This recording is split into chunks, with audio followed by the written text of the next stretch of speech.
How's it going, brother? Can you hear me? I can hear you. Hi, Axis. Hey, I didn't want to interrupt. I just didn't know what you were doing. I just saw your stream. So if you want to continue playing music, you go right ahead.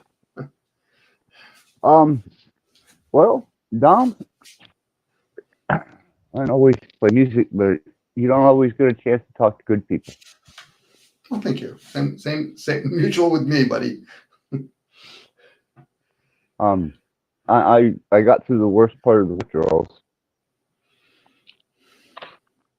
so this is the third or fourth day, um, without any without any narcotic medication.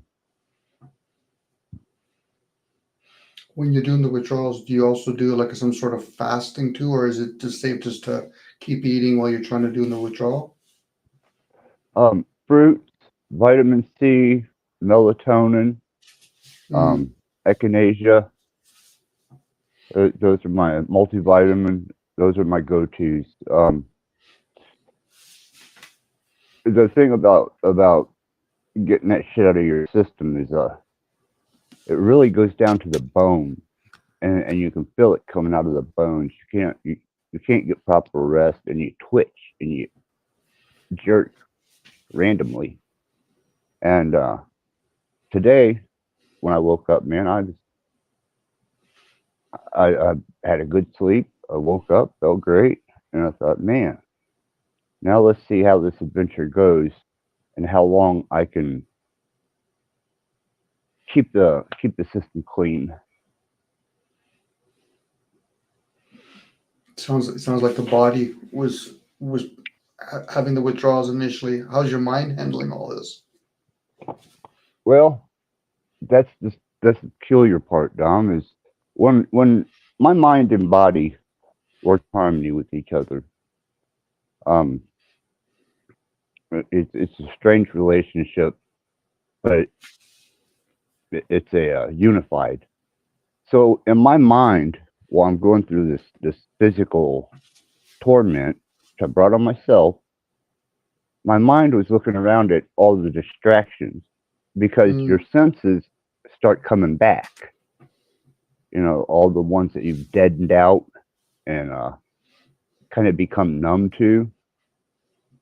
And man, it really it was I even spoke about it on London today that just the overwhelming condition that we've become familiar to and accept as being just a part of the daily life. But if you really look at it, it's all marketing. They created the need for most of what we have because my mind was going back to a primal state, very primal, and I just was overwhelmed by all the, you know, I have a big Pazuzu in my window, um, Metallica, everything around me has, natural. It's all got. It was just too much, and I thought, man, how nice would it be? Because none of this is truly relevant to go back to that state of just primal, instinctive man and that natural survival of the fittest type scenario, or even a calm tribal scenario, but without all the, I hate to say it, man, but it's molded plastic um, items that, you kind of sit and ponder, why do I even have this? You know?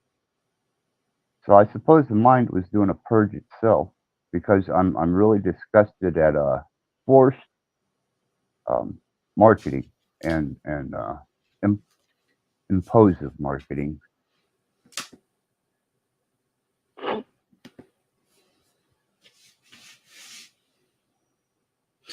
I know for maybe I don't know if you can if this is similar, but I remember when me and Judith have done like really long fast, and then we're about to break our fast, and we would, do the preparation, go to the grocery store. I found driving, doing anything back into civilization was just way too fast for me.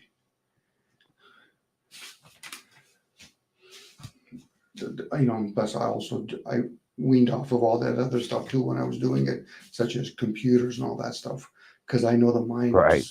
just takes all that in, and there's no chi in it. No, it's got an energy.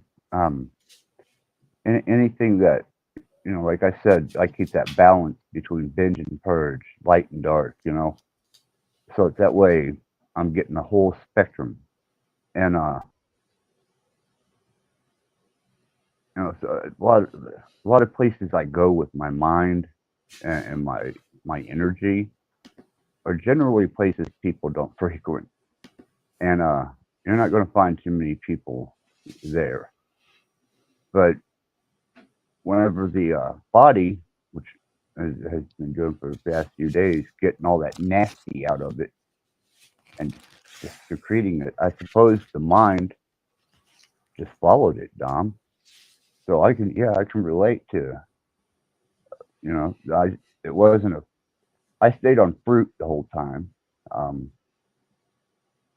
no meat, no nothing of that nature.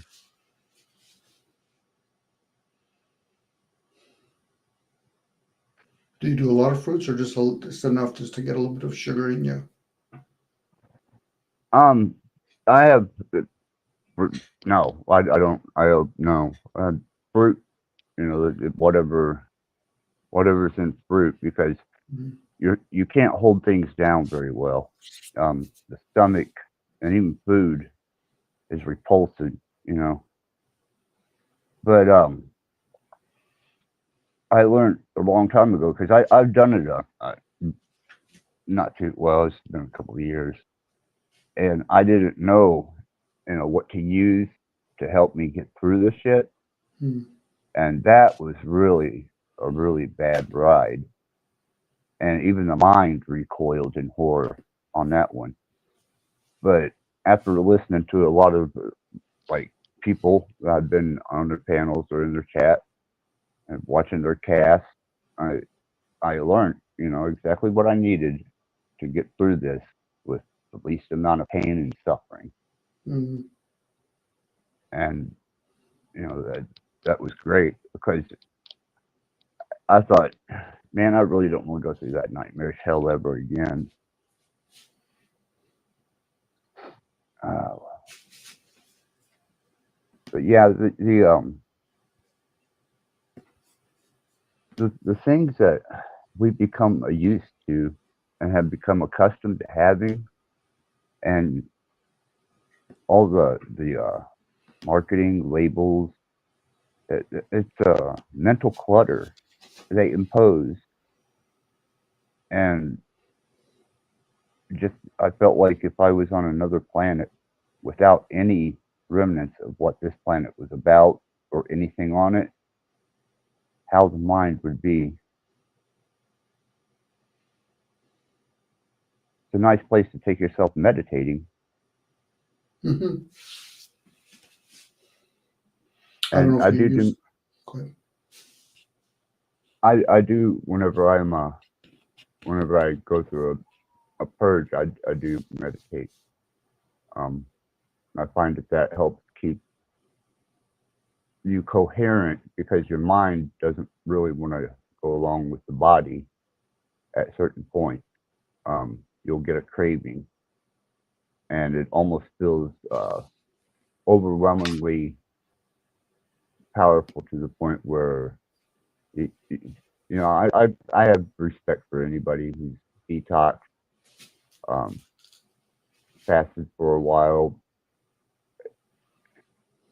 There's such a profound feeling to it, and I'm kind of there, like a little newborn guy,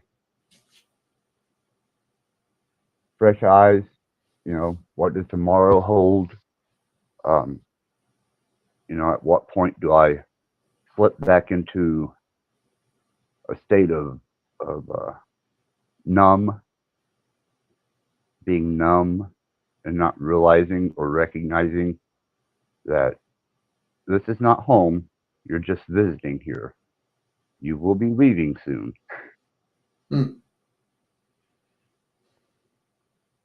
I like to think kind of in the long term of not just being in a physical body here on earth and being a conscious observer through the flesh suit, but I like to think of myself even after demise, that I'm going to continue going. This is just one stop in that journey. And to keep my, keep a load light and don't get too attached because you're not taking any of it with you. I know that for a fact. So just was overwhelmed, Dom. That's probably what it just comes down to. Definitely. Even on the numbness part, I lean more towards numbness than indifference. Hence why I've had many depressions. And a lot of times it consumes me, and I just try to amuse myself, as I would say. I try to keep myself entertained just to stave off boredom, sadness. You know, you got kind of a mysterious mystique about you, as far as you don't you don't really give out too many personal signals as to what and how you wound up being as open-minded and as well versed in metaphysical studies and the whole truther community thing. You know, how, how long have you been? How long have you been playing around with that? I think access for me, if I don't know if I was actually even going in that direction. I think when I got married in the 90s, early 90s, I got a divorce. Probably shouldn't have never got married when I think about it. I decided after all my tear shedding, because I really didn't know what I wanted to do, why I did what I did. I found myself one day just communicating with myself and says, I'm going to Italy. And I decided to just drop everything. And I just went. I've never really been the person that wanted to work all the time. I enjoy working. I just don't want to do it all the time. So when I kind of fled, went to visit relatives in Italy, visit relatives in Malaysia, I just kind of escaped. That was my version of escaping. Some people escape with drinking and doing drugs. Some people become workaholics. I just kind of just left. In all of that, I started finding, those cliche books came off the bookshelf. When I go to libraries and reading a lot of things about the South. And then met a couple of people along the way, started chit-chatting with them, met my wife. At the time, she was my girlfriend. She decided to come with me on these explorations because I just told myself one day, I just want to see it through my eyes anymore. I wanted to go with other people. So meeting Judith, she did a lot of spiritual works. She's had tons of people over here in our apartments. We did all kinds of stuff, like she taught singing bowls, Sanskrit, so all those healing modalities. Same time, my mom, by accident, was able to know somebody in Italy, and they removed a curse off of me. One. And Jude removed another one. So I don't know if people value Okay. that stuff. And then, of course, me, for probably the last 15 years, I usually go to sleep with my headphones on. So I really mess with my our REM sleep, but I was just taking in all kinds of information subconsciously. So some of it, sometimes I have to say to myself that I've implanted a whole bunch of information. Have I been a miniature Google kind of ideal? And I try to stay very Right. low. I try to stay very low key when I present myself because I try not to make it about other people. And for me, this whole metaverse thing, I thought initially it was just going to be a novelty for me, and it still is a novelty for me, where I don't value the concept of truth. So when I hear people, I know you're just using that word. From my understanding, it's an energy, and I know enough that I don't have to say anything about it, but I do play around with words. Right. And I just find it's a pulse of humanity. I'm just the observer of most of this. I'm like, the way people treat each other, it validates what we deserve, and I just try not to get caught up in it, Axis. Sometimes when I say things out of my mouth, I'm just channeling. I'm just like, it comes out of my mouth, and I'm like, really interesting. Now, how people take that, that's up to them. When people start talking about satanic stuff, I say, well, read the Satanic Bible. You'll get a better scope of yourself. If they're going to be Right. honest with the self, forget about truth, but honest with the self. And That's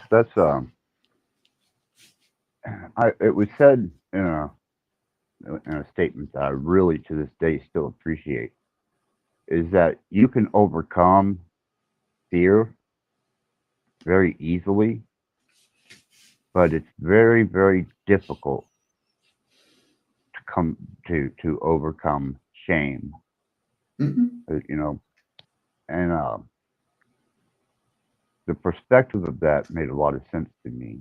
So that's when I first took a real deep look inside of me and decided that I had components that were comprised of less than admirable ways of living, and was able to get past that. But the shame thing, that's what almost yeah. I'm gonna say yeah, Dom, because earlier today I didn't know if you caught London or not, but there's a little troll that has been giving some of the locals a hard time. So London did a very harmless um, satire of him. It was extremely harmless, and I could see where there would be some shame attached to that. Mm-hmm. I'm sure it's going to piss him off, but as I think about it, yeah, anytime that you're put up front and the true you is being exposed, there's a real uncomfortable feeling behind that if you haven't come to terms with it. I'm kind of glad you share that, because I'm not going to name channels, because I could probably fucking go on about 1,000 names. It's not us to judge others, in my view. And I think I know who you're talking about. Two wrongs don't make a right, in my view, if there's such thing as wrong. And even that, who's it really serving? The self. Some people are out of control, egotistical as they may be.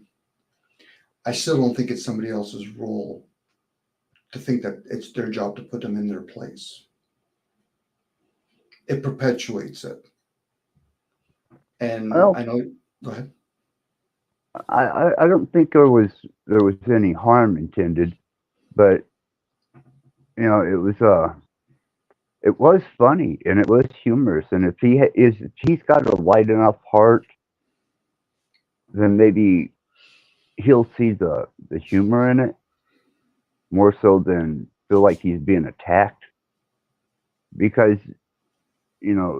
out of all the things that could have been done for his irresponsible behavior and inconsideracy, I think a little bit of show and tell reveal his character that he's even posted, and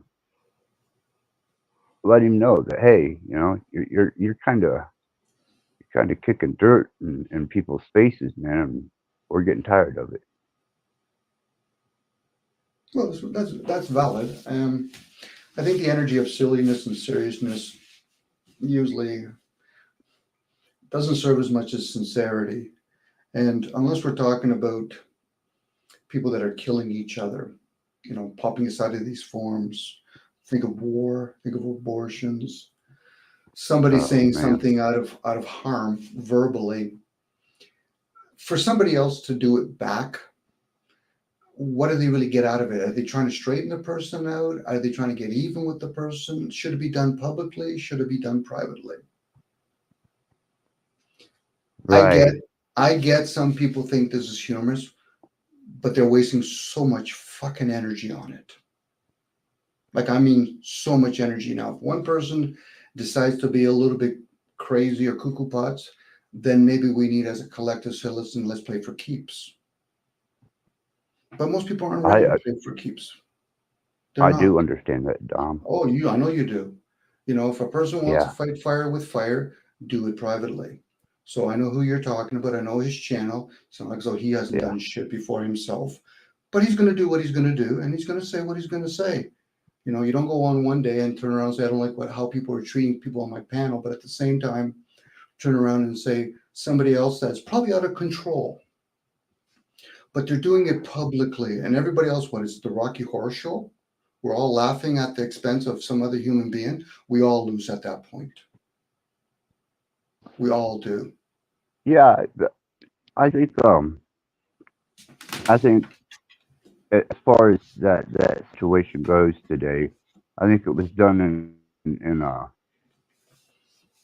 lot less than harmful way, and a kind of a heads up. But the rest of the stream that we done, I got kicked 2 times by the algorithm because I was Really? talking about older technology and was explaining older technology, the core of it, from coding all the way to you know servers, providers, the cloud, the old Windows, 95, and even the 311 DOS version, and further back where you had to type in commands into MS DOS, um, all the way up to present day.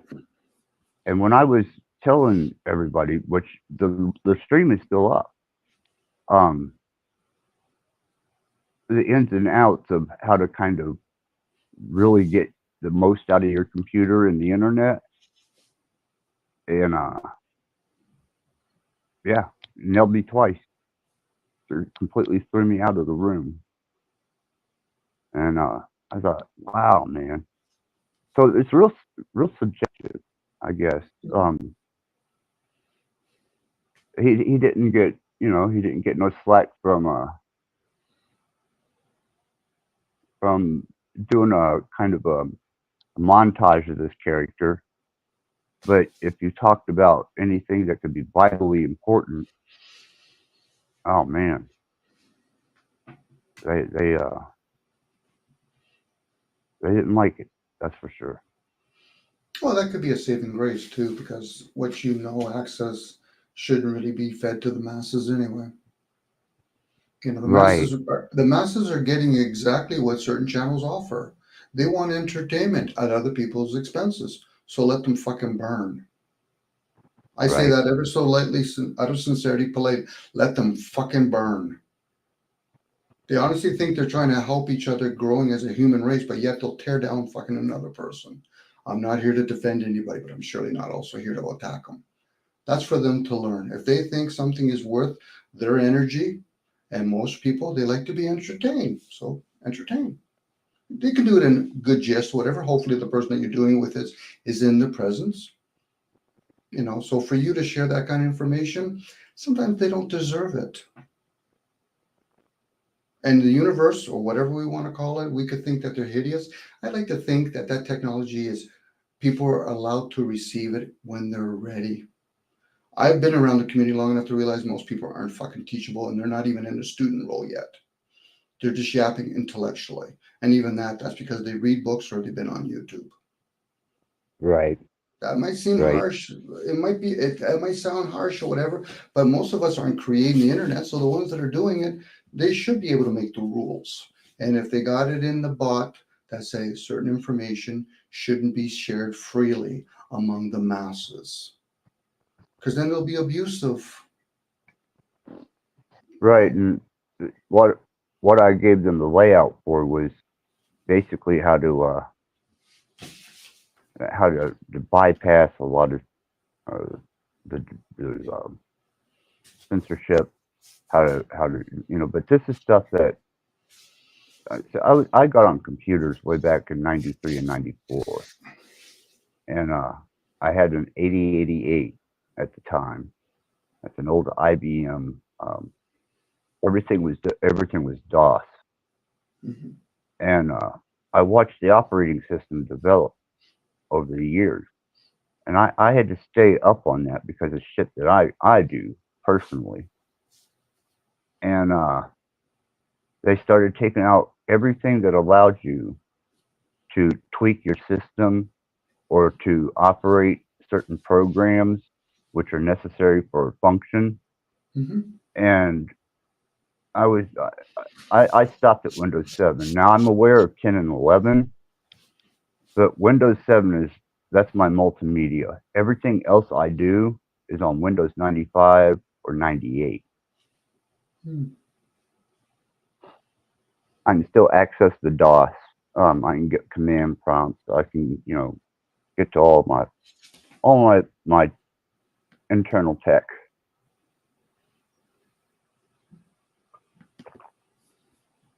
Might have to go old school, VIC 20 and Commodore. Mm, yes, absolutely.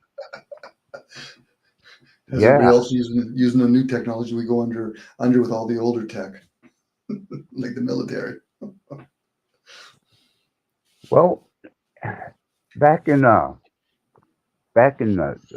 I guess it's going to be probably about 90, 96, 97. Um, it was the Wild West. I mean, you never knew what was going to happen whenever you went online because if you went to any of the channels and you were doing F serving, you know, it, there was people in there that were writing viruses that were menacing as hell. So you had to watch your ass there. And then if you were on any of the peer share network and you got a file, you had to make it. I mean, it was all about defense, defense, defense, defense. Mhm. And that's why Norton and uh, McAfee and all those guys, they made a fortune off of a controlled um, situation that could have been easily avoided with the right technician, but they allowed all that the viruses and the trolls and the chat flutters and all the things we had to contend with pop up and blue screens and you know getting inside of each other's computers and but one real fun one was popping open the CD case drawer on a tower Mhm. or one of the old flatbeds. And when they came along with like Black Ice Defender, it was all about defense because it was a very hostile environment.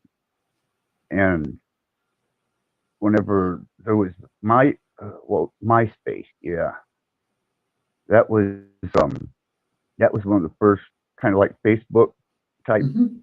things. Before that, there was ICQ, which was just a little chat program, and then we developed throughout the years. We got Window or not YouTube, and now they're enacting on YouTube a system that they should have put in place before this started. And had they had done that, people I believe would have behaved a lot differently. That may sound kind of harsh or something, but you got people that have no understanding of a motherboard, RAM, processor speed. You know, your hard drive, RPM, um, even how to install sound cards, port cards, um, video, but yet they have full access to the internet to put themselves out there. And to me, that's like putting a kid who doesn't really know how to drive into a car, but he's just able to see over the steering wheel and reach the gas pedal. True. That's how the human experience is still at. There is a backward process being done with all this technology. So when beings introduced themselves in the 1400s, they were going to show how the unknown manifests itself in the known, but from a backward process. So we're getting closer now where, how we all have our own thoughts, meaning that we could download information, but we can't see each other's boards.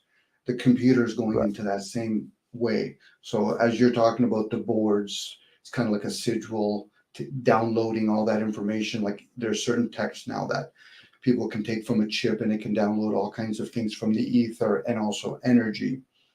Eventually, it will be separated too, meaning that we won't be able to read each other's boards.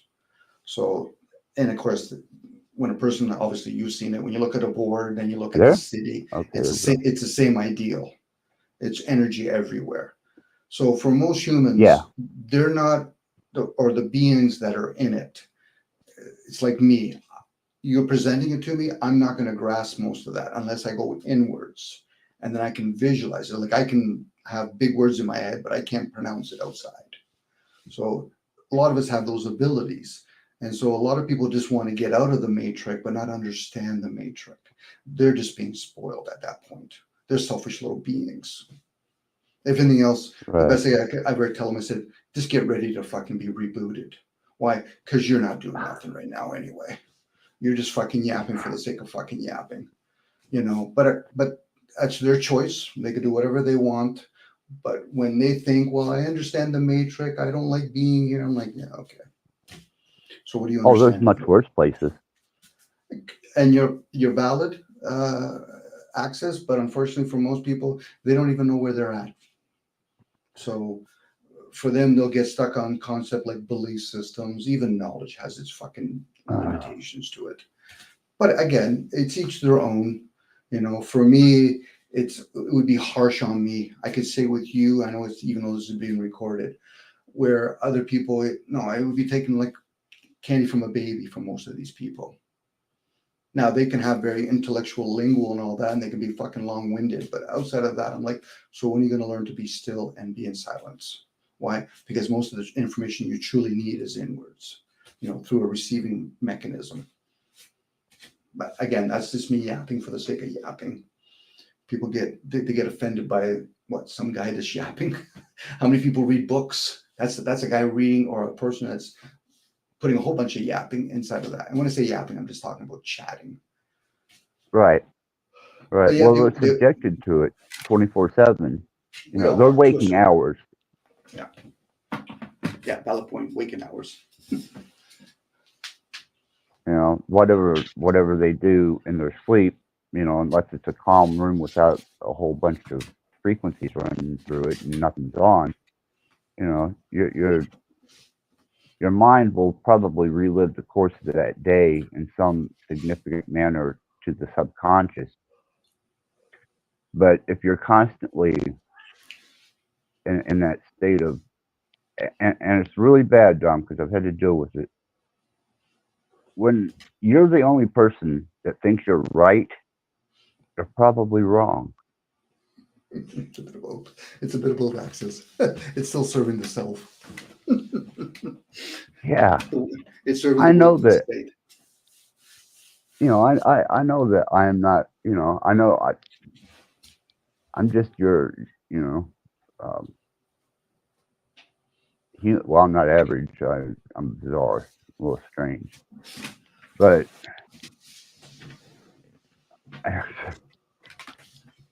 I don't know. What is it? Narcissism at its best? I don't think you're a narcissist. I think most people just don't own to their ability. So we're not amazing. It's just other people have declined themselves. I like to think I'm normal in the sense that I'm at a certain level of awareness, and there's people that have exceeded only because I haven't got to my potential yet. So they really haven't even exceeded. You know, the concept of right and wrong, I tell people you're better off going right and left. Those are directions. Right and wrong is just a program of judgment. And even that, Right. what does it both serve? The waking state, the ongoing program. I wish some of these people would actually listen to some of these chats when they're subconscious that can take in so much information. The next day you would say, fuck it, I'm never going to talk that way again. I'm never going to hear that shit again. You know, some of the shit that people say out of jest. I'm like, really? Fucking in some areas, you would have been, I would hope they wouldn't kill him. Fucking maybe tape him to a telephone pole for a fucking day. Teach him something. Stop that shit, you know? But for whatever reason, people think it's they're entitled to be mad at another human being because they said something that was offenseful. Okay, how does that serve? Two wrongs do not make a right. Are we not struggling with war still as a race? Yes, we are. And that's usually because Yeah. most people just aren't developed in their emotions. A person should be able to, and I'm probably not saying everybody, person should be able to go upside of you and downside of you, right across your fucking heart. Then you should be able to say, I wonder why you did that. But most people are so fucking quick to be offended by fucking words. Then how Oh, do we man. distinguish the difference with somebody being raped, somebody being neglected, somebody being hit in the back of the fucking head with a piece of wood? That's the vessel, and we forget how to protect it. You know, but hey, they're gonna say what they're gonna say, and I'm just getting sick of it personally. Access, you know, I've I, been trying to give I many hear different that. ways. Being quiet, teach people what silence is. Maybe once in a while say some fun humor. Based on people's good qualities, not on somebody's bad fucking qualities. If people believe it's bad, you know, Bad you know, defined by what, that's always the key. could It's bad could be defined harmful. by, It could be yeah, harmful. Like say people are there you making go. jest of some guy that said something stupid, and now all of a sudden you find out the next day he committed suicide. What would that make everybody in the fucking community feel like? Pieces of shit. I got a video I made on that, on my channel. Um, they were really at one point in time, Don. This is mild, what you're witnessing, and since you've been here, Mm. compared to what it was about a year and a half ago. As a matter of fact, let me look and see. Let me see what I titled that video. Um, but anyhow, there was a couple individuals that were getting so vicious, really, really vicious, that I even became concerned about their mental health. And these are people I don't know, I never met them, but they were being torn down in such a heinous and vicious way, and made spectacles of, and ridiculed, to the point where I thought, you never know, man. So I put a montage together with some music, and I want to make sure you get the title to that. Um, see here. Even the way I talk, access it's crude. The way I talk, that's why I make it a caveat. I'm the one that's talking like the idiot. Now, if a person's truly going to tell somebody they're talking like an idiot, it's okay. So how does that serve you? What do you mean? And then they tell you, it's okay. Now, how does that serve us? See, there's always this about it should include others. This is why when I tell people, I say it openly. Fucking most people, whether they're aware or not, they're self-absorbed. It's always about them. How you hurt me. Fuck. When are you going to start caring about for other people? Yeah, but he says Right. something mean to me. Oh, it's still about you. Well, I don't like the way he talked about it. It's still about you. Tell me when it's not about you. Please, give me a moment. Well, they're my kids, and it's still about you. It's always about oneself. And then we wonder why we keep coming back over and over again, trying to assist each other, the ones that do. Few in fucking numbers, could be millions. But the masses are still fucking asleep, being consciously ignorant on a regular basis. But yet they'll do this little example that just recently happened. I want to fucking harp on it, but it's fucking becoming a skip record. And they think it's Yeah. acceptable because he did it to me first. Really? Really? We're going to Well, constantly. Go ahead. Sorry, how please. far back does that go? That as a reason or a justification to do something heinous to somebody else? Yeah. That's that's like almost one of your first thoughts is when you start developing that sense of, I don't know, dominance for a male. I'm not sure what it would be for a female, but either you get sick of it, the abuse, and you start reacting in such a negative way that it's creating more and more of this negative wave. And that's what was happening when I did this montage. It's called it's what if the truther, public humiliation caused this, which is the whole video is nothing but people taking themselves out. Then animated format because I didn't want to get in any shit trouble, but it got to the point, you know, because they were doing. I mean, they made Paul look like an amateur. Well, regardless of who the name is, there's been leaders of past, Caesar, Alexandra. Like am I to say he did a good cause? Like to me, the human race really wants to change, take a direction. Take a direction. Let's all get fucking filthy dirty, and let's make it a fucking world collective thing. We destroy each other, and whoever survives, okay, we got it out of our system. Let's do it different directions. Outside of that, this stumbling back and forth. I'm not here to say it's negative to be nothing but hate words. And no different. If everybody was kind, then you'll need a couple people showing to see whether or not you're true. Most people aren't true with themselves, including me. They might say, well, I'm really kind to people. I said, and what do you do online? Well, that's different. Really, always going to use the word, it's fucking difference. Difference, excuses, justifications. How many more words do they need? But they think for some reason, because they're fucking 30, 40, 50 years old, my first fucking question is, do you actually think you have an age to you? You've been doing this so many fucking lifespans, and you think it's because you're in a mortal form? You kill somebody, now your body has to pay the fucking price by going in jail or being in prison or get stabbed or whatever. They're not these people when they start talking about what they think they are or aren't. Then apply it and realize, oh, so I'm not the vessel. Fucking right, you're not. But you surely get upset. That's why when people put on their cameras, people start offending each other based on how they look like. What do you think that's really saying about that fucking human being? They're a child still at best. Worrying about a Dom, person. you Go ahead. you've hit so many points right on head, man. I, Go, brother. I'm listening Now, because you're I get tired. This is why I say it's noise to me. Axis, it's noise to me.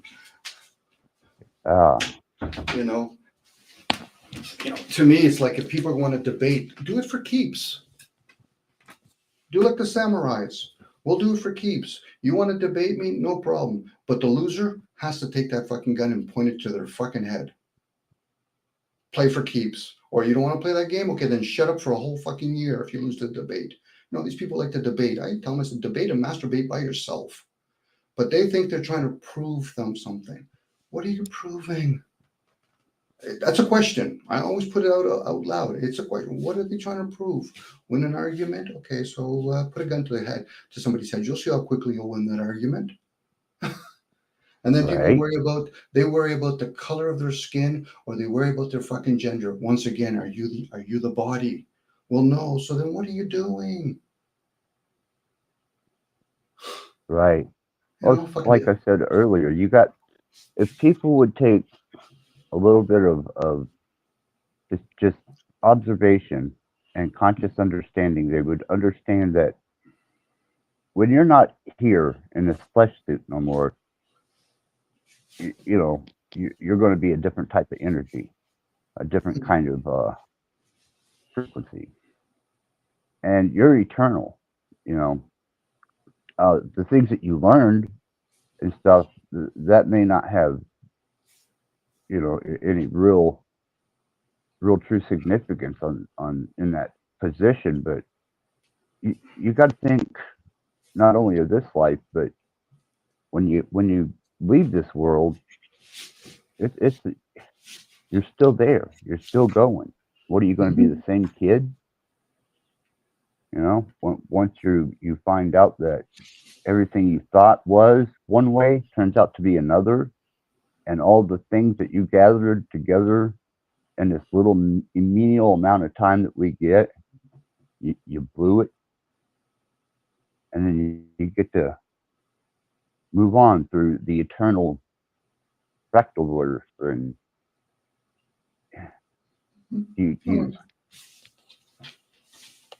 mm, oh, sorry, I'm hearing access. no, no, you're fine. You're fine. Just I'm pondering this because I like I said, when I clean my body, my mind kind of goes with the body, and it starts seeing things for kind of the reality. How many people do you think, whenever they're in the course of the day, they're conducting themselves, are even considering that their energy is going to pass on after they die, and these experiences are going to be a reflection of what they become, and what they become is even, that's eternal. We may live here at the moment, but life is eternal. Consciousness, awareness of different awarenesses on different levels, um, different states of energy. Possibilities that I've discovered are infinite and endless. And it's almost like, yeah, no account. They're not taking account for the fact that they're eternal beings, I guess. Well, even on a physical level, like for me to go to a park and see people leaving their garbage beside a garbage bin and they don't know enough to bring it to another garbage bin or take it home, or going to a grocery store and seeing everybody leaving their carts, in the middle of nowhere, that tells me about them as a human being. Irresponsible fucking twits. Now they can justify and say something, well, somebody gets paid to do that. No, you're the one that's acting like the fucking idiot. You just don't see it. But yet I'm gonna be worrying about them, worrying about their ultimate being. Most people are too fucking selfish to even be concerned about the fucking being. It would be nice if 1,000 people that are in these community narrows it down to fucking 10. At least we would know who the true 10 are. The rest of them are fucking Oh, fake fucking pieces of shit. Now I'm being polite when I'm saying this because I can share it with you. Outside of that, the yeah, sooner they get fucking rebooted, the better. Because they're not here to learn nothing. Telling me you fucking raise fucking kids, telling me you go to a fucking job. What the fuck? You're helping the system, which is fine, but do you at least understand the system? I'm not talking to you about this, but when people really, they're not them challenge themselves. But a self-absorbed person will quickly say, well, Don, what about me? I said, you're self-absorbed. Make it about you. Do that revolution from within inside. If a person can't rip a fucking hole in themselves, they're not worthy enough to rip another hole into another human being. And even that, is that their responsibility? Just because somebody steps out of fucking character and acts like a moron, they might be testing them. And that when they retaliate, they realize, no, you're being the idiot. That other person truly might be channeling a fucking demon to prove whether or not the other people that in these communities think that they're kind and polite, they're full of shit. They just haven't revealed that about themselves. Dom, can I get real with you for a minute? Well, please rip me a hole if you I, don't mind. I'm going to get, yeah, I'm going to get very, very, because what you're, it synchronicity, synchronizing, the situation that I found myself in, um,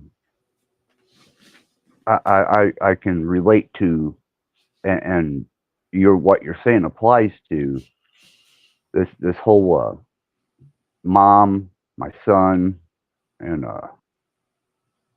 how that's transpiring. My son won't talk to me now.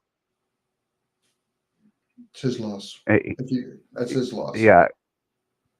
So, and my mom, she's so justified in herself that she was talking to me, and the things she was saying, I knew they weren't right. I knew they weren't true, but I didn't say anything to her. I didn't go into a argument or a defensive position. I just let her, basically tell me what a piece of shit I am, and how I affected her life. But she doesn't give any recourse to the fact of, you know, if that's what you want to do, is give all your money, effort, and time to my son, who's not learning anything from this experience that he's going through, which is, he's incarcerated on big shit. And he's more worried about his commissary, his little texting machine he's got there, books. I mean, she's got him set up like a king in there. And he worries for nothing. And she averages between, $150 to $300 a week is what she's pumping out to this kid. So I got a little concerned about that whenever she started complaining to me about, going broke and how much money she doesn't have. And I kind of intervened in that and thought, well, maybe I'll kill two birds with one stone. My mom will have a retirement, and it won't have all been spent on lawyers and, the commissary. And my son will learn that he's in there because of his actions and who he was around and who he was with. And in the end, Dom, my mom thinks that everything that transpired was okay, but she doesn't realize that by going to my son and revealing to my son that I showed her the information is where he's not learning nothing. He's happy and comfortable. And I said, how is he going to learn anything? How is he going to even understand? You can't put yourself in a position where they're going to snatch you up and put you in jail for murder one, and not be fighting for your every moment freedom, but more concerned about what, your chirp and chatting. And I understand giving the kid enough to make himself comfortable to a degree in jail, but if it turns into the Hilton, what have you learned? Because if he got out today, he'd be running with a pack of, wild dogs, and it'd just be a matter of time till shit hit the fan. So I thought I was doing good. I thought, he gets to learn a lesson out of this. Watch who you're with. Watch what you do. Don't go on 3-day meth binges. Keep your state of mind healthy. And my mom would have her retirement, her money, and would give him just enough that he could get by comfortably in there, but not like a king. And when the hammer finally fell a couple days ago, I become the monster. Because my son texted me, started cussing me up one side and back down the other because I revealed this to my mom.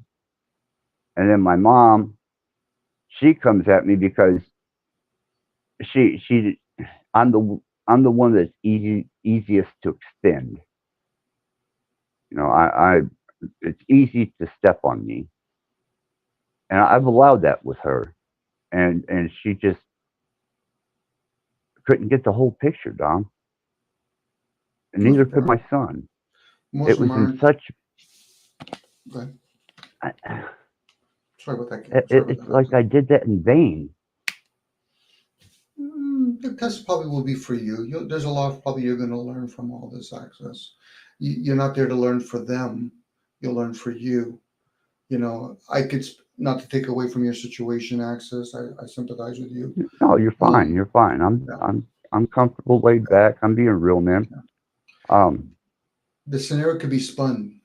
You could be a rich billionaire, and you have a mother. You have a mother.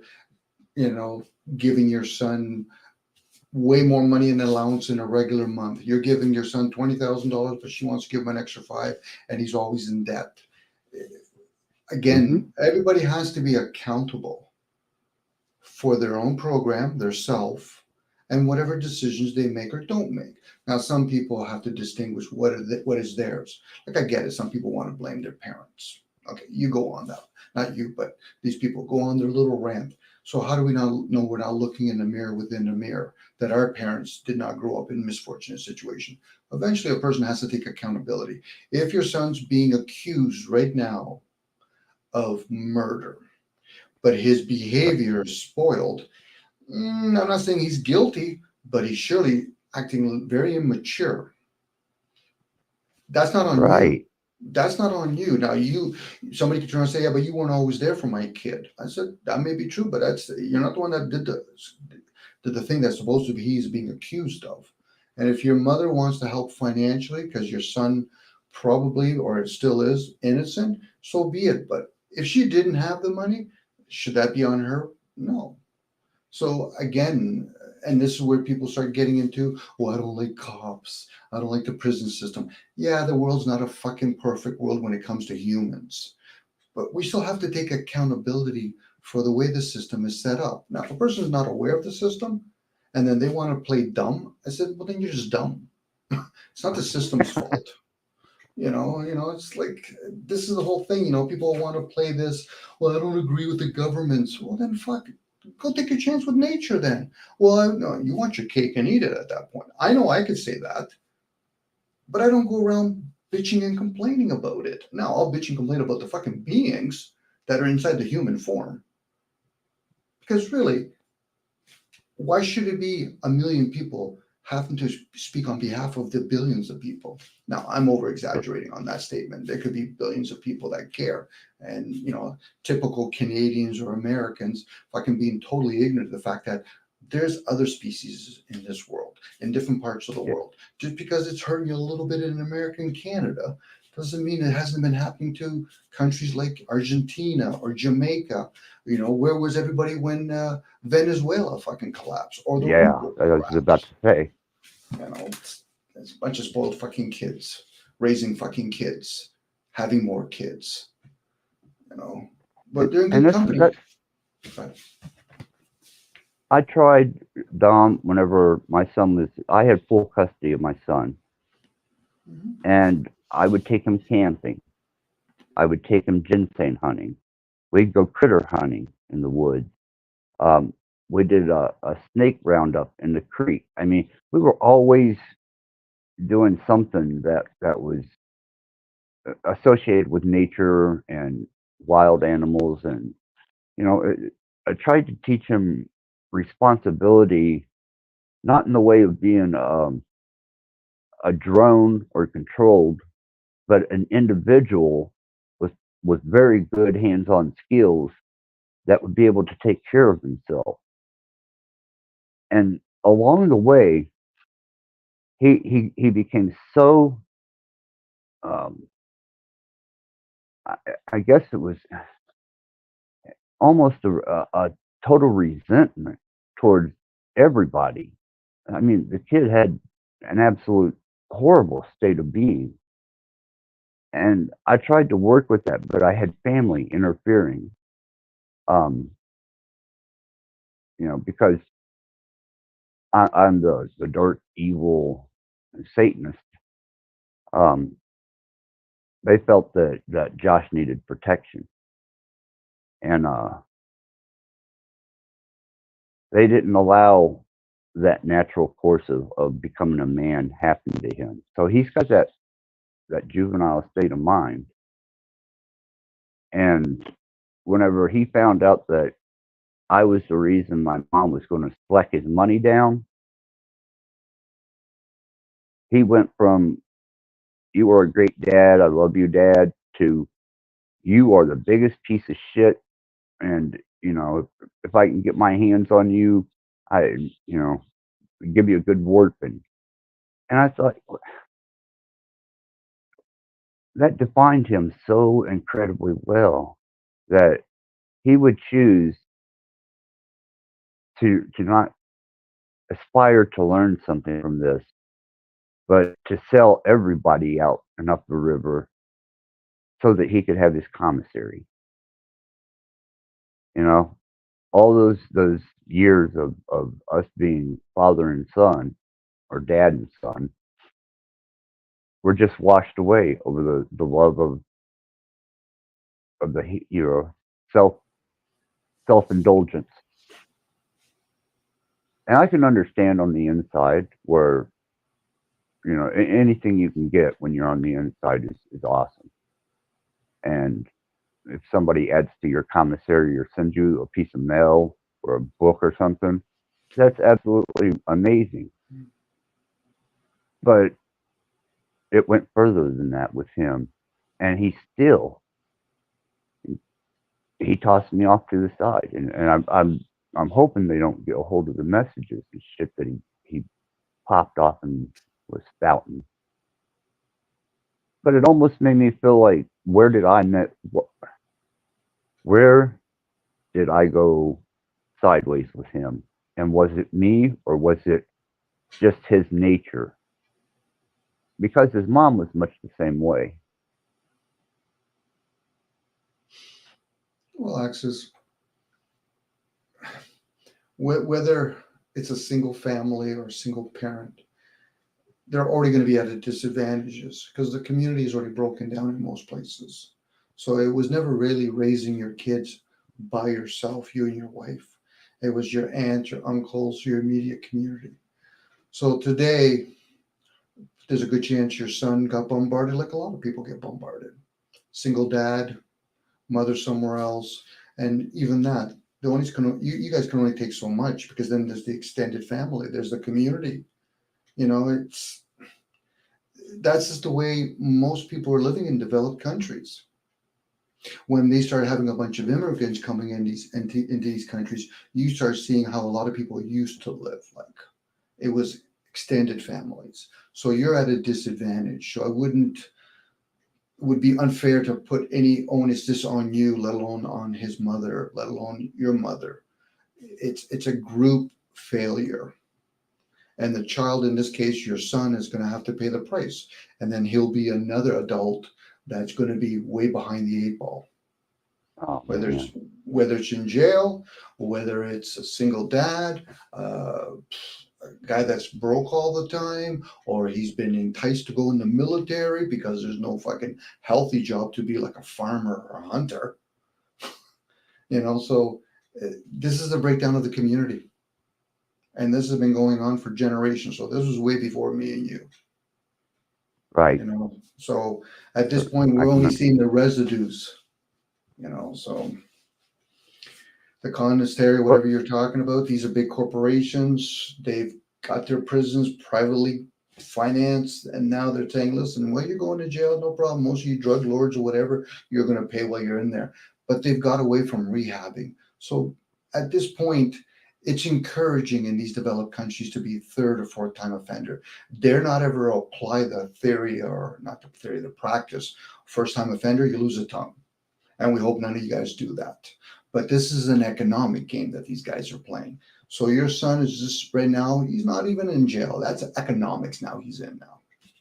And they're going to ping pong right. him around. Well, especially when they see that my mom is going to continue to, you know, feed the machine with financing. Mm-hmm. Every time she puts commissary on there, it costs her $7.95 just to put commissary on there. And I'm thinking the jailhouse there is packed right now. Maybe you have 5 to 7 people a day bringing commissary in there. Well, that's $7.95. each time. Then you got to pay for put time on his little tablet that he uses to communicate with, and then they charge 15 cents a text, whether it's a long text or just a word. Every time you hit that, it's 15 cents. And then the price of commissary. When he told me what the price of commissary was in there, I about fell over. Shit, I thought Bob Barker was bad. Not even close. And he he just he oh man. I hate to see,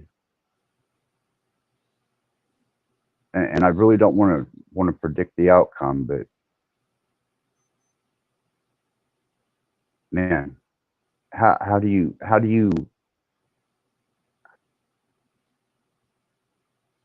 I guess I don't know how he's going to handle the verdict is what I'm saying. Is he already prepared just to call it quits and be shelved? Because it doesn't seem like he has any fight in him to be free. And I always taught him, persevere, persevere, persevere. Stand in your square. Be right, be truthful, to yourself mostly, and continue on and persevere. And it's just like once they got him, he just laid down and like started sucking and sponging everything he could get from me or my mom or his friends now too. I found out his friends have been supporting him in there.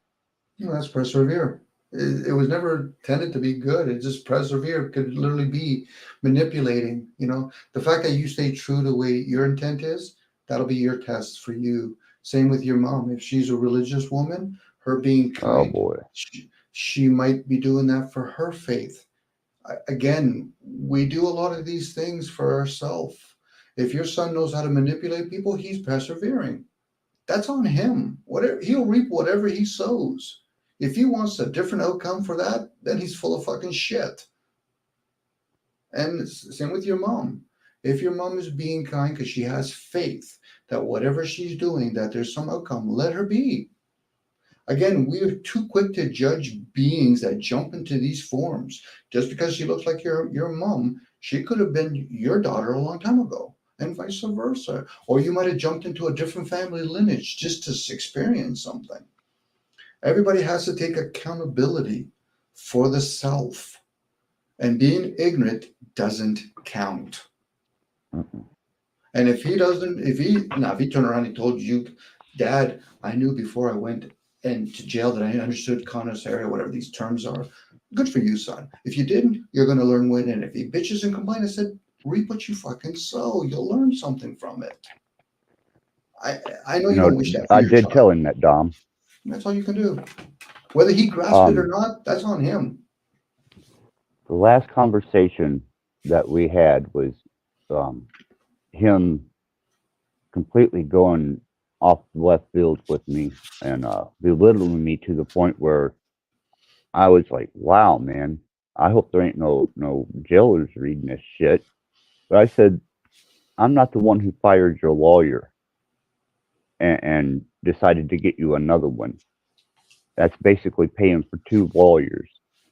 I did not put you in there. I had nothing to do with that. That was all you. Mm-hmm. And then I told him that if you're going to confess something, stand on it. If you're saying Lucifer's your dad, and you're saying that Lilith is your mother, and you have absolute faith in them, then when it comes to money for your commissary and such forth, you should not have swayed. You should have stood on your faith and what you're convicted by. And he didn't like that one. Well, again, it's like anything else, access. If you go into, and I'm just using this as an example, but he goes into, well, obviously yours is real, but goes to jail, and all of a sudden he starts talking. I don't give a shit if he's talking about Satan or he's saying the Godfather's name. I said, shut the fuck up, you childish fucking moron. I know you're not going to say that to your son because you're thinking that what? You know what I mean? But if I was his uncle, I said, listen, shut the fuck up, you child. Now he could turn around and say, oh, I could kill you. I said, then what are you going to do, you moron? Shut the fuck up while you're in there. Especially if he's innocent. If he's not innocent, yeah, go right ahead, fill your fucking boots. But then my question is, Mom, you're not helping him. Brother, you're not helping him. Now, I don't know the story, and I'm using my imagination, so I apologize, Axis. But if he is talking that way, either he's totally scared, then you to tell him to shut the fuck up. That's the best thing that could happen for him. Or confess, own up. Do you know something you're not telling anybody? Because, everybody's always innocent when they're in fucking jail. Right. And when I say innocent, I'm saying this kind of sarcastically, we're guilty in so many ways. The way we think, the way we talk. But now if somebody thinks that, I'm pure, I'm like, okay, yeah, good for you. You're a unicorn then. And the fact that you have to tell me you're pure, that makes me laugh. But hey, Yeah, I do sympathize everybody involved. Your mother, you, your son is just another number at this point. No different if somebody told me, Dom, I'm in the military. Fuck, you might as well be in prison as far as I'm concerned. right. Yeah, it's just I thought I was doing the right thing, because last thing I don't want my mom to be completely broken, a year or so because she spent all this ridiculous amount of money in her pension, which is what she's using. And then I have to think, well, what if my son don't get out? There'd be my mom broke, my son in the prison system. Get commissary from a broke ass woman that spent all of her money while he was in county jail on him, buying lawyers and commissary. Mm-hmm. And I lose two people already by communication and any type of mutual talk. It's not happening. My son shut me off. Um, where it was before I'd wake up during the day and he would say, I love you, Dad, or this, that, or another. Nope, not there. And I'm thinking, damn, I thought I was doing the right thing. Karma's I a didn't funny. want to. I was going to say, What's that? Karma's a funny thing, and energy's a funny thing. When I say funny, it has its twisted way how it works. I'm going with the premise that your son's innocent, even if he isn't. There's another Well, you're family innocent until proven guilty. based on their karma system. In other Right. traditions, when they figure out who's guilty or whatever, that child probably would be handed over to another family. And so, listen, you failed them, he goes to them now. Where there's another family that lost another human being, so they're already broken. This is where Right. we forget there's many pictures. When there's a car accident, there's many families that are going to be broken. But of course, most people are self-absorbed, so they only see, well, it was only my child, it was my pet. Yeah, okay. Once you're done making it all about you, are you going to acknowledge the fact that it was somebody else? This is why when people, excuse me, they hear somebody saying left-hand path, oh, I'm not left-hand, you're fucking left-hand path, you just don't know it. Most people rarely get into the we path, let alone a woman that's usually very self-sacrificing. That could be the right-hand path. So your mom might be practicing the right-hand path right now, making it about her grandson.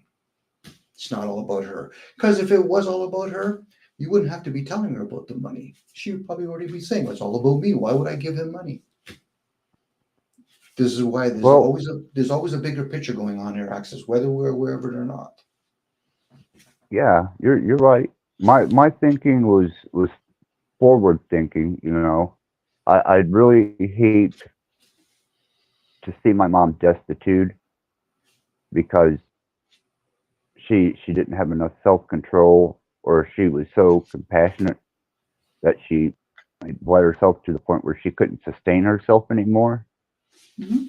And I thought I was kind of preventing something of that nature because, she just paid for one lawyer, and this new lawyer that she has, that's $40,000 before this guy would take the case.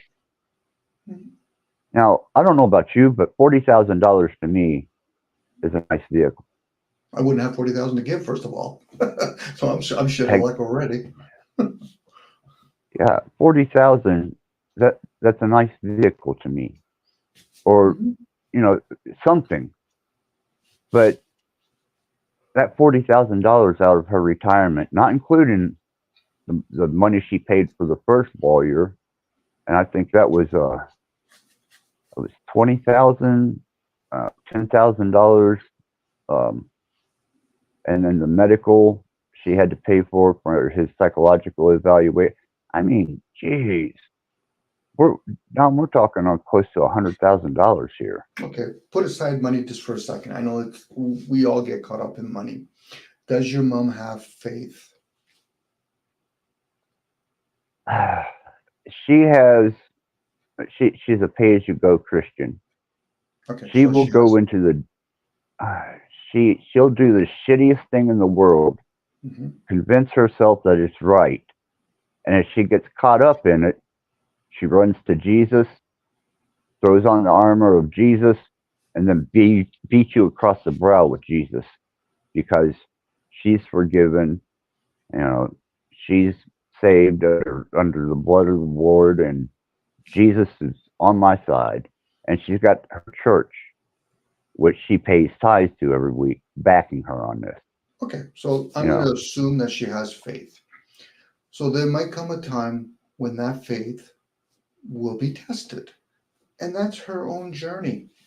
If down the road, because most of us, push come to shove, it will show our true colors. I just don't want to be always put in those situations, because I'm like, am I ready for that test? So if a person has faith and then they go broke and they don't bitch and complain, they're staying true to their faith. But if they bitch and complain, I said, that's for them to learn. It's not for me to judge. See, we get caught up in other people's problems without realizing, have I lived their life? No, I haven't. So I don't know what your mother is. Same with you. Obviously, your mother raised you best as she's aware. No. Okay, she didn't. Okay, my apologies. So again, she raised herself, did whatever she did. That's up to her. We all have our own stories. Like during, we'll call it 2019 to 2021, a lot of people went broke. A lot of people spend a lot of money. A lot of people didn't have money to spend. So once it hits home for each individual, it should reveal to a person outside of them bitching and complaining, playing the drama, go to Home Hardware, buy some more fucking glue so you can bond yourself. It will reveal who we truly are. It doesn't make us, it reveals us. So a person that says, well, Dom, I can go without money, I said, you're full of shit. You already have lots of it. Start talking to people when you start giving it away. Then you can start saying that statement, well, I can go without money. Well, first of all, you don't need money. You might need what it can buy. This is where I play with words, but most people, if they're honest with themselves, they're full of shit. I don't say everybody. I don't think I could ever put that blanket statement on the human race. But then again, this is me being an idiot right now, and I could be nothing more than projecting. Not at all. Actually, you're giving me a lot of insight here, because at first, I did immediately look at the victim's family and what their loss is, and I counted that into the equation. But I think this runs a lot deeper. I think it runs to conditioning, and self-sacrifice too. You're right, and I don't know if it's where I'm purging that I'm really confounded by the lessons. I am learning as I go how to deal with somebody being in prison or in jail for a charge like that. But I guess I guess it was kind of a selfish take. I guess I should have just let the water roll and flow down the river and stepped back and allowed her to spend herself broke. You know, maybe my son needs to be the king of the block and in the jailhouse, and maybe that humbling lesson that I seen was involved in it was more what, for my sake, you think? I would hope so. Because really, at that point, we're just guessing what the outcome is going to be for your son, let alone your mom. I would hope it would be for you because you're the only person that actually, whether people want to use the concept of control, observe, learning, whatever word you want to use, you're the one that's experiencing everything through your vessel. For your son, unless you could do magical and say, listen, I'm going to prevent what he did, then we might be interfering at that point. Where maybe I was destined to be whatever it is, falsely accused. Maybe he might even have done the crime. And if that's the case, then that's a different can of worms you got to deal with. But if he's innocent, the system is still cruel. It's just part of the game. It's like parents telling other parents. I've heard parents say this shit before to each other. Well, my kid spends too much time playing on the computer. I said, is your kid a thief? Well, what do you mean, no? Well, how did they get the computer kid in the house? You bought it for him. You hook up the internet for him, right? Well, yeah. I said, so you're going to give a kid and then try to tell him what he can and cannot do with it. Okay, good luck with that. Give a kid a gun with 3 fucking bullets and say, son, just randomly shoot it around the house. These are children raising fucking children. Now, they could turn around and say, I'm a doctor. You're still a fucking child. You just don't know it yet. Fucking telling me shit like that. But you're shedding a light on me that I need to really be humble to what you're saying. That's how deep and heavy what you're saying is hitting me, Dom. I don't know whether you know that or not. It's close to home for you. I'm talking with my foul mouth right now. I apologize, but it's close to home. No, for you're you. fine. You're talking about the person that you raised, the person that you love. I get it. It's still hard, but at the same time, when you step back enough, you realize, okay, do I represent my mom? No. Do I represent my son? No. And then some people will put an envelope over those two, and then they'll start blaming the system. Well, it's the police officer. That's just another human being doing their fucking job. Now, they could be cruel while they're doing it, but it's still their job. I hate when I hear this shit when people say, I don't like cops. Okay, you don't like cops. You don't like military people. You don't like fucking pet owners. What the fuck don't you like? That's a spoiled child talking at that point. Right. I wasn't given, especially after I come in off the road, I didn't allow myself that type of choice.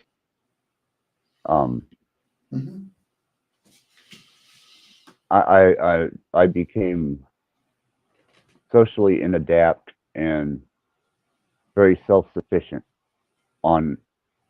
minimal, absolute minimal. And I've remained that way. I guess that's for me to live. And my son and my mom, they've got their own ways, and I need to understand that I'm going to have to accept that, because I guarantee that if I was to intervene in any way from this point on, it's going to be met with hostility. So there is no point in even attempting. But it does show a lot about me imposing my character and my ideal of learning a lesson.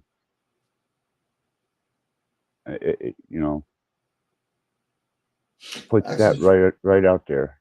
For me, some words come to mind, and it does assist me in some moments. Should I be accepting it, allowing it, or tolerating it? Some situations you shouldn't have to accept. Some situation doesn't even need to be allowed, but you're permitted to tolerate it. When people say accept it, it's like saying, okay, I'm supposed to say I agree with it. No, I don't fucking agree with that. So I'll tolerate it. And how do I tolerate it? I'll just observe it. And it takes a Which is lot of the my, position I should have taken. well, no, you're going to take whatever you are now because you took it. No matter what you take, you're going to learn from it, Oh especially yeah, when now, yeah. you You're, learn from it. I'm You're sorry, a Dom. reflector. Yeah, you're going to reflect on that. Where some people, what they do is they're limited in their choices or they do a certain particular way and they force every new moment in the same fucking way. That's a form of insanity. And then expecting different results opposed to each moment. What worked today might not work tomorrow. Today, you might say, okay, I try to accept it. I tried it, didn't work. Don't be hard on yourself. Tomorrow, I'll try to allow it. Didn't work. Okay. Then the next day, you might try to accept it and it did work. Or next day, you're going to say, I'm going to tolerate this. You know, people have a very, and I'm only using based on these communities that I hear, they have a very fucking quick lack of tolerance of things. And then when I hear morons talking about agreeing or disagreeing, what the fuck are you agreeing upon? It almost like they're looking for approval. And even then, I'm thinking, okay, so when you tell me you agree with me, based on what? Did you experience what I just experienced? Like what I experienced? Well, no. So then what the fuck are you agreeing upon? Well, that's not what I mean, Dom. Okay, now we're gonna go to that fucking that game. What do you mean I don't mean what you mean? You can't experience what I've experienced through my senses. So the only thing you could truly do for me out of respect is to hear me. Now, hopefully That's they're listening from within because something's running that body 24/7. yes, People forget that part. When we go to sleep, it shows you something. When me and you are talking with each other, something's running our liquids. And if persons aren't sure, go into a hypnosis state, and then you'll find out what the fuck's been there the whole fucking time. That ego, that self, runs the waking state. That's it. Now, if they think it's otherwise, test that fucking theory then, because that's all. That's the only way I can present it to them as a theory. Dare not ever realize that. Oh, so Dom, when I go to sleep, something runs my body. Yes. You know, when people get little sniffles, when they go to sleep, your body starts changing. Why? Because there's a higher source running that vessel. Hence the Buddha. Fast and meditate. right. Abstain from eating because something's doing the processing. Now, somebody might try and say, well, that's my body. Well, people can communicate with the body. It's a high intelligent. And this is where the schooling system, it doesn't fail people. It conditions it for its purpose. We need more fucking cattle. But then typical humans bitching and complaining, oh, I don't like it. Okay. Go learn how to be a fucking farmer then. Ask a wise one. So yeah, we have to make sure that the sun and the moon have to be here. We got to make sure there's enough grass for those animals to graze over there. And if that's no, they don't want to learn how streetlights work. Learn how cars work.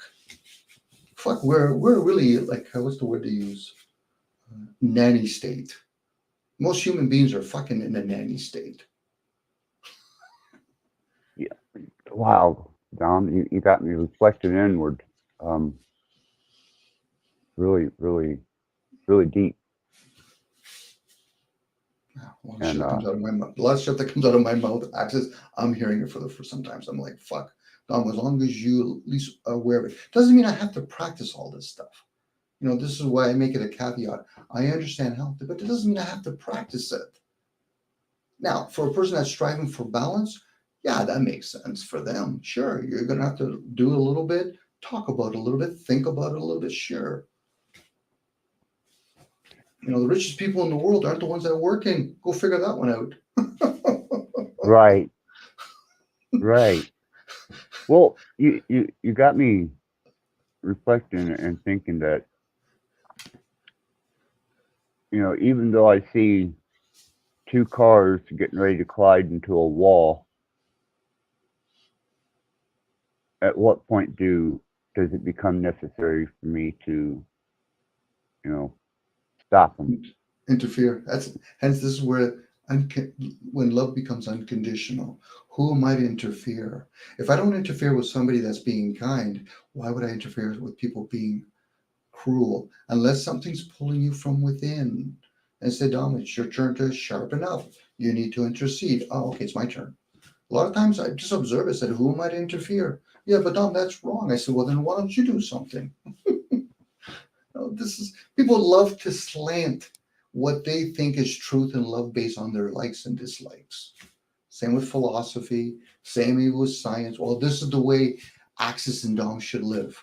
Okay, how about me and Axis we'll give you our meat suit. Tell us how it turns out. Yeah. You know, we all have our own personal struggles, Axis. We both know that. And that's just Yeah. being in these vessels. Fucking for me to steward my vessel, if it wasn't for my wife, I should technically be healthy. But a lot of that stuff, I find it interesting. It's some novelty for me. But I realize what Judith does on a regular basis, what she practices. So she works at it. For me, just because I'm in her same area doesn't mean I have to practice it. So there's a tinge of respect on both of us. Tom, you're going to do what you're going to do. Yes. And she's going to do what she's going to do. That's my view on it now. If you were talking to Judith, she'll put it in whatever spin works for her. And same with me and you, Access. You're gonna be on that side of the boat because you want to catch those type of fish. I'm gonna be on this side of the boat thinking I'm gonna catch a different type of fish. Right. In the same pond. Yeah. But in my mind, I think I'm catching different fishes, and with some luck, I will. My fish is smaller than yours, so it's different. That's true to the point and the fact. I guess in the state of being that I was in, I did what that person would have done at that time. But when I decided to purge, even my thinking started going to the opposite end of the scale. And for me, it's kind of like a complete transition from night to day. And I'm trying to really adjust to this and figure out where my body and my mind are taking me as I'm on this ride of almost an adventure. So it had to have all been for some, or at least I tell myself that there had to be some principal significance behind, me deciding to alleviate my body of impurities. The situation that arose with my mom and my son, it's almost like the changing of a season within myself right now, Dom. That's where I'm at. That's the best way I could describe it. I'm going to the other end now of the spectrum because the end I was on started getting too close to the fire. Well, Axis, you're purging. I'll call it purging / fasting. In this, like you're abstaining. Actually, you're just trying to cleanse your body of whatever chemicals or in this case medicine you have going Narcotics. on. Okay, narcotics. So you'll have an Yeah. opportunity to literally be in that state of listening to what's called the mind. So you'll have better clarity and what Right. decisions you think you need to make or not make. Sometimes a non-decision is the decision. I agree. And for your children, it's like most parents, when they say the word love, what I get from them, the energy that they're really doing is called obligation and duty. So for a lot of parents, in your case, would be no different. You're feeling either obligated or duty bound to help your child. Love would be, you go inwards unconditionally. I didn't commit the crime. I don't know if he's committed the crime. Am I actually to do anything? And sometimes love will show you no. You don't do nothing. I'm not saying in that situation you have to do nothing, but for some people, No, but they'll go ahead.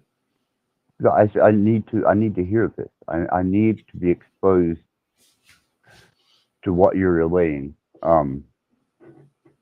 because I have to reflect on myself, and you give me the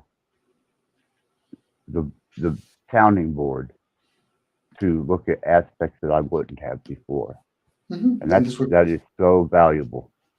This is where choices come in now. When a person has more choices, when they better understand what these energies are And then it says, okay. And this is why when people say, I'm second guessing, I say, well, you were guessing the first time and now you're guessing the second time. So you're talking about the self. You're not observing. I'm not saying you, but people aren't observing their energy. And the energy could literally be sit on it. Nothing's ready to come to fruition. But some people want to force it. I get it. I do it myself too. It's like, and then I have to take a breath and I'm like, okay, is this life threatening? No. So he's just saying something verbally to me. Yeah, okay. And then I giggle inside. I don't try not to, because I know that'll be a disturbance for some people, because most people just don't read energy when a person's, even when they're laughing. It's like, okay, so how does this serve? Let alone how does it serve somebody else by calling me an idiot? I'm like, okay, I already know that about me. So what are you trying to say then to me? When a person can call himself any name in the book, I'm pretty sure nobody should be able to offend you at that point. But unfortunately, a lot of people set themselves up. They set themselves up because they think that they're good. I said, no, the best you'll ever do is you'll act good.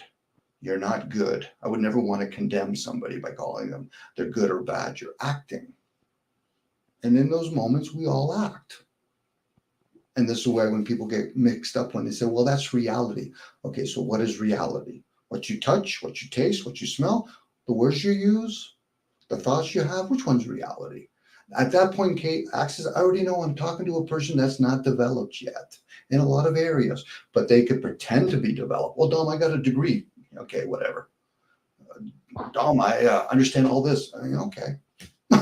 At that point, they're trying to justify by telling me their stories. Okay. Right. And actually, it is all stories. I know people like to call it reality or whatever. To me, they're stories. It's just I just use different words just to change it up for myself. It's a story, Dom. It's a myth. Yeah, living book. Yeah. It's like when people talk about Mandela. I say, okay, so let me understand this, guys. This is me talking to myself. You're talking about them changing certain words. What do you think they would have called it when they convinced a whole bunch of people to change the first day of the year instead of April to January 1st? Mandela.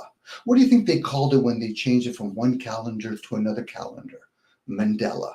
But yet they think just because they called the African guy that died, it's an easy double check. Find out that they have an insurance taken out on them. No. So then what are you talking about? Well, Dom, they changed different meanings in cartoons. We're talking about cartoons, right? At this point, Access what I'm thinking? Children. And they're not even developed. Wow. The stories. I will give you. I will definitely give you this is on reflective insight. I guess not that I failed. Just sense of situation is. I'm childlike anyhow. We all are. And I think, yeah.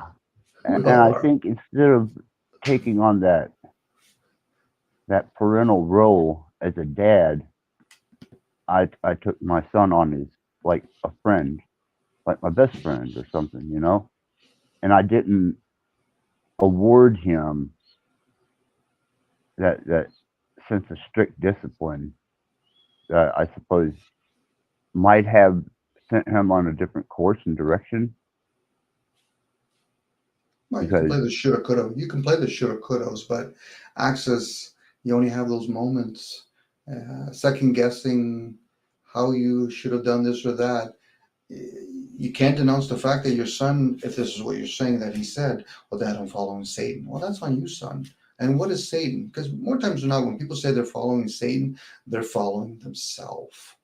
They're not even worthy enough to follow fucking Satan. It's like when somebody said, Dominic, I'm gonna do the, what do they call it? The devil's advocate. I said, you're not worthy enough to fucking be the devil. Maybe be an adversary. Get the fuck out of here with that. Right. So your son's saying shit, so he's telling me that he's very easily fucking influenced. That's on him. Now I could be way off, but something, I'm pretty sure if me and you went to the fish market, no matter where I went, I could throw a hook and catch a fish. So he wouldn't be that difficult to catch. So at this point, Right. if he's practicing that stuff, that shouldn't be on you. Now, if you feel as though you need to do something to change that or miss something, your actions will show from what you do from this point on. Those other things, we're just talking about memories at that point. Then you could turn around and say, well, if I was a billionaire, if I was a trillionaire, if I got along with his mother better, those are all should have, could haves, which we can Right. entertain. Regrets. Sure, we can do regret. We can even call it a reward. Reward, another ward. Yeah. It's But hey, if you feel as though you need to go through those things, access, just don't become a professional at it. Like a lot of people, Well, they really want to become a professional at it. no, I'm not looking to be a professional at it because, to me right now, I'm going through a serious life lesson, and I'm Mhm. trying to stay a little bit malleable so that the transition that's happening with me personally goes a little smoother, and I become more thoughtful towards towards the way that other people are endeavoring into their life experience. Mhm. Because I guess my desire to have my son out of there and to have him straighten his act up, and for my mom to be a compassionate, respectful human being. Well, it's that point where you just gotta, like you said, you got three choices, so just kind of accept it and go on. I can't pull up at the jailhouse and throw money at him like anybody can. I don't want him in there, that's for sure. But he did it to himself, and no matter how much mind muscle I put behind it, the situation is what it is. In some families, because they're well off, people think it's injustice. Oh, they're rich. They get their kids off. No, no. The system will, because they're in clubs, they'll let their family take that kid out of there, but that kid gets fucking punished to no end. It's like we punish our own. We don't allow the system to punish them. So as much as Wow. people want to think whatever they want, your son's going to be punished in his own way, whether or not he learns it now or whatever. I'm not, and it's not because of whatever he's being accused of. It's what you're saying. When he has said something about, I'm following Satan and all that. I'm like, okay, whatever. You fucking Crowley, now get the fuck out of here with that shit. Because even if you are, you're not worthy enough to fucking be him. And I get it. There's many things that we can practice. There's people out there that have practiced to be a scientist and they're making all kinds of chemicals and it's harming humanity. But as long as they figure there's a middleman, has nothing to do with them. I said, okay, yeah, but there's an energy working here. So if you think naivety is going to get you off, so be it. Like I said, Access, there's so many things you could probably do. And I've heard you say it a couple of times now. I don't think it's yours to accept. But if you choose, then that's probably what keeps you there. Opposed to, are you accepting it? Are you allowing it? Are you tolerating it? Obviously you want to be with your son, and that would probably bring its own tangible things once he gets out. I'm going to give you the benefit of the doubt situation. He will get out.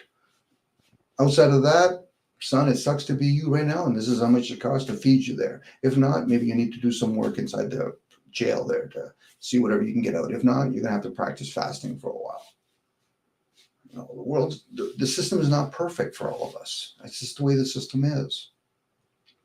Hey, I, that was that was kind of my thinking because you know I take responsibility for myself, Dom. Mm-hmm. Nobody pays my bills but me. Um, the system that I work under is self sufficient, and the least amount of interaction with any of the corporate standards that are behind it. And it gives me kind of an island to express, expand, and I don't need an audience for that. I'm my own audience when it comes to that because it's kind of a solitary thing. I just become a little more, I guess, a little more in tune with understanding that I'm still learning. I'm still learning because this has been a learning experience like no other, man.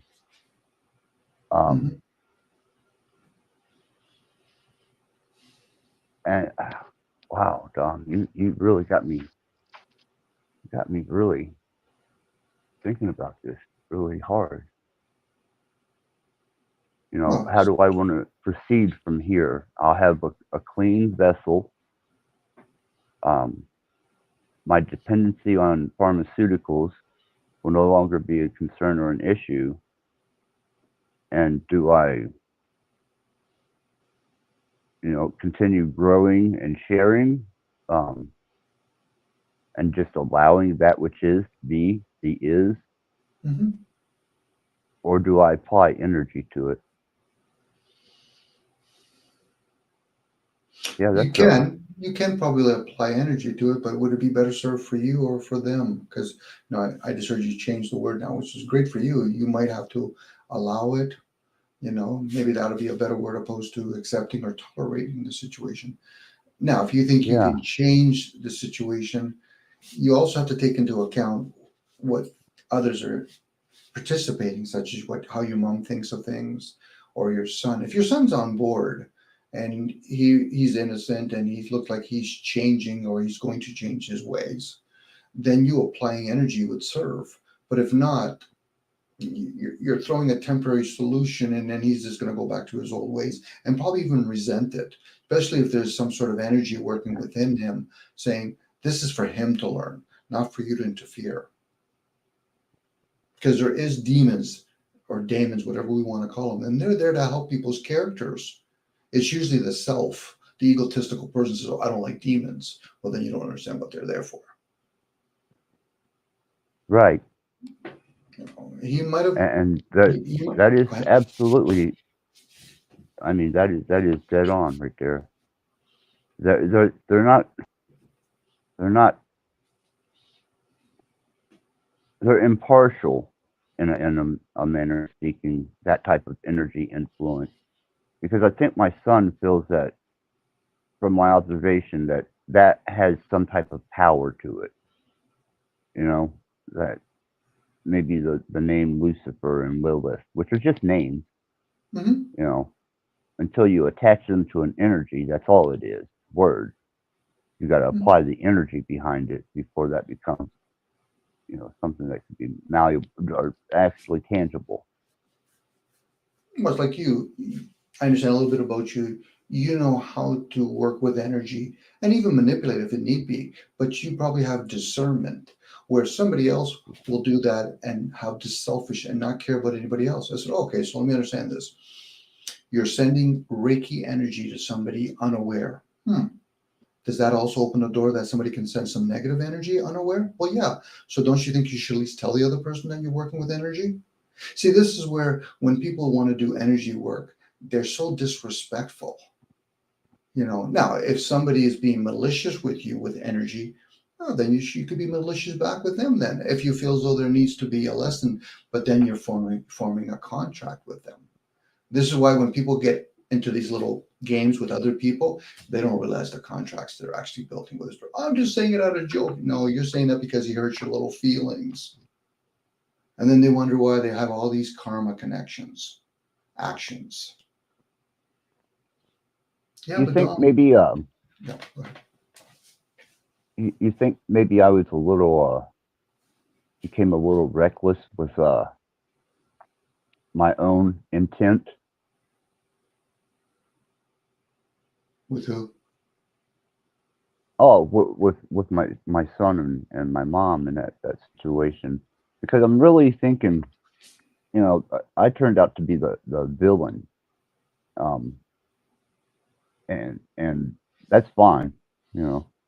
but it was a part of the overall change that I'm experiencing, and I'm thinking maybe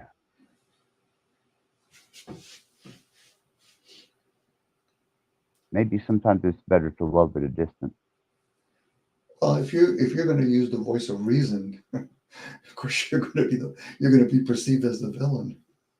So I'm saying this Oh between me and man, you jokingly. So it's one of those things like only you know, even though you might share with me if you want, but you don't have to, by the way, Access. If when your son was in jail, that maybe you talked to your mom and she had the financial whatever. So and you're always going to be somewhat in the middle.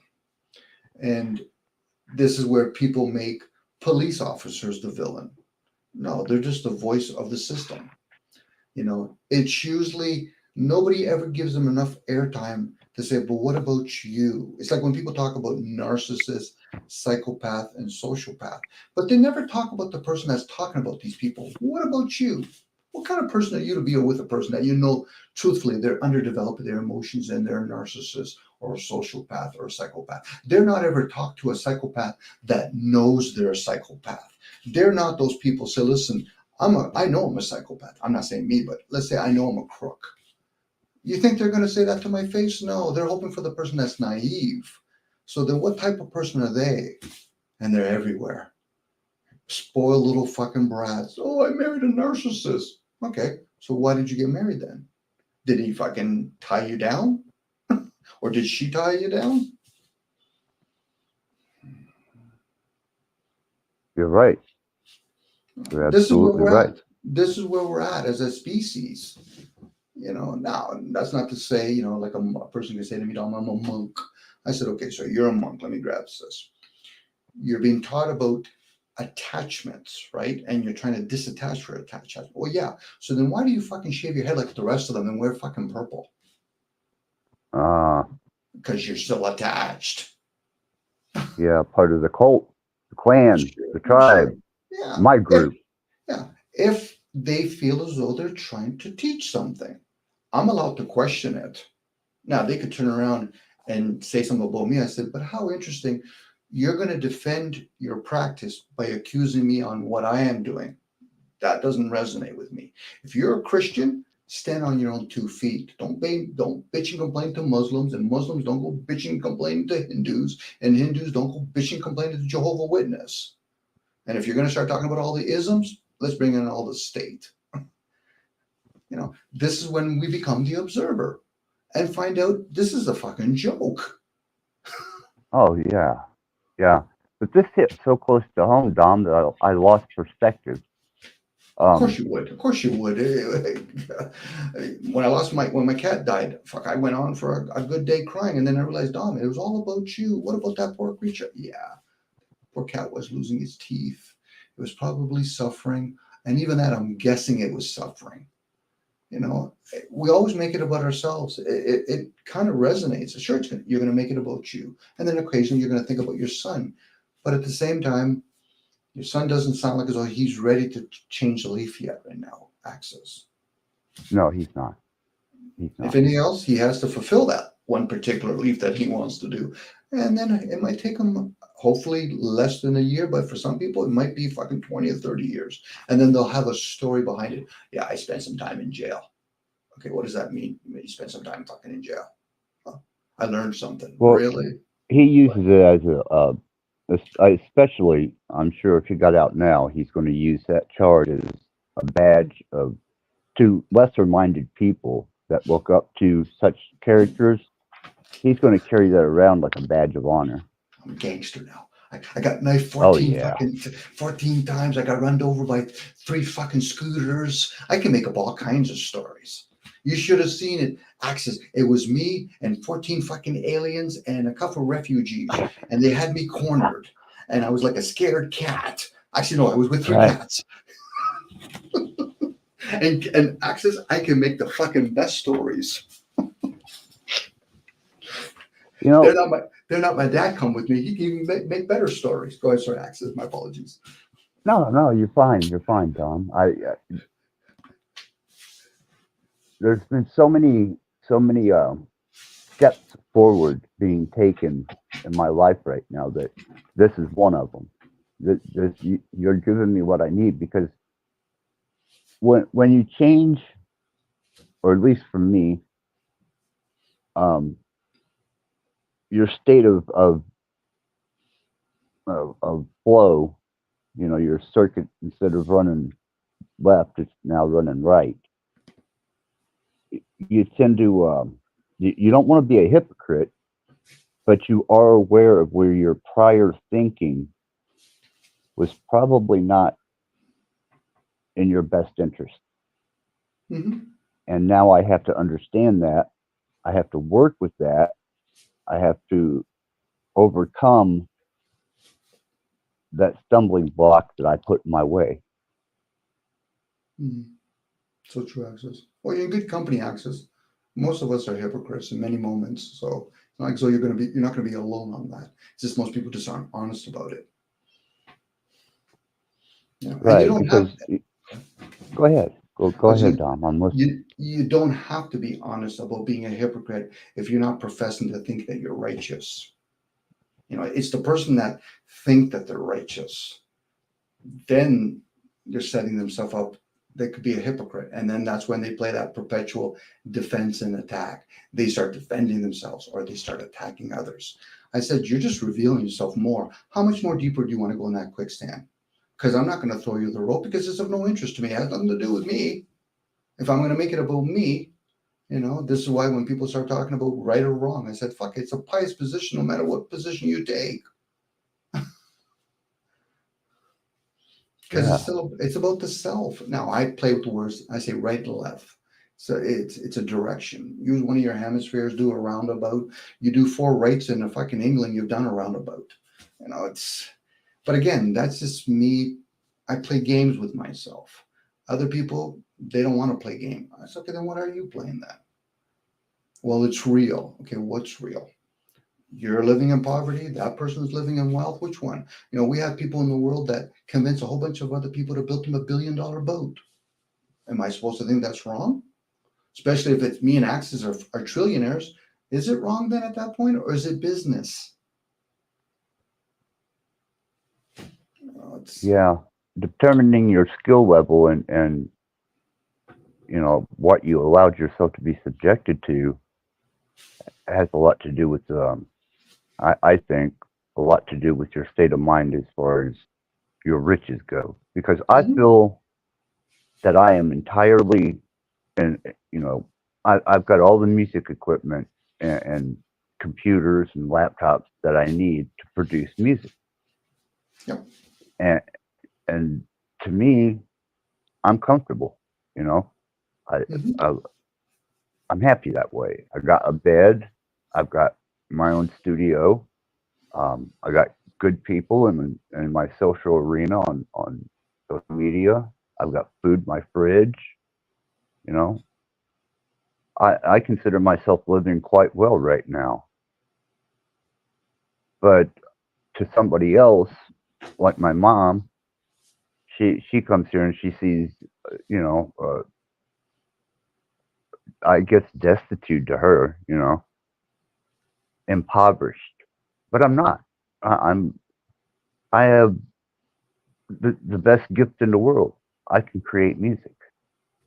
Mhm. So my physical surroundings, that's insignificant. Or even if it was $1 million boat, it's insignificant. It's what makes me comfortable and happy, not other people. For self environment, Mhm. and I need to learn not to. Oh man, Don, you've got me. This is going to be quite the ride. Well, But I'm content. you're just probably joining things that have always been there. Access. You could present your mom to a 10,000 square feet house, and your mom's like, "You're doing well." I say, "Yeah." You see those women in the corner, hardly having any clothes on. You see the guys in the corner there doing cocaine. This is how I got it. We can never please everybody, and even if we do, it would be one of those things where, especially when they reach of a certain age, I would assume, they should be able to explain their own story. If they can't, then why should I explain mine to them? It's usually the ego that wants to explain himself without even being asked, let alone go on yapping. Fucking these communities have nothing but egotistical people fucking yapping most of the time anyway. They're not actually learning how to humble it. It's like, put it behind. Well, Dom, I'm self-aware. I said, point proven. Saying the word self-aware, that's your ego talking. But again, each their own again. If something you grew up as that inner child, if there is such thing as an inner child, could be this the inner observer that, I got to prove something to my parents. I got to prove something to my wife or my kids or my husband or to the fucking mailman. I got to prove to the government that they're wrong. Okay, so how does that serve? Like whether or not we did or didn't go, I'm just jumping a little bit here, Axis. Whether or not we did or didn't go to the moon, how does that serve humanity if you're aware that we still have poverty in this realm and we have greed? Wow, you're right. But for some people, that's their story. Give me another distraction. Let's talk about the Earth. Is it flat? Is it round? Is it triangle? Are the clouds disappearing on Tuesdays only now? Which one are we talking about now? And if that's not enough, let's talk about that we used to be giants. All a possibility. And I don't mind entertaining possibilities. But if somebody tells me it's a fact, is it your fact because you experienced it? Or is it fact because somebody wrote it down? I tend for myself to want to do experience, but that's just a personal take on my philosophy to life. If you haven't experienced it, who are you to speak of it? The observer can observe way more than a person can experience in one lifespan. We just don't. We just never communicate with that person, that thing that's running our body. I'll give you the example. A person can jump out of a plane and they can experience jumping out of a plane, but can you jump out of a plane in every parts of the world? No. We're living in an age where we have technology where you can observe way more than you can experience. Who's more wiser? The person that puts his hands on the stove all the time, or the person that observes and says, something inside of me tells me, I don't need to do it. You're still observing it. But for the Isn't that controlled conditioning?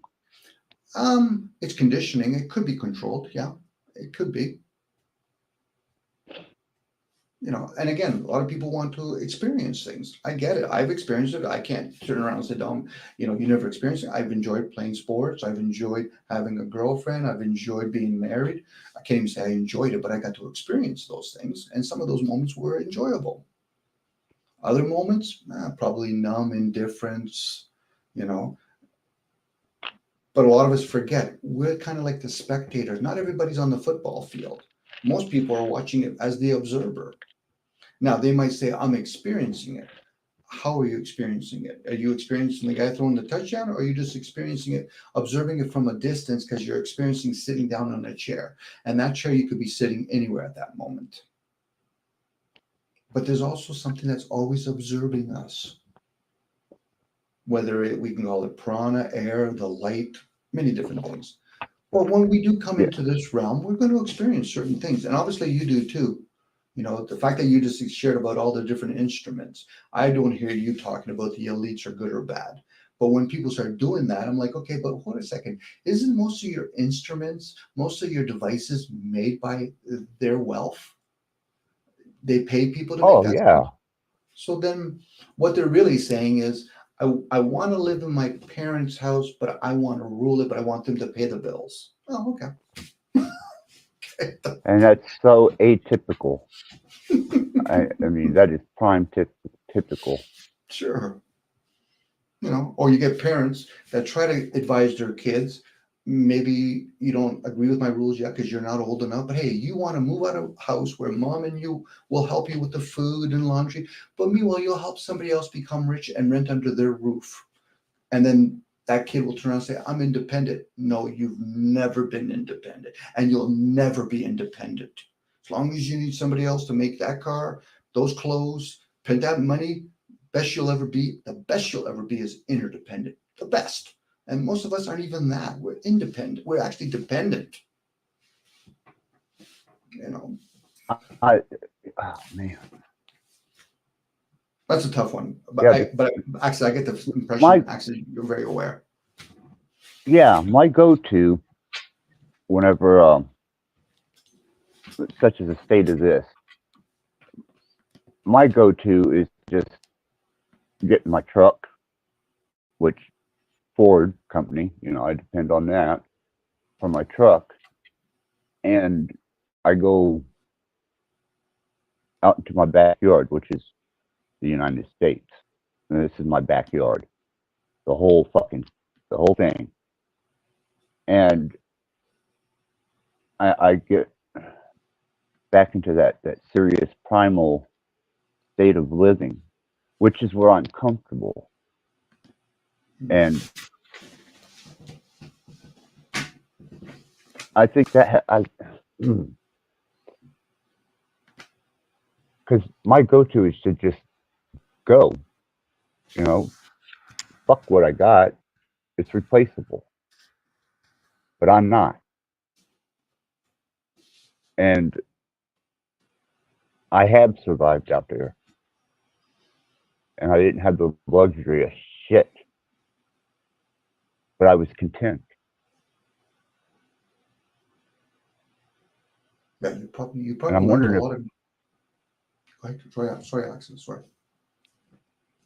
no, you're fine, Tom. I'm just retro looking at my experiences when I was out on the road. You don't have anybody that cares about you when you're out there. You are truly alone. You can't just pull into a friend's house because you're 1,000 miles, 1,500 miles from the nearest person anyhow. And then you're seeking this kind of refuge, which is to get as far away from humanity as humanly possible and still remain self-sufficient and thrive. And that I can do that. I know I can do that because I've done it. But I almost feel that that's an escapism from things that maybe I need to take head on. And maybe that's what I'm going through right now. There is a form of escape. I can relate to that. Like especially when you're really attuned to yourself and and appreciate being alone. It's when we're interacting with each other and you feel lonely among humans, where there's this, and this is where we're a lot of us are so self-absorbed, we're just not aware of it. They might say words otherwise, but the energy is just, they're just so caught up in their own energy, they just don't know enough to make it about others. So, people will say things like, I'm lonely. Yeah, you are lonely. You could be in a flea market and feel very lonely. You might still be comfortable being alone, but when you're in a bunch of people, you'd like to think that, hey, a total stranger, I can start talking to him. And I've tested that. It's hit and miss, especially when I'm in the mood to have different types of conversations. I find it more successful if I'm selling an item and they come into the garage and say, hey, I got you here, have a seat. Start chit-chatting about something. But that's rare. People usually have to have liquid courage or get high to start having those kind of conversations. And I'm like, but what happened when you do it just all natural? Hence think of like nature. People have just gone away from drinking now to just getting high all the time, which is fine. That's their choice. I just question, why don't they actually absorb it more through their bodies opposed to just taking it in their mouth? But hey, if they want to take a peek into the unknown, that's fine. That's up to them. They can learn from what's his name, Terrence McKenna. You could do enough ayahuasca. Which is fine. Yeah. It doesn't necessarily work for everybody. Obviously, it worked for him. But for a lot of people, no, they're calling on certain spirits and demons that'll get pissed off. And I'll say, well, why the fuck are you doing this shit? You're not ready for this fucking elevation. Especially when it can cause permanent damage. If you go on a bad one, you could be psychologically devastated for the rest of your existence here in this plane. True. Very, very true. A lot of people experiment with things that they shouldn't be experimenting. I won't play with ayahuasca. First of all, I turn around and say, those shamans, get the fuck out of here. Most of them don't got a clue what they're doing. They're just pretending to be shamans. Oh, Dom, I I know how see to. that as a lot of energy manifesting, whether it's Mhm. them portraying that they're giving the energy or whatever. But I think all that is just a showman's way of directing energy with an intent. Mhm. Well, it'll be like me saying, okay, something. Access. I paid enough. I'm going to actually run in the finals, the 100-meter sprint in the Olympics. I'd be an idiot. I'm taking somebody else's spot that's probably worthy enough to be in that race. And the rest of them are like, Dom, you're going to do it, what, in 20 seconds? Probably 30 seconds. Yeah. But at least I got here. And that's what some people do when they start experimenting in these different, I call them esoteric, maybe spiritual works. I'm like, no, you guys should be doing that stuff. You're not ready for that elevation, or it's too quick, too soon. No, but The again, people they're that going to. go ahead. I was going to say, but they're going to still do what they're going to do, and they're going to say what they're going to say, Axis, at that point. I found that when people find out, the nature of me, they usually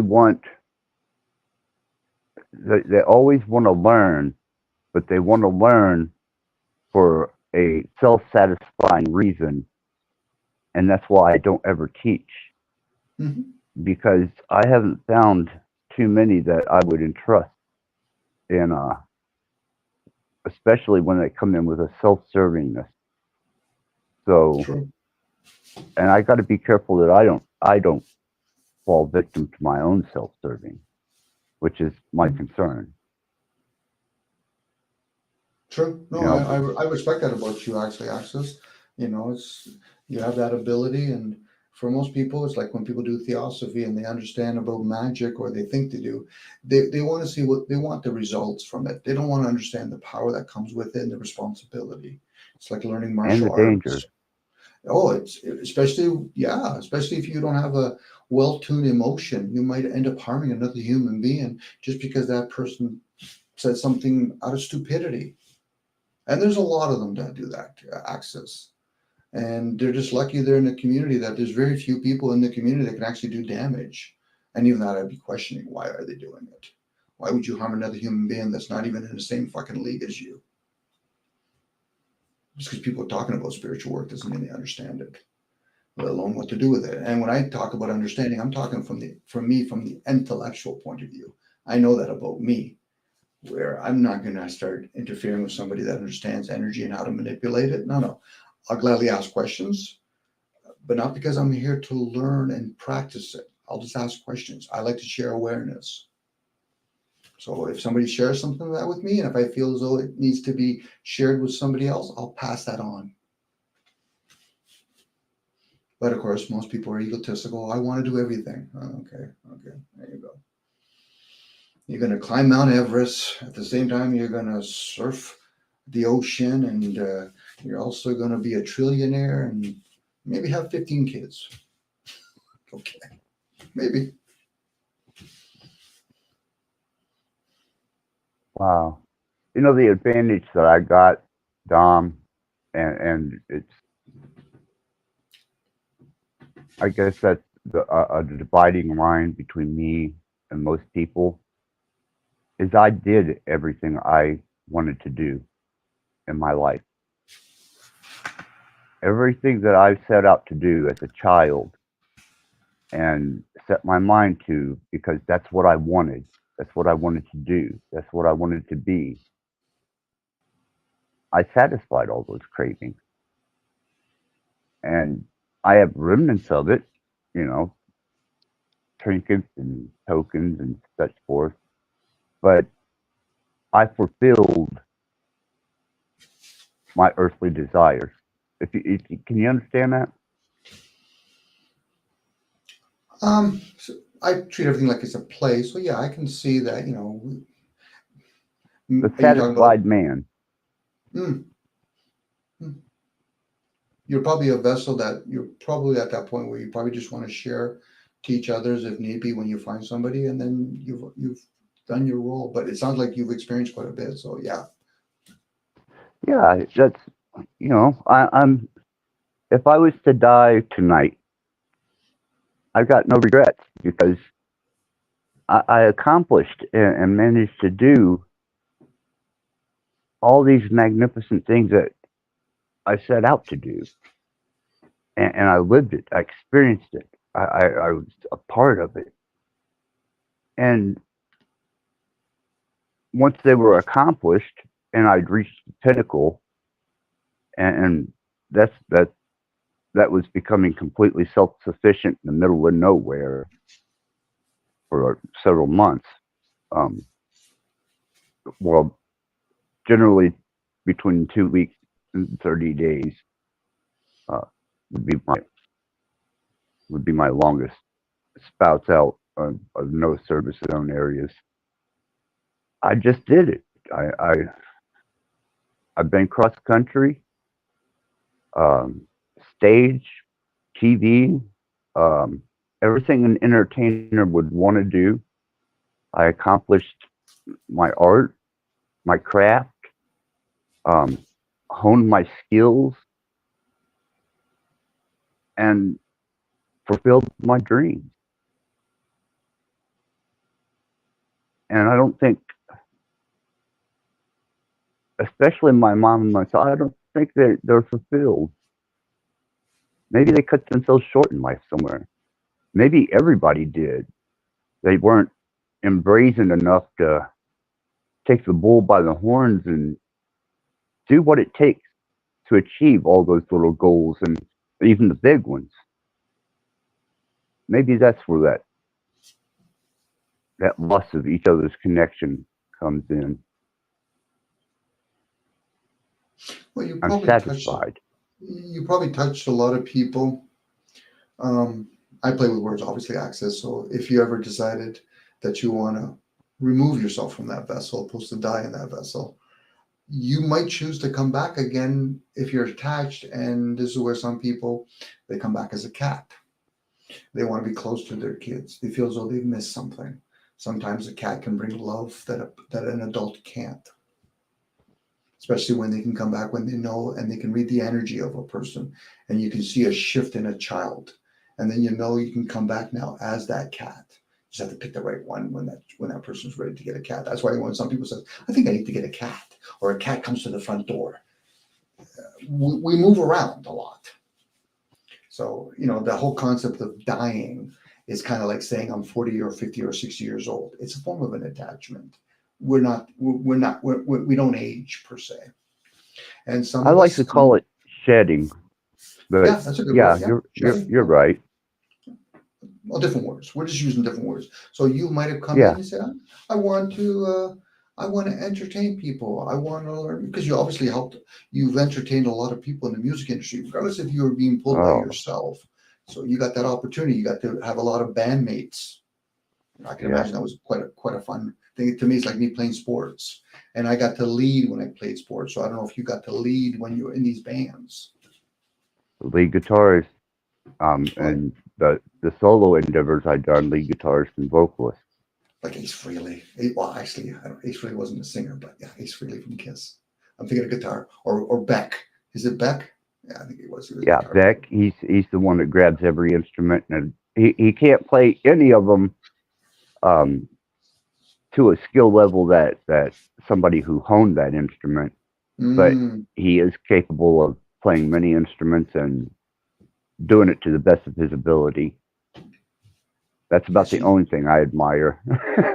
Well, because you're in that field, and you know that. For me, I'm just throwing names around. I'm like, okay, what do I know?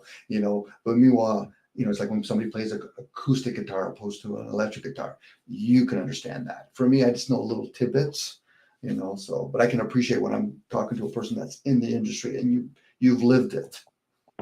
Yeah. Yeah. That sense of accomplishment and self-satisfaction, and not be jaded, that was that was my kind of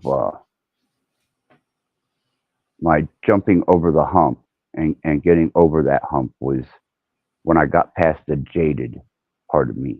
I said, "There's nothing Mm, left to do. The wine has no flavor anymore." mm, Well, that's whenever I found out that I've got a lot of wine that I haven't even tasted inside of me, and that be connected to the consciousness that we are, self discovery. mm, I did all the outside things and even inside things, but it's all about recognizing self discovery, I guess, at this point, and the adventures it's going to take me on. But as far as a pursuit, I don't, I don't, I'm comfortable. mm. And it sounds like access because you hear that we hear it probably more in certain kinds of professions where a singer or bands eventually pursue spiritual things because they've accomplished certain goals. Like I think some of the Beatles were pursuing certain spiritual stuff. It's even what's his name, Jim Carrey kind of ideal. Eventually, you realize is this all we have to obtain here? And then people start pursuing other things, and then more or less most people do it that are outside of those areas. When a person says they become depressed or they become homeless or they just pursued a career and realize there must be more to this our existence opposed to just doing those things, but they're so beautiful. I can't deny the fact that me being an electrician, I enjoyed my craft. I just didn't like to doing it all the time and chasing it for the same rewards.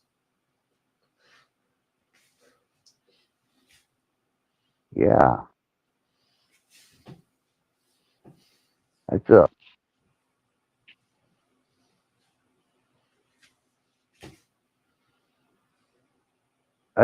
wow. It's just the concept of that.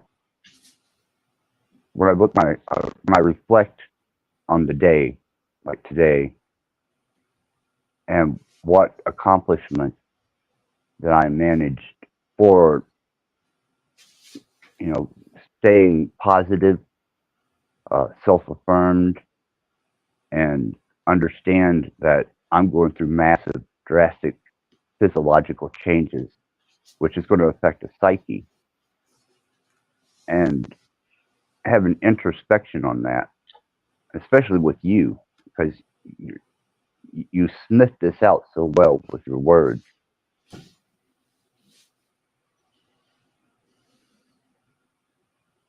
Well, I'm glad you're doing I it have a now, whole opposed to about a week earlier, because I think we had a lot of flares up in the sky that might have affected you even more, from what I'm right. hearing. Yeah, the sky's been busy. Mm.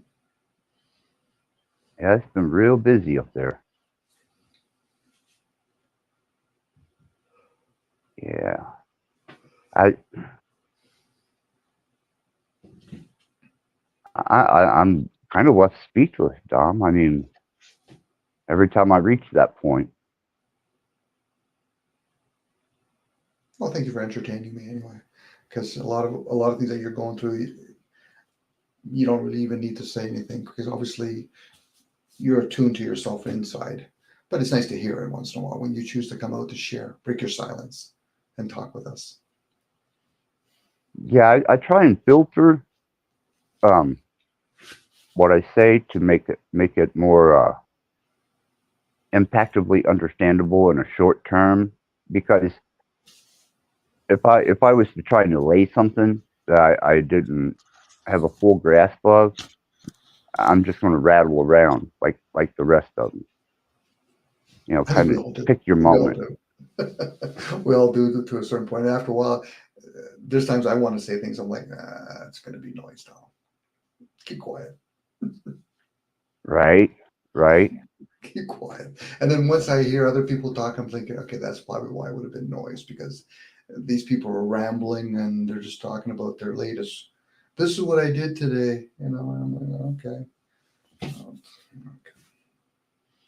But I get it. It's a social thing that's going on with a lot of these groups, which is fine. So yeah, for dynamics it is. I noticed, Dom, that most of the people that are on these uh, squawk boards and squawk panels and such forth, they're incomplete. Um, it's almost like they're looking for something in an empty bucket. Good analogy. An empty bucket, yeah. And I noticed that with a lot of people. Yeah, because I don't think. I've heard myself say this to a couple of my buddies. Are you teachable? Not because I'm the teacher. Are you teachable? Of course, some of them say, "Well, Dom, I went to university." I said, "No, but are you teachable?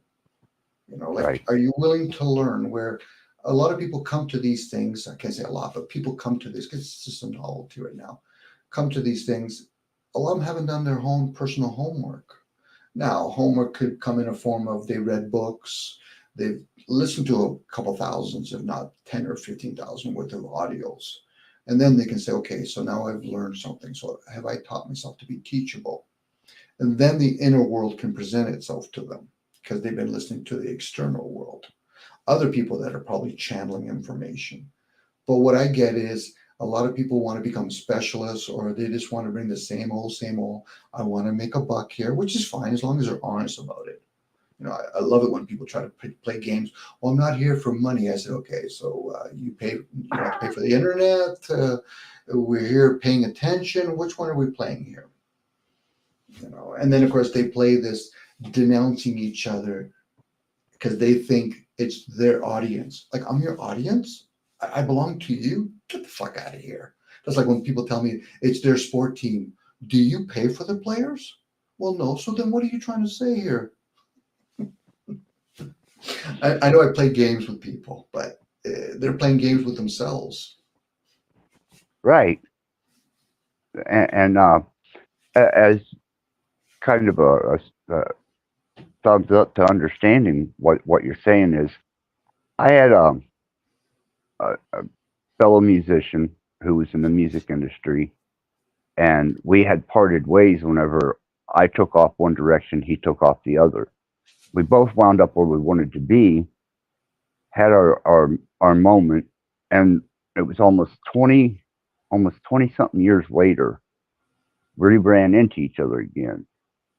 And he called me over to his house. He's extremely successful. And so I took a trip and went to his house, and I realized through the words that he was saying is I was there to entertain him. I was his spectacle for that moment, and he wanted to. I'm not even sure if it was ego driven or what the nature of that beast was, but he said, generally, I don't have people over to entertain me. And immediately I thought, I'm your entertainment? Is that why you called me here?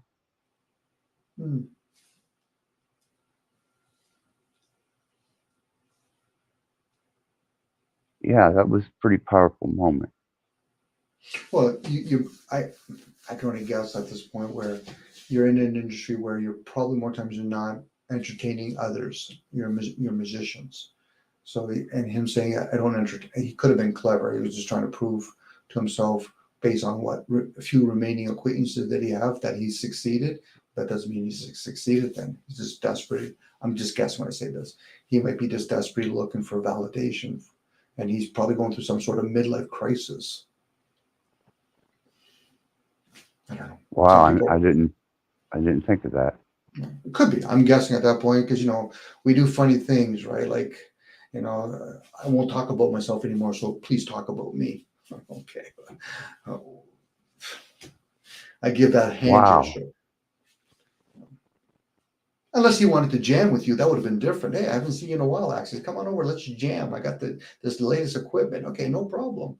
No, when he left the industry, he does fly fishing. He does custom fly fishing poles. He makes them himself. Custom lures, baits.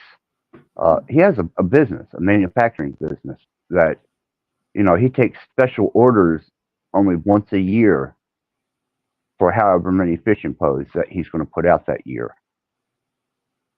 And he's got his own patent on his particular type of fishing pole.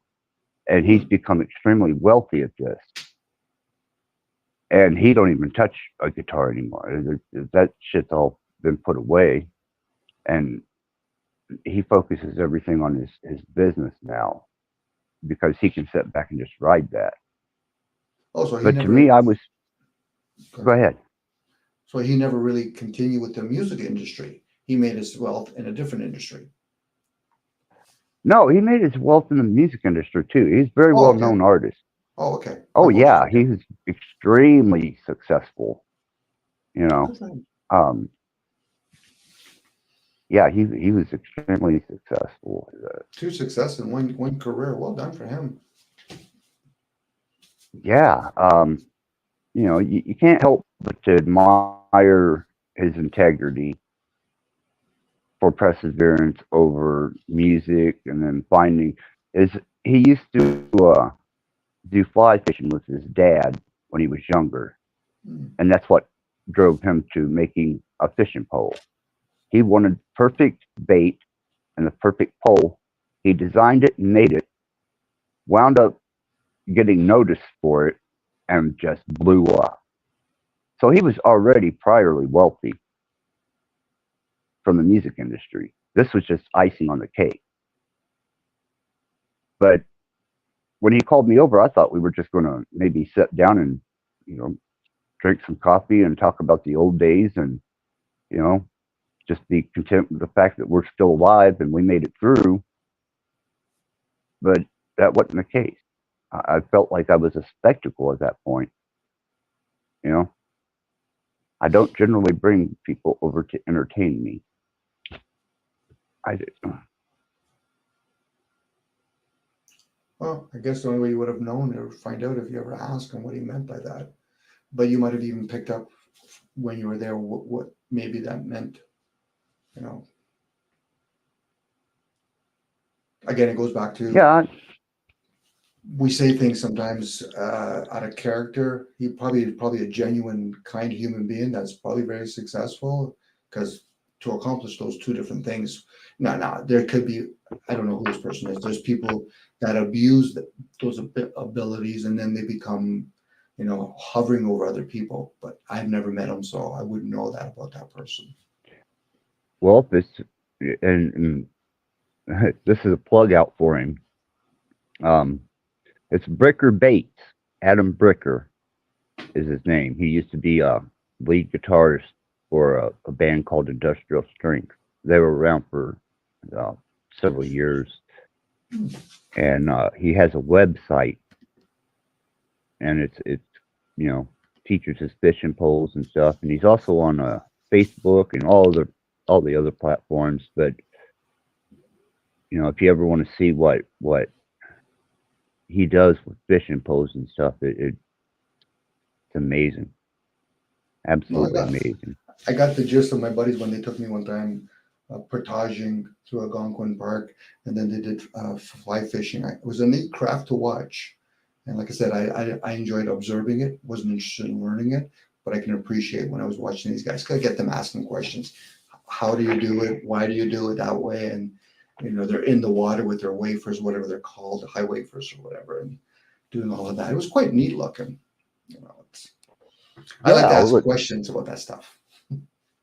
Oh yeah, and I'm not. I fish for survival when I'm out. He does it, and it's a recreational, leisurely pastime and a sport to him. Mm-hmm. And I'm not that attached to fishing. That may have been the barrier, is I wasn't thoroughly impressed with the fact that I don't fish, and that became his life. Mm. But Bricker Bates, Adam Bricker, good guy. Solid guy, I'll say that much. Not maybe the most savvy or word wise person, but he's got his heart in the right place. He's got gifts in other areas. All kudos to him. My Yeah. dad taught me a long time ago, Access, and maybe because of his personality, my dad could be talking to a millionaire and they could talk to a homeless person at the same moment. He treats everybody somewhat Yeah. similar. So I'm the same way. For me, if somebody tells me they have a career and a profession, and I get the sense from them they're the kind of people I could sit down, have a coffee or tea with, and I could just ask questions, or we could just talk about whatever. I enjoy that. When you're around somebody, it's all about them. I'm like, okay. So I could be anybody at that point, opposed to they make it more personal, you know. Because for me, it's not always about asking people because I want to do it. I just like to ask questions. This is how I get to know other people. I remember learning that as an apprentice, as an electrician. Me asking question was to benefit the electrician, to reinforce what they already know, so they can able to ask, tell me to ask me back what I asked. For me to do it, that's another thing. So that'd be no Kind of different being like a farmer. Go ahead. honing the teacher. Yeah, that's a great term. That's a great term. Thank you. Yes, honing the teacher, and that's what the apprenticeship program should be. It doesn't matter if it's a farmer, a person that's learning how to play bass guitar, from a teacher that used to play in a band, right? For me to ask questions, why do I hold my guitar? Why do I hold the strings here? That's what I learned as a kid, bass guitar, actually, as it was just a hobby. Not the best instrument to play by yourself, by the way. You know that. Right, right. That's actually a filler instrument, but you know, Wes Claypool, got to give me props. Yeah, my dad taught me. He brought me to a music place. Dom, I think you should at least learn how to play the bass guitar. I said, okay, Dad, sure, I'll give it a chance. After that, then it was learn to play soccer. I said, okay, I'll play that too. So Dom, it sounds like you had, man, as I'm receiving in this conversation, I can. It's almost as if you had a, a happy childhood. I mean, really, oh, you know, I I don't did know. Only to you no would, end. but The you only go ahead, sorry, Haxes. you sound so uh, completed in your development that you don't have any of those pent up, you know, emotions and feelings and animosities that generally create the character of a person. You seem so free of that. My best energy is to be as carefree. My dad gave me that opportunity. My mom, of course, like a lot of women, took on most of the responsibility. My mom's a very wise woman. She doesn't always have to show it.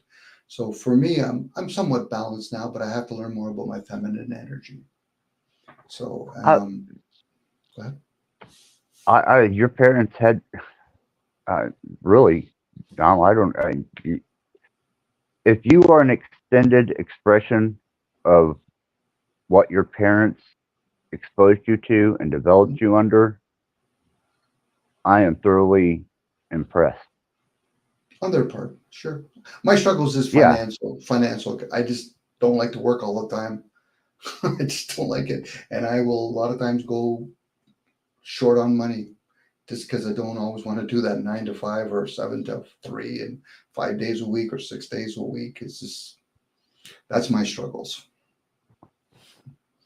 and it's self inflicted. It's not like as though I can't find work. So I I guess I was fortunate in that area.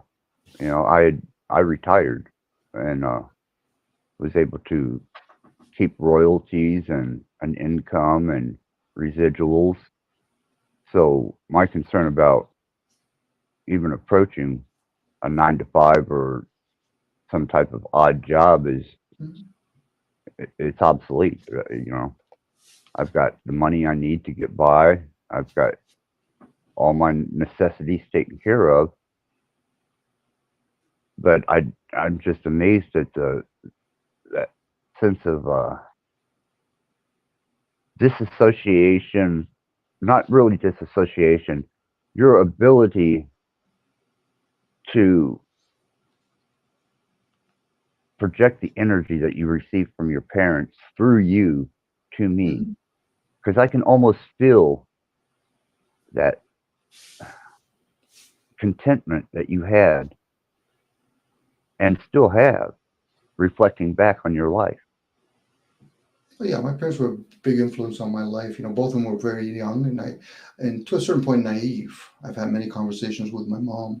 Uh, a lot of things she did, she was just naive, and even myself, I was naive in the world situation. It's just when I got married, got divorced, had a couple of depressions, I kind of woke up. I found myself in certain countries. I'm like, fuck, why didn't I know none of this? I didn't know none of this. I got a better impression on humanity. Like, I grew up with multicultural friends, but I never really put it together. Even when went back to where my parents were born, I'm like, this is like night and day for me. I grew up in a small place outside of Toronto. Comforts, a lot of comforts. Didn't have to go without any, lacking of any needs. So, but when I hear other people talk, there's a part of me, I don't know if I'm empathetic or empathy, or I just know enough just to hear in words that they had a different life. I don't try to weigh it as it was bad or good. It's just, it was different. Yeah, me personally, I am a reflection of the life I led and still lead. Um, all the bizarreness, the weirdness, the things that I get myself into and devote my time to, is just an extension of the personality that's in this body. Not necessarily the consciousness, but the personality. Hmm. And I that's ostracizing within itself. But to have that common formula that you can walk anywhere and step into any crowd, kind of like a great man, and just proceed forward. That that to me is an impressive thing, and that state of energy I can feel because I don't resonate that way generally. I might now that I'm a different, biological system. I don't have the poisons in me, but it's hard for me to imagine, and it's hard for me to take in being able to just walk anywhere and associate with any race, class, or creed, because the minute I sense anything, I'm immediately reacting. I don't have that carefreeness. I'm not always in it. I just know it resonates with me. Sometimes it could just be irresponsible. But then again, on the other side, I can't see myself being on stage like you. So there's I admire, and I'm a romantic this way, obviously, where like, fuck, Axis had a badass life. But then again, you start breaking it down, Dom. There was times I was on the bus. There was all these groupies or all these other things. Things just didn't work out. But it's kind of like watching a movie, and it's all cut and paste in my romantic view of doing it. So for me to be carefree, or sometimes it's irresponsible, I won't deny that, where I can start chit chatting with people, where other people would say, well, Dom, I got to go to work. I got to do this. I got to do that. I said, fuck, you're running around all the time. But at the same time, I'm like, okay, so what would it take, Dom, with your imagination to be on stage playing an instrument? Did you get to see um, Sydney and her last performance in Colorado? My daughter Sydney. took up the music, Okay. um, and I can't. I've been promoting her through her channel, and she's only got two stage performances on her channel, but she really made me I, I, I, I don't have words for it. You know, Happy, proud, excited for her. I'm just throwing a couple of well, words. yeah, we have a relationship that's kind of peculiar. As long as I don't interlope, then she won't shove me off into the void of no return. Mm, And I gotta keep that in mind whenever I talk or deal with her. You know, I can't imply myself on her at all. But to see her take up and start performing live, and when she told me, "Well, isn't that how you made it, Dad?" You know, that was so powerful. She spoke louder than words that she loved me. hmm That's what I'm trying to get across is she didn't have to use words. Seeing her on that stage performing and knowing that that was inspired is kind of a feedback to "I love you, Dad." hmm She's embraced whatever she saw her parents, in this case, what you do, where some kids, and it could be even a struggle for your son, where, some, you hear some stories where their parents were very successful, very famous, very well known. And sometimes it's a hard path to follow, especially if parents know it's a tough business. You want to shelter them, or you want to just let them grow their own wings, right? And it could be any profession. It could be even a doctor profession or another craft of some sort. I'm gonna put the link to her channel. hmm Um, so I thought you'd seen her. Um, I think you sent it. I don't subscribe to nothing, so I apologize, Access. But if you sent me the link, I'll gladly listen to it. Sure, I will.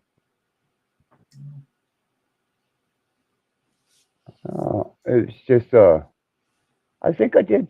Yeah, I did. I I think think you I did. did I think you send did. you. I'll look on Facebook. I'll review back on Facebook. My apologies. That's fine. It just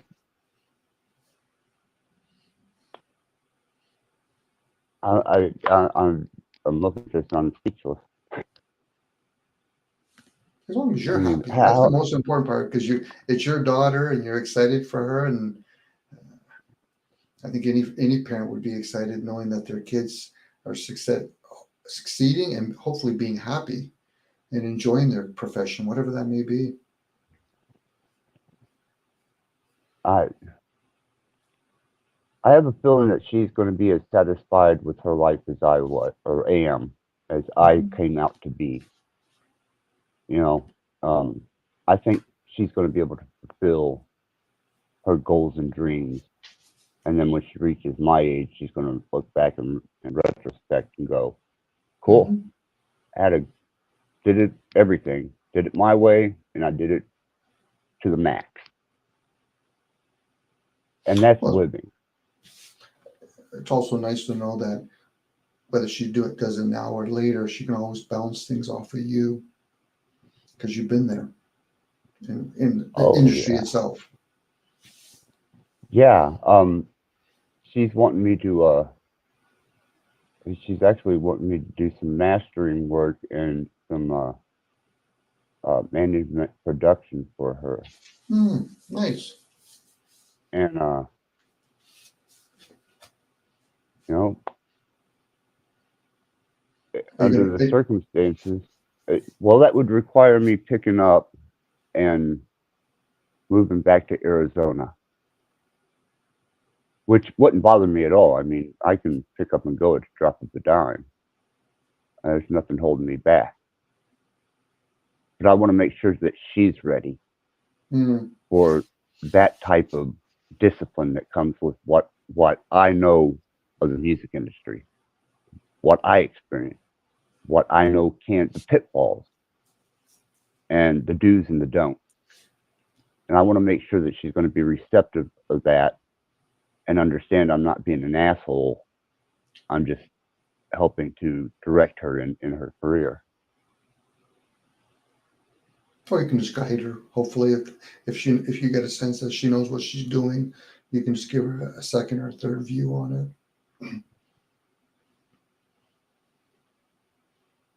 it. Has she just started her career, or has she been in it for a while? Access. No, she got through college on a music scholarship, which, that was cool.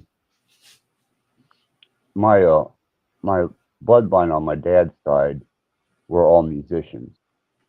Started out with a band called the Blue Mondays out of Eastern Kentucky, and they were playing around in the late 40s and 50s,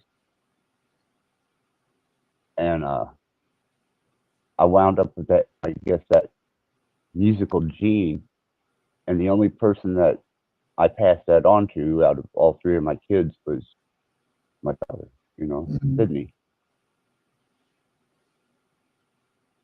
So I didn't think that she's an environmentalist by trade, and she gets rid of invasive species and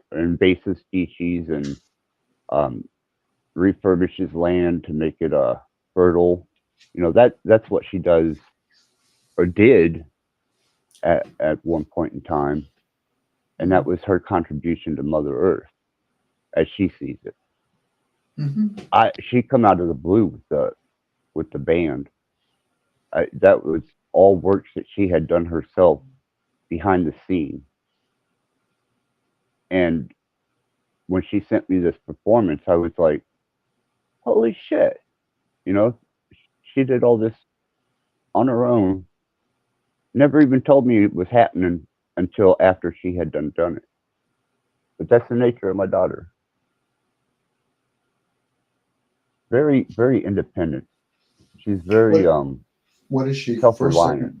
What is she? First, second, or third born? She was my third one. Yeah. And you, what do you access? One. What do you access in your family? Are you first, second, third, fourth?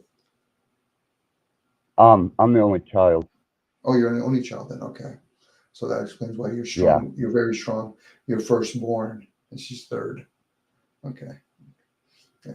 As firstborns, as firstborns, we're usually pretty strong as firstborns. So you're the only born, so you're the firstborn. So it goes hand in hand how we raise our offsprings, depending on your order. If you're firstborn being raised by firstborn, it's different than firstborn being raised by somebody that was middle child or third child, based on some of the science that they put behind that. Right. I study a little bit of not anywhere near what I do with frequencies and media, a few other things that I do, but I did study for a while the genetic traits, heritages, and links between races and between families and recessive genes, and I observed and watched various things that you could almost predict was going to transpire because you could see that in the parent. True. It's not always that way, but I found that usually 9 out of 10 times that gene carries over, which means that gene has to carry memory. Yes. Or some type of reflection of their personality.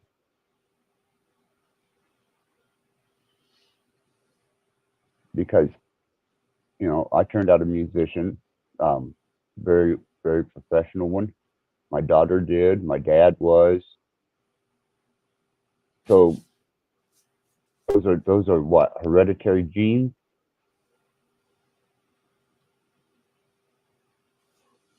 It would have to be. It's like some people that have the gift of understanding astrology. Not everybody in a family has it, but there's usually one or two in that family that would probably have that opportunity. Yeah. So yeah, that would make sense. Some people in your family would have picked up music. There's also the environment too that might enhance it a little bit. Oh yeah, So yeah. She was always surrounded by music, by musicians. Um, unless I was out doing a show or something, she.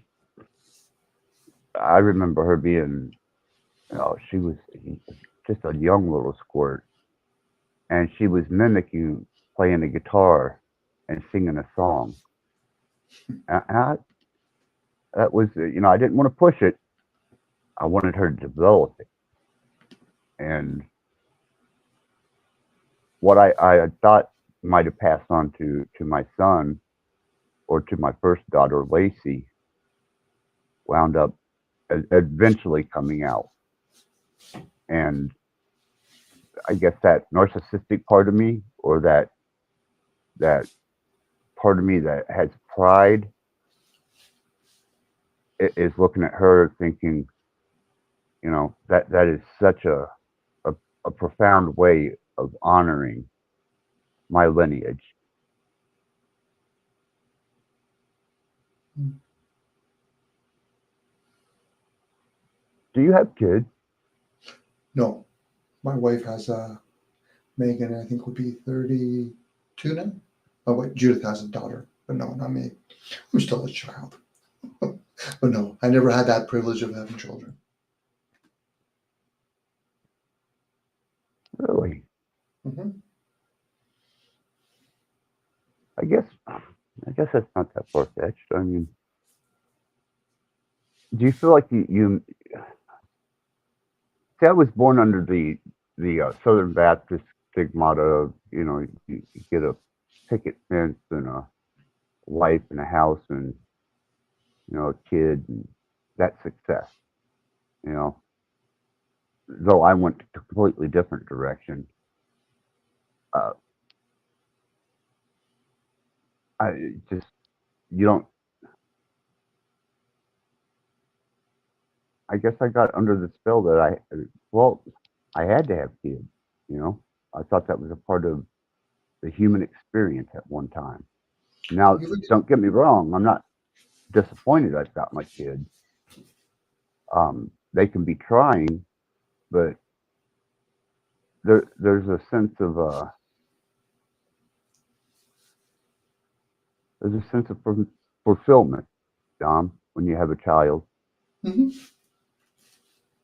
I've heard numerous of my buddies, I've heard them share with me, they've transformed once they've had a child. And for some of them, it worked with them. I said, yeah, you guys go clubbing all the time. You needed some sort of grounding. For me, I've always been maybe that my dad, I learned from my dad. My dad was a very playful person.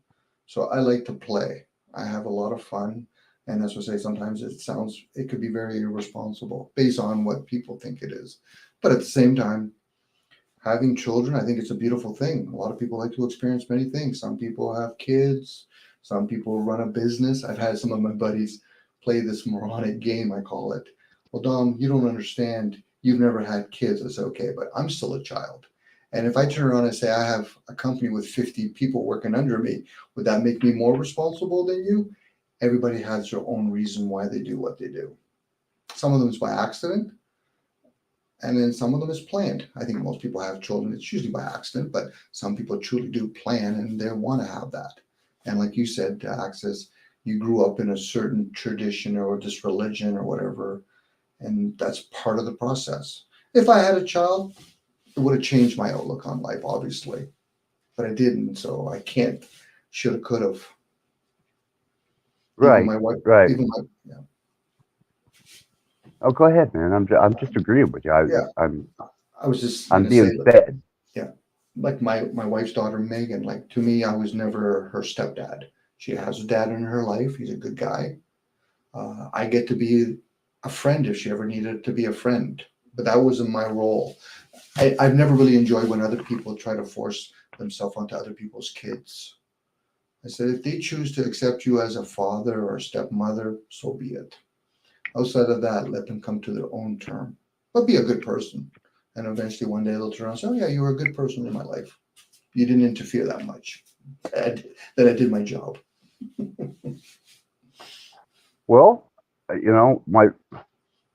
my first daughter. was less than a year old. She was a few months old whenever me and her mom got together. Hmm. And there- there's a there's a history there. But anyhow, I she didn't have a dad. She didn't have anything that remotely resembled an upright man. Hmm. And I didn't know that I could have kids because hell, I'd done plowed through so much pussy, Dom, that if I could have had kids, I'd have done had a dozen of them. So true. Yeah. And then one day, I'm pretty content. Lacey had gotten to about she was about a year and a half old, maybe two, and here come her mom. I'm pregnant. And at first I was like, there's no fucking way, you know. Uh-uh. But she sure was, and that was my son. And that was a whole adventure. It was a massive adventure of just careless hedonism and excess and overabundance. And when it was all over, the second wife, Melody, I wanted a child with her. I mean that was an objective, and I got it. That was my daughter. Hmm. Now we went through a whole nother phase in life and success, but on a completely different scale and a different venue, and it was amazing. And I just didn't. There is a difference whenever you want that child, and you're not sprung on that girl coming at you going, "Hey, I'm pregnant. Now what are we going to do?" Hmm. This was a well thought out birth and joy, just absolute contentment and joy with it. So your third child was with your second wife. Was she was the only child then? Am I correct by Yeah, my assuming that? second wife was adopted. Um, Melody, she was a German, and Melody Schmidt, and she was adopted. A little blonde haired, blue eyed chick, pretty as the day is long, and she was only child, and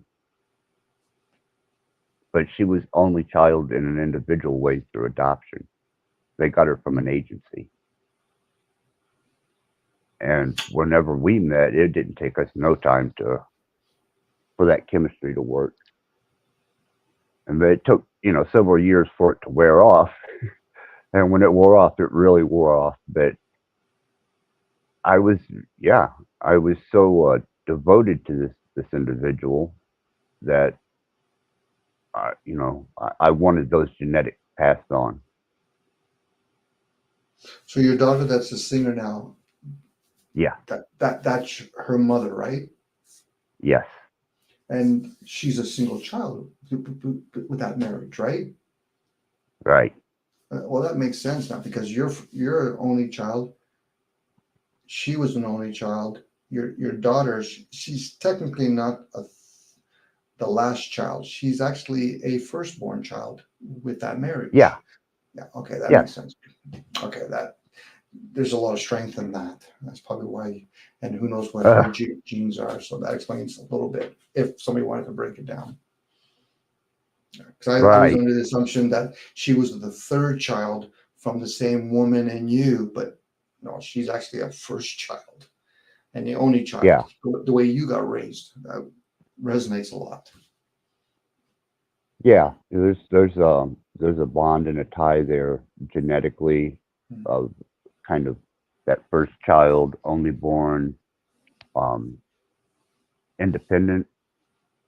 Uh, Strong-willed. That's the word I get. oh my God, yes. Strong-willed. You're strong-willed too, actually, Access. Yeah, that's what they say. Yeah. I got a Sometimes carefree will. I got a carefree will. You're strong-willed. So maybe that's why when I hear the word determined, you have a determination. That's a great quality. I wish I could buy that quality because that's not me. I wouldn't shortcut yourself on being carefree, man. There's advantages to being carefree. Oh, there is. Oh, yeah, there is. Don't deny that. I'm not here to completely throw myself under the bus. And if it is, I hope it's your band driving over me. Pick me up, guys, later. No. I like the qualities that I have. It has its disadvantages too, but I enjoy doing it. That's why I can sit down with a bunch of guys and we could chit chat. Do you have to be anywhere? No, not really. I choose to be here. I get that. I can fully understand that, but my obligations as far as any type of social behavior is my own discretion. Mm-hmm. Well, you've earned it. You've put in a lot of time, and you said you're retired now. So, hey, Yeah. If your daughter asks you to go back to Arizona and say, "Are you paying me retirement fees?" You'd probably do it for free for her. Oh yeah, I would volunteer my services. Until she got signed, and then it wouldn't be her paying me. It would be the corporation that she's in as a band through the record company that would be paying me. Sure, that makes sense. Yeah. Yeah, it don't actually come out of. Well, it does. There's a percentage of it that comes out whenever they sponsor a band or a band gets signed. They'll give you the money to accomplish maybe a tour, Mm-hmm. and then they'll take that money back out of the money in the earnings while you're on the road, and you get a per diem, a survival check while you're on the road in a tour bus. Actually, I got a question to ask you. When you were doing it, were you able to perform with your own music, or do you had to perform other people's music? Were you able to sell some of your music to other bands? Because I always hear that, a lot of times some bands that when they get really big, they don't even play their own music. Or is that kind of like a mystery? That's unfortunately that is true. The only time that I was a hired gun was with the Thrill Kill Cult, and that was that was just a one-time tour that they'd done in a particular style that I was cut out for, and they had lost a member, and I got to fill that. Oh, okay. Outside of that, everything has been solo or influenced by my writing, and by usually my lyrics, and the drummer contributes, the bassist contributes, and the fundamentals of what's coming across, and especially Mystic Witness. That was a heavy metal band that I was in, one of the first ones that got noticed, and I wrote everything, yeah, except for I didn't write the drums, the bass. I did the vocals and the lead guitar and the rhythm guitar. And Tony King, he was with us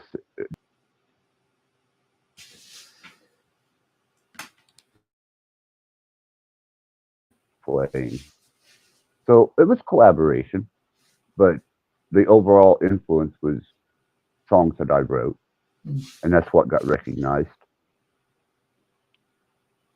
I'm sure the skill and technique of the band that I was in, Tony, Mike Kelly, and John Blake, and then me, that formed Mystic Witness, and they were very talented, hungry and talented.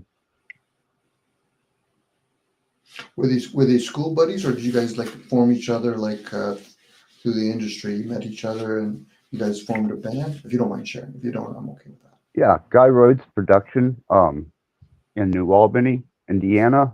Hmm. It's a small production company, and you can you can go in there, and it's what's called a musicians list.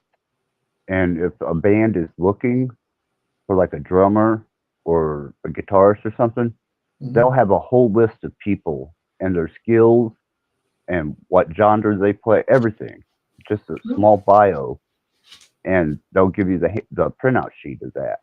And I wound up getting lucky because whenever I got the guitarist that I got, he came with a drummer and a bass player. Was it So it was unionized? like Like, was it bonus. unionized? I'm sorry. Sorry, was it unionized too? Like, I'm just wondering if the industry gets unionized like that.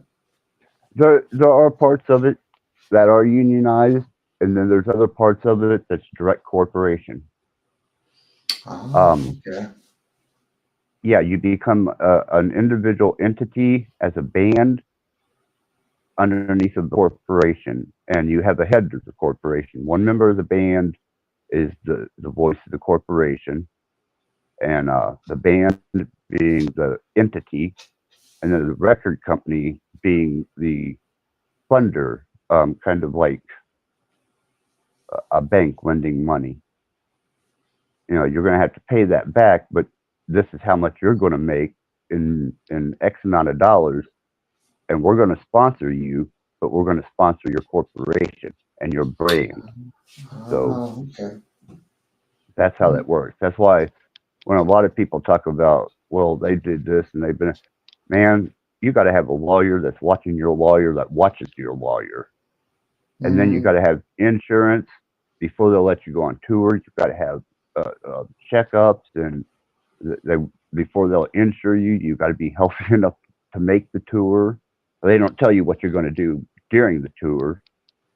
By the time it's over with, you're an exhausted, used up piece of meat. But yeah, there's a lot more to the music industry than just jumping on stage and collecting a check. I mean, you got to fill out corporate taxes. I was going to say, do you pay taxes from different states that you go to, like baseball players and all the other athletes? The same ideal? Different places you pay different amount of taxes? Um, we had an accountant, Oh, and okay. that was who the lawyer kept an eye on. You have a music lawyer at your disposal through the record company. Um, then ticket sales are a completely different thing because that state that you're in, whenever you're playing at that stadium, will get the revenue, percentage of the revenue from the ticket sales, and you'll get the money from the swag sales, which is your main income, t-shirt, posters, such forth, and the state will take, let's say, 10,000 people showed up at your show. Um, that's 10,000 tickets that were sold. Well, part of that goes to that coliseum or that stadium Hmm. that you played, and you got to pay them for using their venue.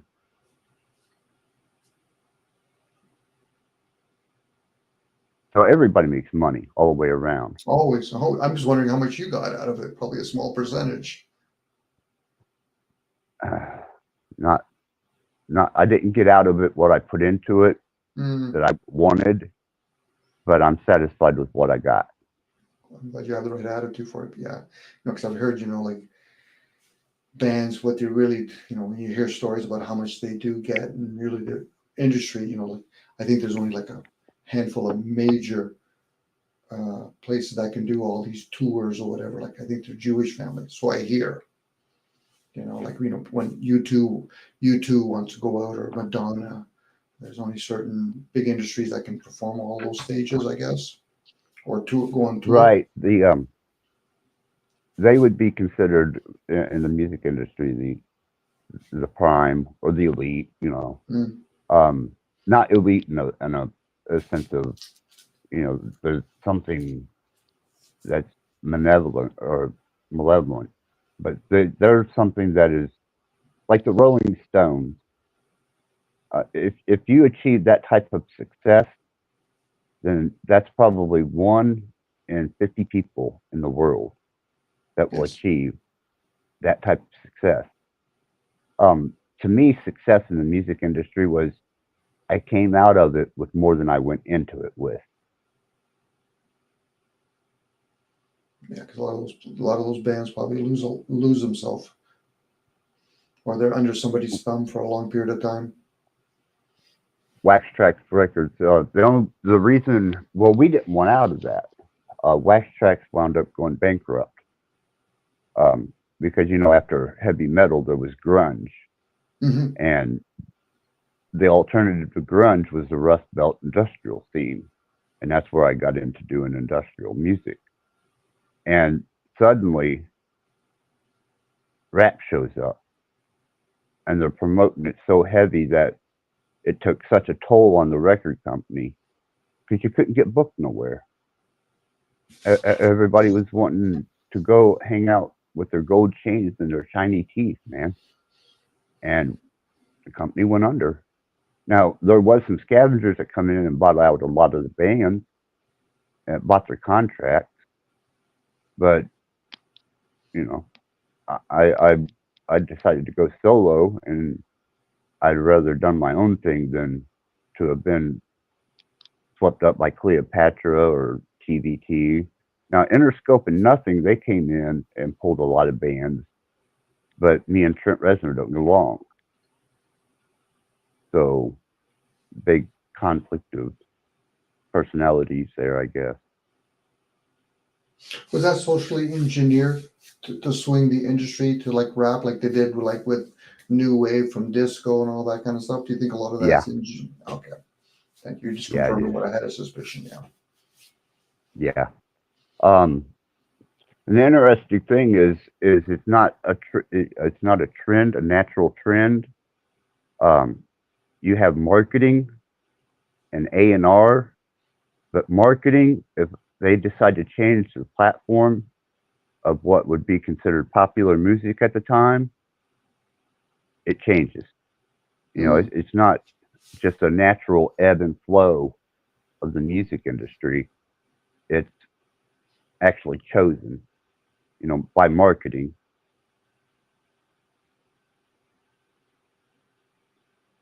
Yeah, I can't see But them. If you so wanted to sing, all of a sudden they're dictating they want to put rap in all their radio stations. You just can't go around and and say I want to play mine. I guess. that's it. I mean, it's like playing baseball, and suddenly the baseball field and the people that own it go next door and start playing football. Mm, You're yeah, like, what the hell? yeah. What You're just shit happened? out. You're shit out of luck at that point, unless you start playing the different game. Exactly. Yeah. Exactly. That's why, when I say I was successful at it, I come out of it without owing, and I come out of it with a bit of a residual. So I succeeded, and I was heard nationwide. That to me was satisfying enough. And I got to play with some incredible, incredible bands on tour. Um, got to meet different, so many different, so many different people, especially at the showcases. Um, that's how a lot of artists get signed. I don't know if you know this or not, but they'll have what's called a showcase, and they'll have representatives from 4 or 5 record companies that come in, and you get 10 minutes in front of these record executives to give them your performance. And I used to get invited to those to see all the bands who were striving to be the next big thing, and they put how much energy they put in 10 minutes. It's shit that would take the average person a couple hours. And I got to meet a lot of pre-famous people before before they were discovered. They were in those showcases. So I were they always like thought that was scouts? neat. Were they like scouts to see whether or not, like for later on, like is that what they're doing? Like you have to perform in that short Well, period of time? what happens is your local promoter. You'll whenever before you get anywhere in the music outside of just playing taverns and bars and your local wherever's. It, so you usually have a promoter, somebody who's booking your shows for you, management, and they will call when they think that they've got enough talent in in their repertoire. They'll call a record company and like 4 or 5 of them have their representatives come out for a showcase, and then you'll get a letter or a notice or you know some way the promoter generally gets a hold of you or shows up at your house in the middle of fucking night and he's like, we got a premiere coming. There's going to be this agent, you know, TBT, Warner Brothers, Elektra, they're going to be there. You got 10 minutes. Kick ass. And then if he gets signed or if your band gets signed through one of the corporation heads that are, or the scouts that are there at the showcase, then that promoter gets a kickback. Mm. That's where the dirty work comes in. Well, it's all when it boils down to it, it's all dirty because it's about personal financial gain and hedonism.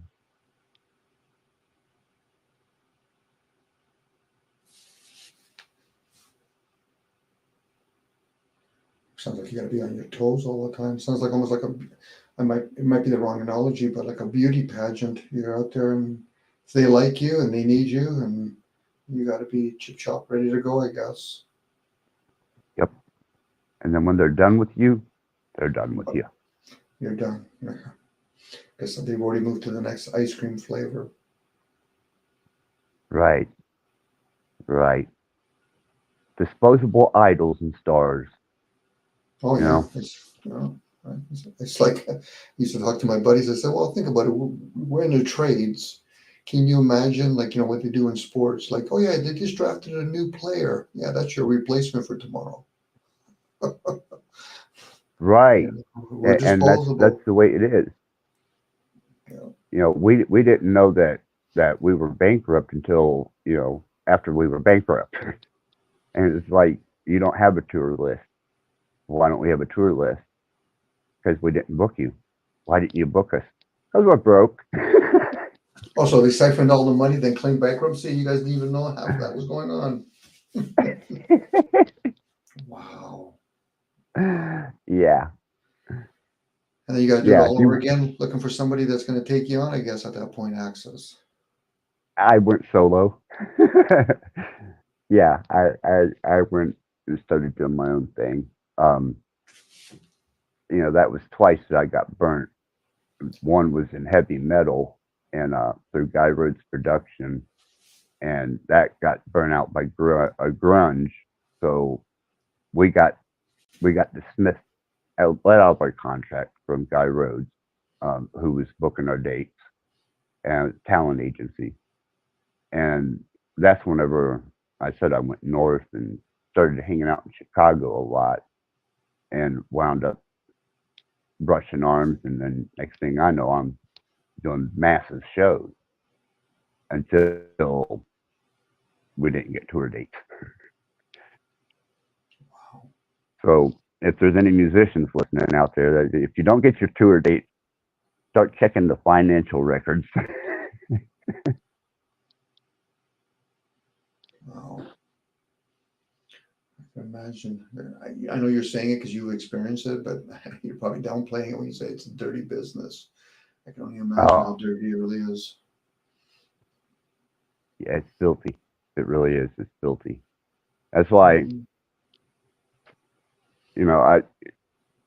when I say, I'm both ends of the spectrum, I can go anywhere in between, round. I contribute a lot of that to the endeavors that I took on the music industry, the the nightclubs and such forth that we had invested in, and just the heinous, just cutthroat and debauchery and the drugs and the money that should have been taken care of not being taken care of. You're only as good as your tour manager, you know? If you oversleep a show, then you're still responsible for the price of the arena that they rented out. You still got to pay for that out of your corporation. So if your tour manager can't bring you a handful of get up and go when he's beating on your hotel room door because you'd been partying all night, you're fucked. So it's crazy, Dom. It really is, but it's a functional system. It does work. Well, it's just you got to be a really pivotal person. The people at the top probably are very functional. They probably pay a lot of people. It's all the rest of the people that they just fill in. It's like you guys are just barely scrapping, making, and meanwhile the people at the top is all organized probably. Oh yeah. Yeah. Well, like I said, when you're on tour, you get a per diem, and that's what you're supposed to live off of personally while you're out. Me, I depended a lot on fans because the fans always had things that they'd gift you, and you definitely wanted that type of gift, you know. And you know, when you've spent all your money on excess and hedonistic debauchery, and you're stuck 3 days till you get your next per diem, but you got 2 shows in between that 3 days, yeah, it's the fans that pull you through. And to them, it's magic. To us, it's survival. Oh, yeah, it would be survival. Yeah, it would be. Well, now, if you grew up in a family that understood the business, that might help a little bit. But if you're just like trying to break into the market, I can imagine it's just. Yeah, I had no support in my family, none. My grandmother did give us a place to practice, but as far as when I played my first arena, I did not have a family member one show up, and that was Louisville Gardens. And it's like they didn't care. They didn't realize that I was playing a stadium, you know. Come on. Hello. My music's that good, you know. They were still, you know, to this day. But my daughter, she's done two pretty good performances that she's had videotaped. And family's just going nuts over it. And I'm like, what the hell? Well, you were the pioneer. Was I the wrong gender? Yeah. Well, gender might play a role, but you're probably the pioneer. And a lot of times when you come in from places where people were farmers or hunters, that's not a profession. You know, what do you mean you're an athlete? What do you mean you're a singer? What do you mean you do the baton? What's that? That's weird stuff. And then once you open it up and realize there's financial gains from it, then and only then, but they're not going to understand all the shit that you have to go through. Sounds to me when I'm hearing you talk, sounds like it was piecework. It basically is. I mean, and then you got to worry about the fire marshal. You got to worry about unruly fans. You got to worry about city code enforcement, and then you've got to worry about the police that are there because they will arrest you on that stage just as quick as they would arrest anybody out there in public. You're actually held accountable for that. Wouldn't that be the people? Oh, I'm guessing when I say this. Wouldn't it be the people that own the establishment? Isn't that their kind of thing, or no? They just. Well, that's why you carry insurance on the you have corporate insurance. Okay. Oh my God. That covers you can go from liability on almost like car insurance, where if your band causes this to happen and it was one of the members of your band, that's the whole corporation. So the whole corporation has to take that hit. Wow. It's quite as you explained in such a small amount of time right now, it's quite the web of things you have to know. Yeah. That's why I want to be there for my daughter if she will let me. Yeah, you would be the support. This is where, one thing is having family support. You're nothing that one's been actually in the industry and understands that, okay, you don't deal with that guy, you don't deal with that person, you don't deal with that insurance company. So you can guide them. Exactly. Exactly. And then the fact that she's a female artist, there's other precautions that need to be addressed. Sure. Sure it is. Boys are different, obviously. But when it's girls, but even with the boys, I hear there's a lot of funny things they make boys do, I guess. But that's here or there. Um, I don't know anything about rap or how Mm-hmm. that they run Mm-hmm. their program. I don't know.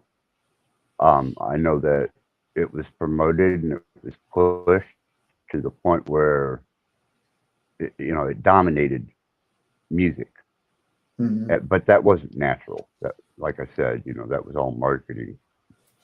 But the day of like the uh, the industrial artist, coming off the stage and having two or three groupie girls and shit and drugs and all this at your disposal, or for a woman, or for like my daughter, that's going to be a completely different adventure because she's Mm-hmm. not going to have three or four guys that she's dragging back to her hotel room. Unless it's her band and they're trying to get rest or something, but the promiscuity. The Bengals, they were bad about being promiscuous. Um, and they come out with a small documentary on that, which blew me away. But Did she do a lot of my drugs, like cocaine or whatever, the lead singer from the Bengals? Or was that, yeah, oh, Debbie,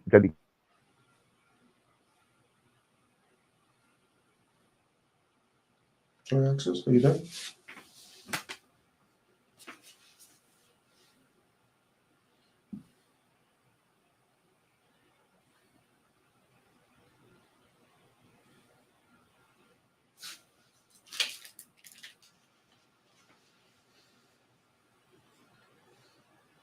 I guess we got to be careful with the names that we use. I don't hear you, Access.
Are you back, Access?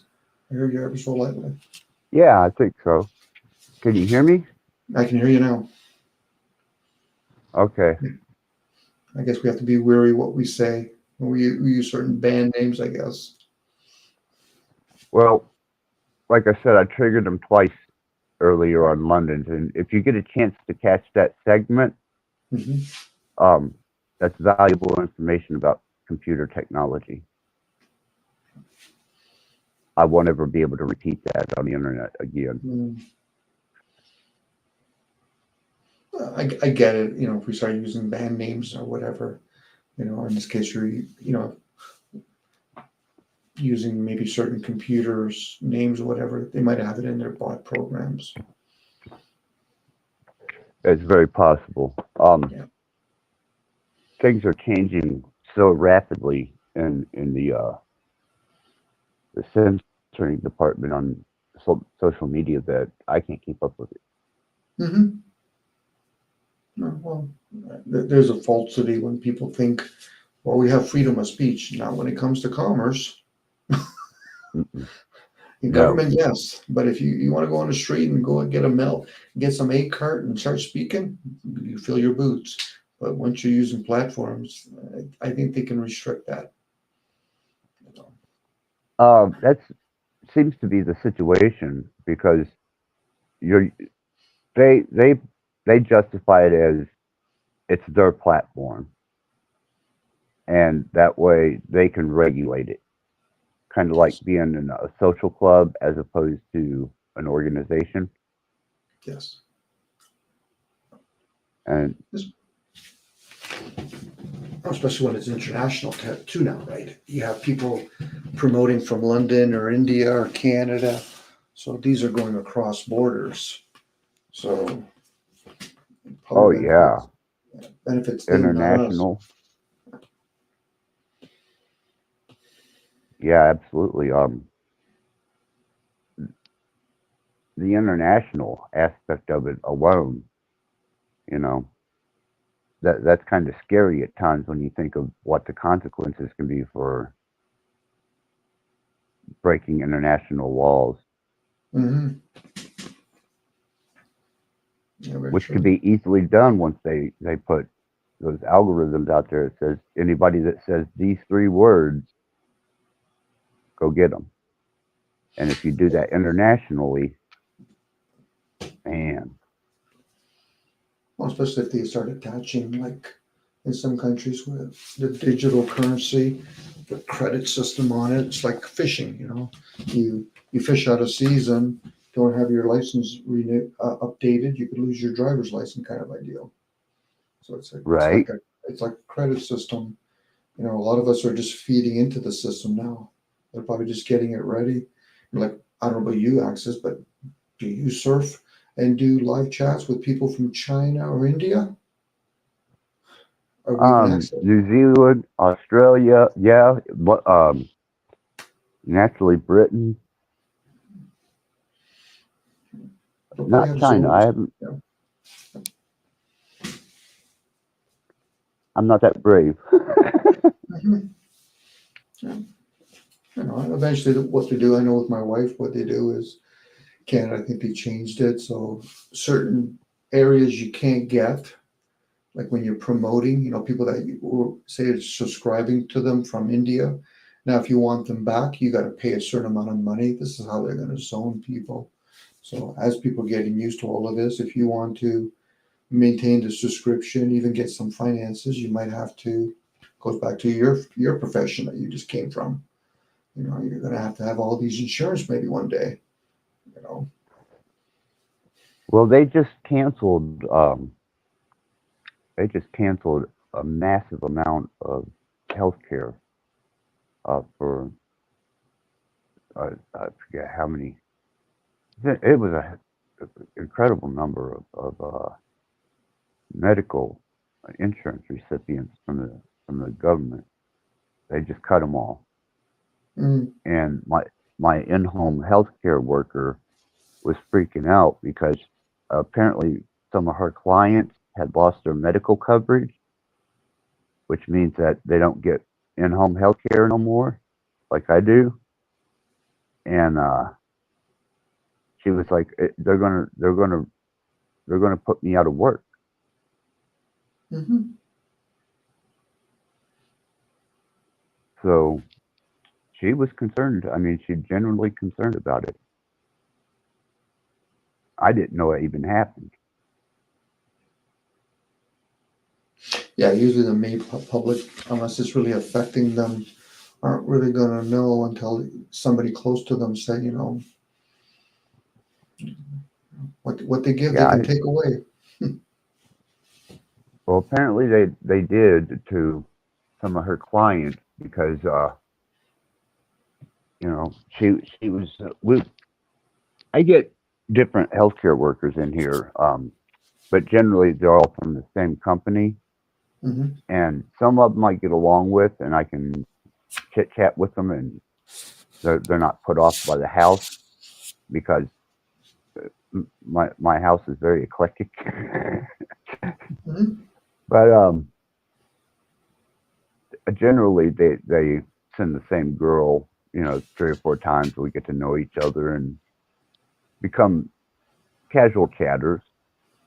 And with the second to the last one I had was the energy. She's the one that subscribed.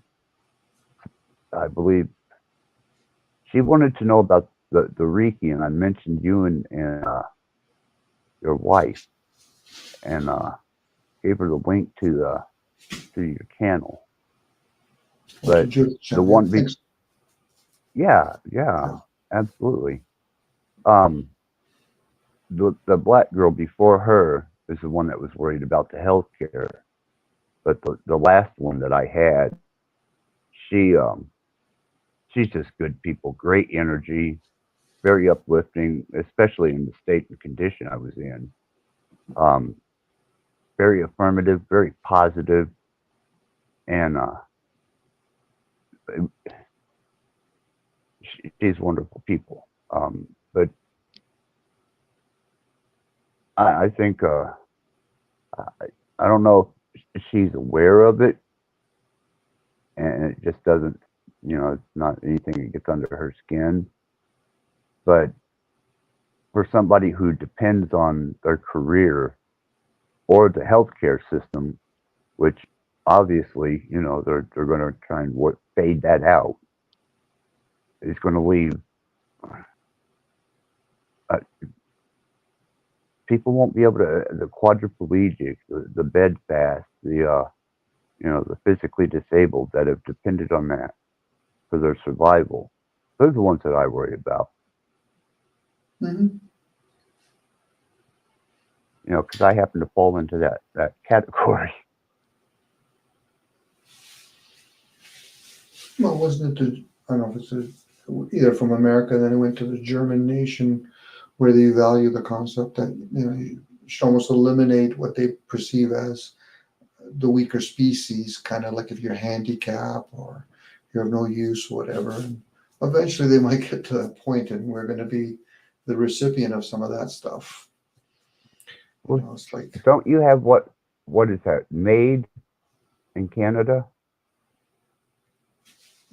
our The social assisted, system. no, the assisted suicide. Yeah. Yes, I've been, they passed that. yeah, I've Yeah, been, okay. Well, I was checking into that, and I was pretty sure that was something that was accepted in Canada now. mm-hmm. That Yeah, they made a even law. for the destitute, Mm-hmm. Yeah, just which if you can't afford to live and cut back on all the medical, um, sure, no problem. We'll do it for you. You're scared of killing yourself. We'll do it for you. that's that's what I got out of it. Mhm. Yeah. Well, part of the health system in Canada, it's always been abused by not the people that just use it, but the people like doctors and specialists. So everybody, who are with it. So it sounded nice when people talk about having a medical system done on a social system. Hey, we Obviously, got London in the house. Hey, Good to London. see you, London. What you got going on there? He bids us a grand rising and daddy duties. Bless your heart, brother. Help. Yeah, he's so generous with his platform. He's he's been You just really courteous.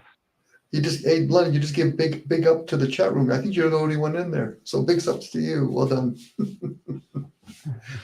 Yeah. Yeah, there's a lot of things shifting, in a lot of the countries, even in America. A lot of your systems are slowly decaying. That's I know for here in America with the whole border thing. Um, New York is overrun, and it's became an extremely inhospitable place. Not that it was much of a place prior to that, unless you were in a big corporation. But apparently, some of the major cities are being overrun by immigrants now, who are getting better health care and um,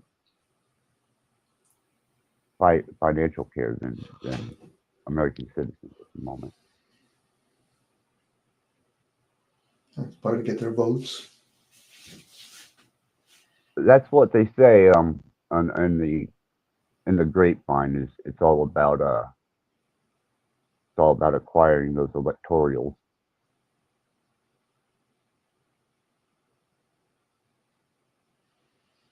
Unfortunately, Access, you're living in a country, it's no fault of the citizens, but country's broke.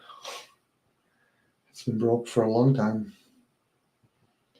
You know, That's what I'm getting. That's what I'm picking up from it because Mhm. you know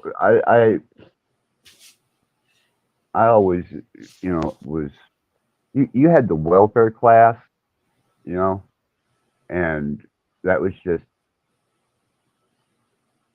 that was just a class, you know. It was people who you understood weren't as well off or maybe as educated or capable as us, or maybe they had more kids, you know. We always thought those people would be taken care of.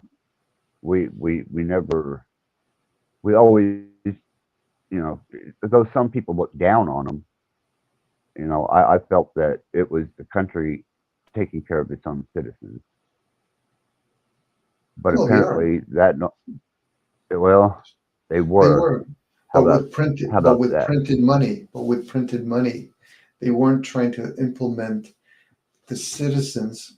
I know we're not citizens, but they classify us as to produce. Like the empire, just right now, it's just called America, has been running on fumes for a long time.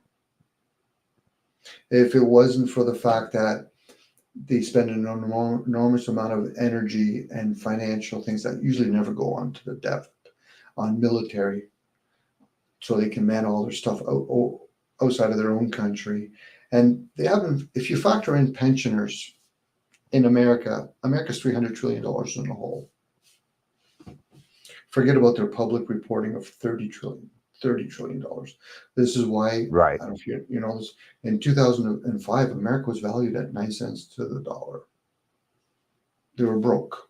That's why they had a 2008 bailout. And the only reason why they're staying afloat is because the empire holds the rest of the world hostage because everybody has to internationally trade with their currency. So Well, what the go ahead. no. I'm listening. I go ahead. Finish what you're saying here. I was going to It's say the only reason why their currency has been stayed up is because Federal Reserve turned to the ruble and the yen to finance America for the last 15 to 20 years. And they understood that game because once you get another country, see, this is why it has nothing to do with communism and democracy. This is economics. Once you get countries like them fueling another country, their currency becomes valueless. And this is why they base their gold on a valueless currency right now, which is the ruble and the yen. So what they've been openly admitting is they're moving the empire. That's why all the corporations are in China. When people see Russia fighting over Poland, they're fighting over a land that belongs to the Vatican. They took it from the Tsar's family. So the empire is already collapsed. It's just a matter, they're just moving everything now. So when That's what I Americans, figured. It was yeah, liquidation. yeah, that's exactly what they're doing. And what they do is people in America says, well, we have guns. Okay, you have guns, but where are all your bullets made? In a foreign country. On top of that, all those trucks, where they're getting most of their stuff at the Panama Canal. This is why when they did the 2019 to 21, they were doing a test run. They wanted to see if all their systems working. Yeah, we'll spend a couple of months worrying about the people putting on their mask and whatever. So this is something they've done in the empires. They went from Rome, they went to New York. I'm sorry, they went to Yorkshire, England. From there, they went to New York. I think the Twin Towers was their way of saying it started. But I unfortunately, feel that. most people still think, oh no, but America will stay. No, America's gonna fall apart. And once they start flying drones, so listen, it's been 2 weeks. Most of you guys don't even know how to fast. Bring all your guns and your machine guns. Bring it to the FEMA camps because the empire is going to move. That's ultimately what's going to happen. But for some reason, people in developed countries here in Canada, it's not that bad because we're still ruled by even America's land is ruled by the British Empire. But we have a military already standing here, which is called the British military. Like people think for some reason we have the American military. No, the American military will be No. stationed outside of their country. None of them will be here. Yeah, And because you still had the royalty on your money. of course we do. Of course we do. It's the Commonwealth. They still rule Yeah. most of the land throughout the world. People think just because they moved away from China and India. No, no. They've already got everything situated in those countries. They just no longer need to have a presence there openly. But privately, China and India are still ruled by the empire. Call it the Roman Empire. They can call it whatever they want. The So powers that be. yeah, probably generational wealth families, and everything goes to corporations, and then the families dividend everything to themselves. And we, as citizens of these countries, we get a budget, we get an allowance every year. Ah. I see. Do you see the budget now? The tax doesn't go to Hmm. us. All taxes, I don't care you call it tribute, that goes to big corporations. Government, and the government's job is to be the tax collector. Back to, you know, Robin Hood, the tax collector, Right. and that's all that is. And then every year there's stick figures. I don't care if it's a president, prime minister, chancellor.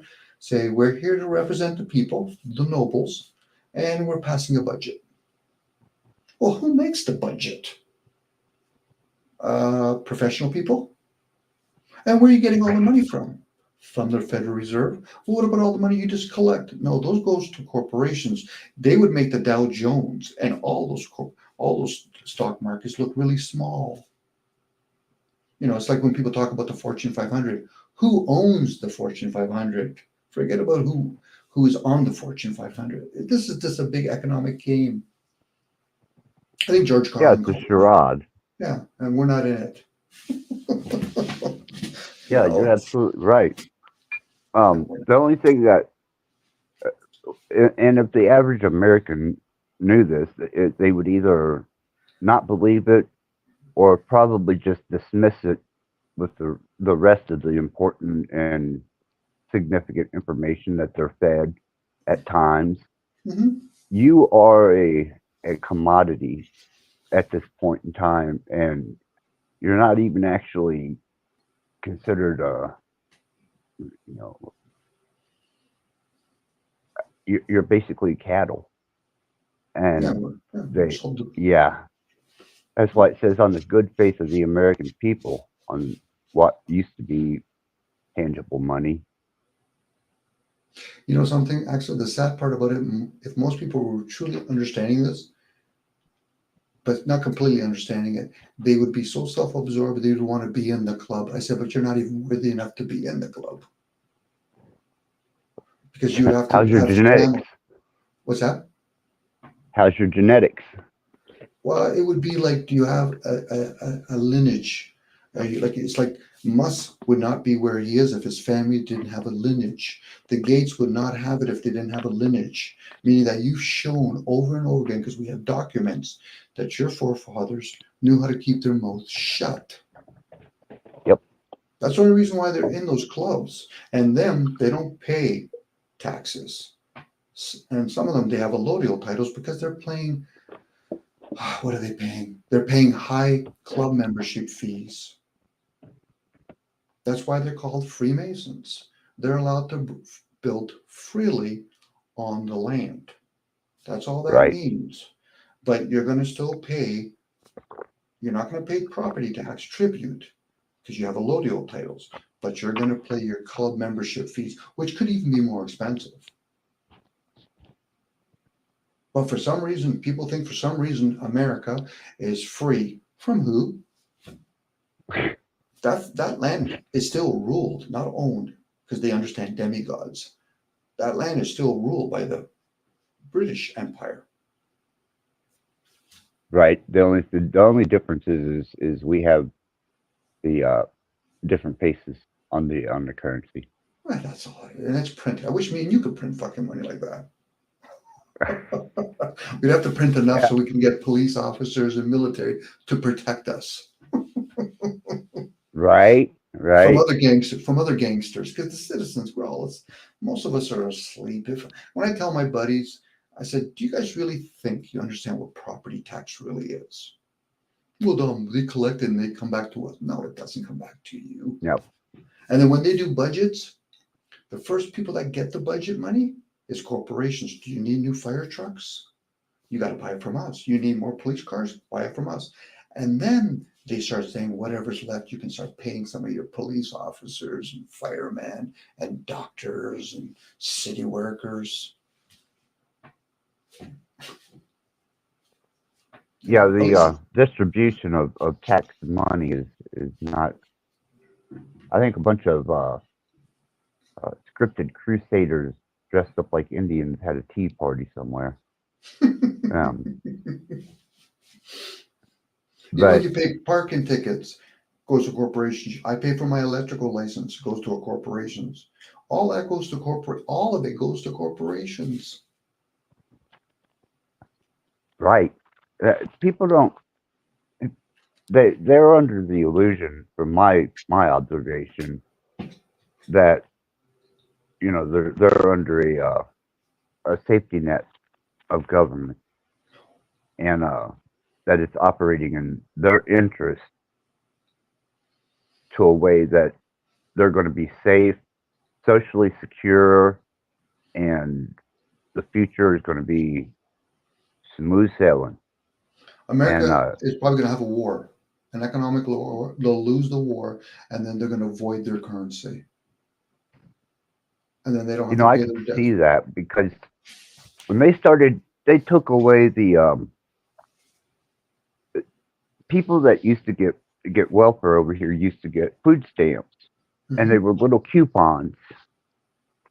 And eventually, they took the coupons away because apparently some people were trading their coupons for actual money, Mhm. and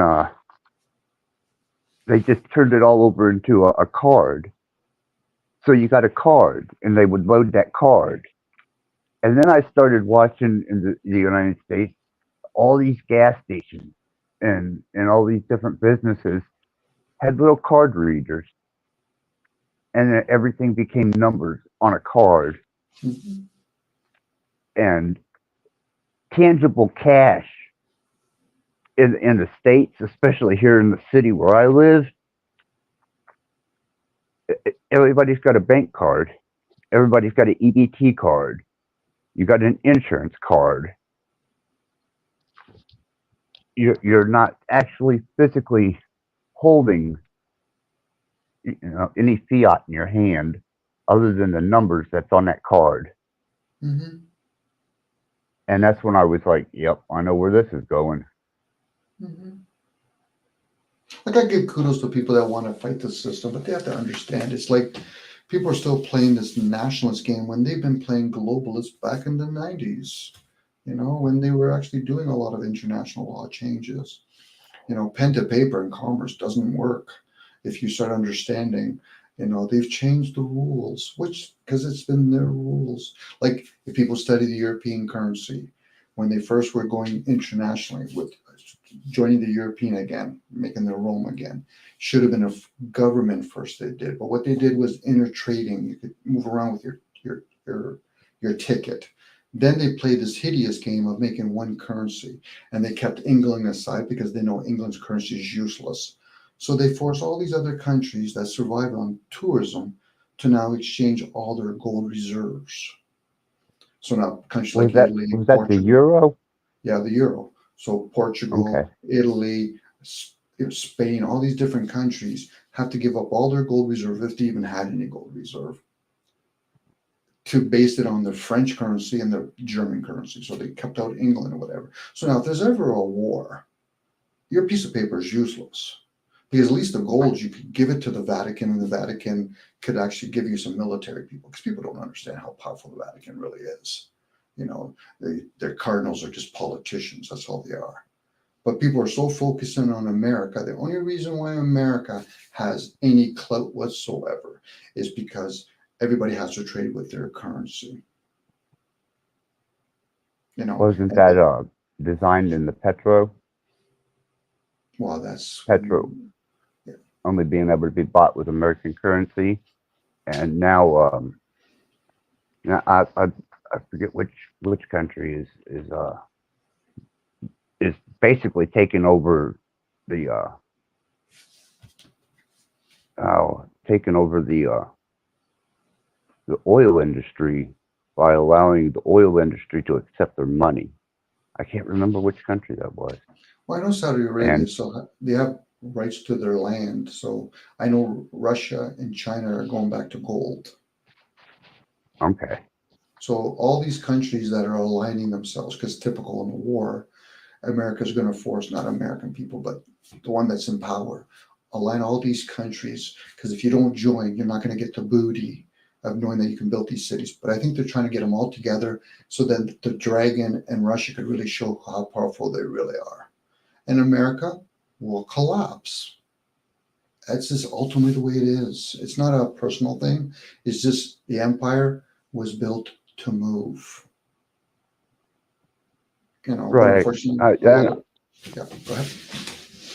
whenever I was a younger man, some of the music and even my idealism was basically stop the tyranny, you know, before they actually implicated this degree of control. And we were screaming all the way back in like 86 and 87, Mm, you know, shit ain't right. And as the years progressed, I watched it all transpire from behind a computer. And it was an inevitable course of action and direction that they took. And I think they took it with a cognizant understanding that this is how it's going to end. Could be I'm with you. wrong. I think in the next couple of years, because it has been designed for a 10-year reset, it's going to test a lot of people's faith if they have faith. Putting faith in a currency that's devalued, it's a waste of energy as far as Mm-mm. I'm concerned. But as long as everybody else is playing the game, then you can play that game. So, I like, guess go ahead. I got what I do. I used to punch out bondage gear and custom leather when I was younger, and that was my very first business was is VOM leather, and I never worried about. It wasn't. I could always make something out of leather and sell it, Mhm. and to the point where I was selling like B&G wholesalers, and I understood even then that this is one of the most valuable things next to agriculture that I've learned. I have a skill, I have a trade, and leather is such a marketable and bartering. I mean, I've got the supplies and I've got the tools and I got the skills, and I keep it in the kitchen underneath the main table where my sewing machines are, just in case. Mhm. It's good to have a craft access. I think what's happening is a lot of us have become displacent. And to a certain point, if a person really understood how displacent we are, people would actually lean towards the leads by saying, yeah, you need to do eugenics on people. You need to do depopulation. Part and partial is Right, because most of us are no longer want to participate in the needs of the vessel, growing and building. Most of us have got so used to our comforts. Now, some people could say, yeah, well, we were forced to. Not really. We've chosen our comforts. We like to go to grocery stores. We like to go to malls. So, to a point, we've become a nuisance on the land. Now, I know somebody could easily give it, well, we could grow the world's population's food on in 2 states. Yeah, but who's going to do it? You know, people will gladly say, oh, I don't agree with Walmart, but I'll still shop at Walmart. I won't shop there anymore because it's all international stuff. Sure, you will. So, right. when they did the one child per family in China from the United Nations, they knew what they were doing. They're going to Mm, start migrating most of the Chinese throughout the world. And that's what they're doing. Most of them don't have citizenships where they go to these countries, and there's a reason for that. Again, when people want to at least think that they're going to fight the system, they should at least understand it. And then they can discover we actually have the power in masses. But how do you convince a bunch of people that are military, which are our own police officer, which is our own, the people that are putting that little Q stick up somebody's nose and then injecting them with the needle, one of our own. ooh. The elites aren't even doing anything anymore at that point. They're Oh not no, fighting. no, that's game over right there. Yeah. That Yeah. that's infiltration into the most um, protected places that you have, your own fucking body. Yeah. Now most people say, "Oh, Dom, I got a test." I said, "So, let me understand this. What test did you get?" Well, they had this. They test to see if you're positive or negative. I'm not even going to say the word, but type positive or negative. So let me understand this. A doctor and a nurse gets a package from some sort of industry. They open it up, they put it up your nose, and then they put it in a plastic, and then they send it away to somebody else. Yeah. How do you know they even test that?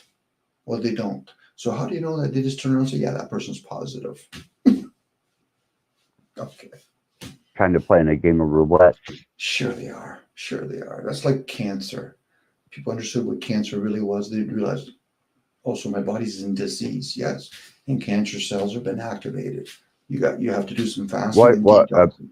Dom? Okay. They're Yes. monitoring. Hold on. Oh, Careful with the C word. okay. My apologies. My apologies. Go That's back. fine. I don't I didn't mind. even know They that's do. that's even a word to be concerned about. Yes, Really? it is. Oh, Yes, okay. it My is. apologies. It's showing up My, right here. oh my goodness. Okay. Okay. I'm respecting because it's your channel, but this is how they get us. You can't say this word, you can't say that word. But I'm free will. Yeah, okay. But anyway, but that's even that industry, whoever they Wow. are. Um, They have been on my ass hot and heavy today, Dom. well, once you're under the, I think even Max Vision's, he's under the radar now. To a point, and I'm speculating this, once you get strike on your own channel or vice versa, it monitors you throughout the community. Because I think even Cage once got striked and got because Max came on there and said some word. I don't know what it was. I'm not going to say it because I don't even know what it is anyway. And then even Cage's channel. So Wow. Yeah, I've got a really nice little setup here, and I get to see a lot of the movement in ways other people don't get to see it. so I have to be And careful. yeah, well, that's why I really sustain from teaching or saying a lot of things, just because it's just going to bring me trouble. Mm-hmm. Well, But like I said, twice they kicked me off of London today, and now they just my I got a reader. It reads the signal. mm-hmm. It's just like in the old Windows 98 or 95.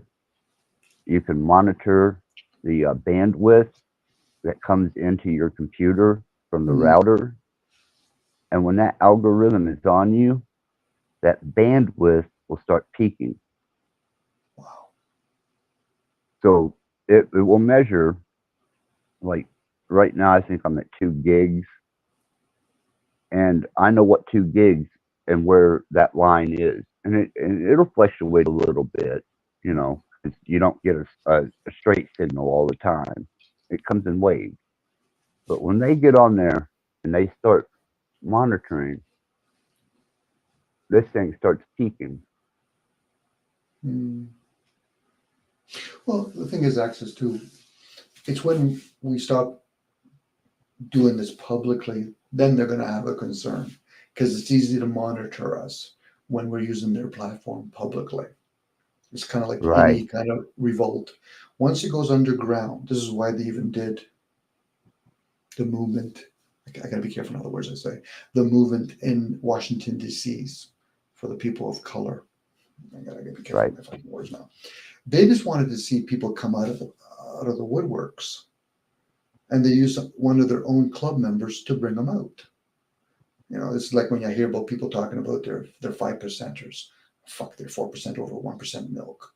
They're club members. Because if you're underground, you stay underground until you're ready to come out, strike like a fucking dragon, or in this case, sorry, like a scorpion. And it might even well, take a couple of generations. But it's kind of what I did today. I Like I said, Dom, going through this detox and this state of mind that I'm developing, a fresh new state of mind. I kind of revealed myself and exactly what some of my capabilities are, mm-hmm. and I'm glad I got it out there, and I'm glad that London was able to keep the stream up. But man, just that little bit of information, those Mm-hmm. key words. Well, you're doing your part. Whether or not people can comprehend it, that's another story. Yeah, Dean, I'm gonna. He was completely lost because Dean's so honest. He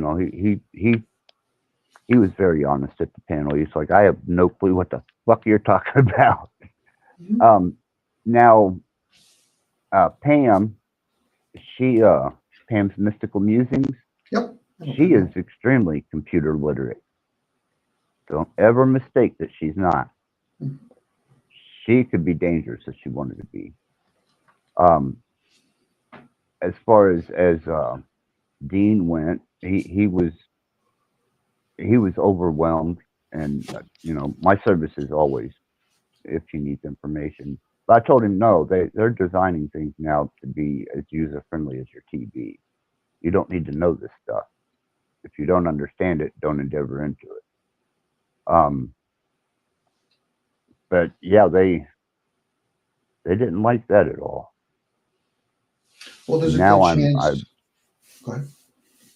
Now I'm exposed, kind of. I did a reveal, and I did it kind of,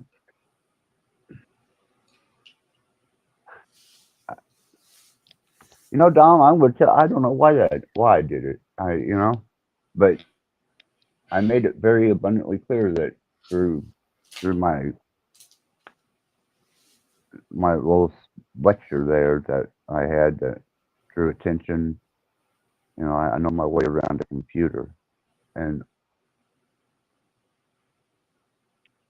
I'm not sure what the long-term repercussions from that are going to be now. Some people could be dangerous to them if they're aware that you have an ability to be very informative and you can break it down so that it's explainable. For some people, when they come across certain information, they talk about it, but they're not really dangerous because they're not informative. You know what I mean? Like there's certain things to present it to the masses for them to grasp it. It has to be presented in a way that they can grasp the information. And for most people, like, I know people joke with me all the time, Dom, it's a riddle. Yeah, because it's a riddle to them. For me, it's kind of like if you grasp it, you grasp it. And it could only be maybe 5 people out of 1,000 that grasp it. But then if it goes underground now, the younger generation gets it, or at least presents it to them. Because the older generation, for most of them, there's too many other programs already running for most of them. And they're going to be continually programmed. That's why they're not going to be teachable. But there is people, I'm not going to deny it. There's people, like you said, there's Pamela and other people that they understand computers. But what about the other ones that intuitively will grasp it? They don't have to be in the industry. And that's where it Right. becomes dangerous to the system, not to us. For other people, they might think it's dangerous. Well, that too much information, and you don't even know how to grasp it. Why would I be concerned about you?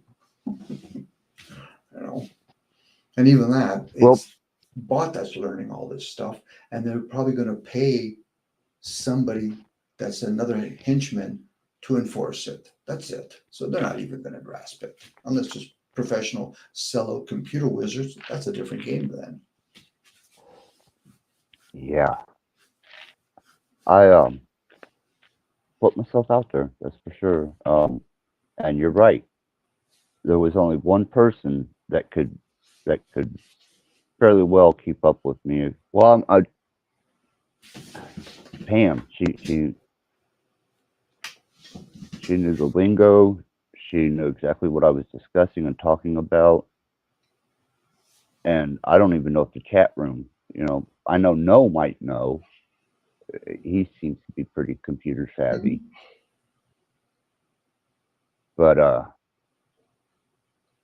that's why I told London, I said, archive this, make it available, because there's valuable information there. So hopefully they don't take that stream down. We feed into the system with fake icons, and we don't even use well, I do, but we don't use most people don't use our real name. So there's a good chance there could be hundreds of bots already running hand in hand, duplicating people's voices. And at this point, we're all within a video game, not realizing who's real and who isn't. I believe that. No. That's a true statement, man. Whether it's playing poker, playing video games, Now, for the masses, it's continue playing in the game, whether they're aware of it or not. It's the ones that want to make a change. I say, okay, so what's your intention? Are you making a change because you're not getting a big piece of the pie? You're distraught by it, which is fine. But you should at least try to understand the game. You don't go play at the casino when somebody's trying to tell you from top to bottom it's controlled. Well, Dominic, I think I'll beat the system. Okay, you should at least understand. I've just told you a little bit of a tidbit. It's controlled from top to bottom. At that point, those are idiots. Oh, I'm still going to win. Right. Okay. They allow some people to win, yes. But more times than not, the people that are winning in there, they're laundering money. Nobody gives you nothing for free. unless you want to get the sun or the truth or whatever, maybe. You got to work at, you know. Yeah, But there's Dom. There's good. several topics um, that I would really like to share my knowledge of and my wisdom, but they've made it damn near impossible for me to touch on certain subjects that I feel the need to inform people. But I set up a backup channel, Hmm. and I don't know if they hit me on that channel, whether it affect this one. I think it does, but you know, I just hate putting that much of myself into um, the energy, the effort, and the personal uh, to my little YouTube channel and my platform. You know, But that might be access. This could be I'm just going to share a possibility. That could be the system trying to help you more or less, saying, listen, access. It's great that you're sharing certain information, but you're sharing with a bunch of people that are asleep. The system is still going to right? go through with or without you, and the system might actually serve a purpose.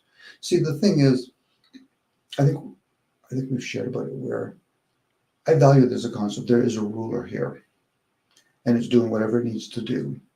Most people have shown disobedience.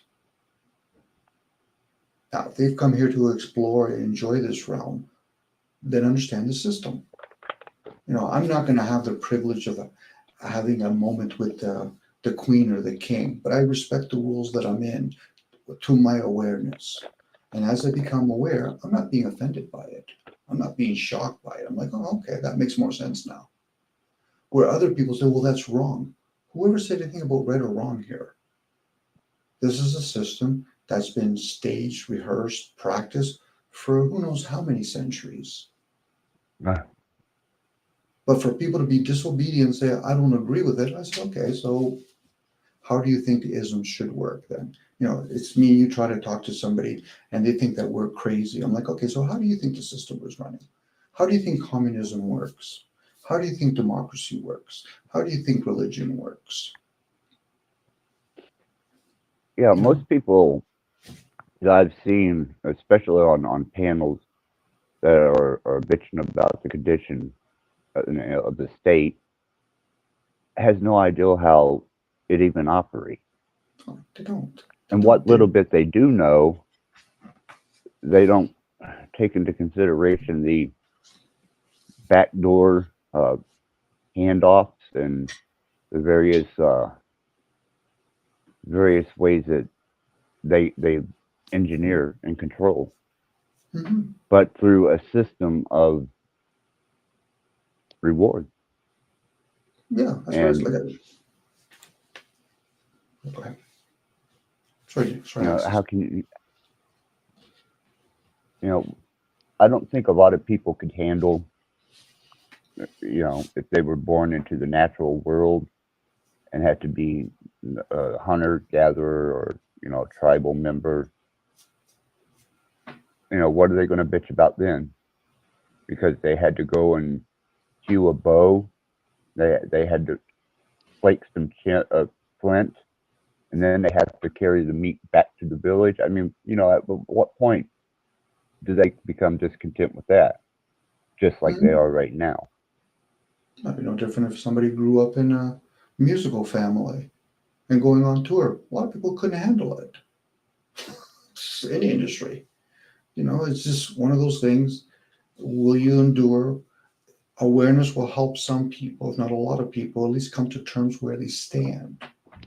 But most people don't even have a ground to stand on. They like to say the word understand and say, okay, so you're talking about the fucking blood that goes to your heart. You know, it's like Right. when people go on about the capitalism. I say, okay, give me any fucking ism. I don't give a shit. Liberalism, Marxism, okay, put them together. Me and Axis are going to own the military of the world, and we have the rights to print money, and everybody has to trade with us. Bang! There's your system that's working. Evidently, it's not going to Yeah. work. You think capitalism's working? None of them work. Why? Because they got to keep printing it. In theory, And I only heard about this in theory. The only ism that could work is communism. Because, Well, so I go I I ahead. got a kind of perspective on that. Um, Mhm. Bartering that worked for a considerable time for the indigenous tribes, even in Canada, down to South America. You know, they had developed a system of bartering that apparently worked. You know the thing is, Access? Let me finish this off and I'll go right to Yeah, bartering.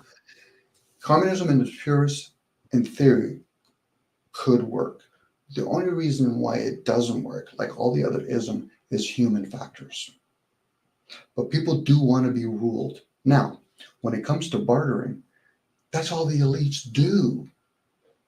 And when I say the elite, I'm talking about the option, the ones above the Rothschilds and McCartney.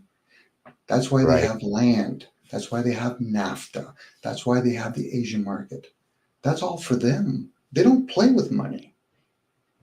Now, what they did create fiat currency for was it was to help the nobles with using fiat currency so they can use that with bartering. So they don't have to carry all their sheep and goats. So they can use a piece of paper. That's what IOU was designed for, not for the citizens and the peasants. But the elites never, ever play with money. It's actually dirty to them.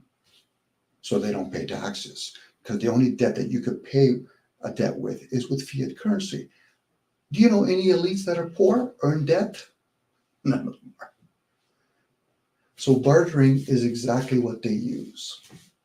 So they've stayed true, hence the term breakaway nation. They've stayed true, not us.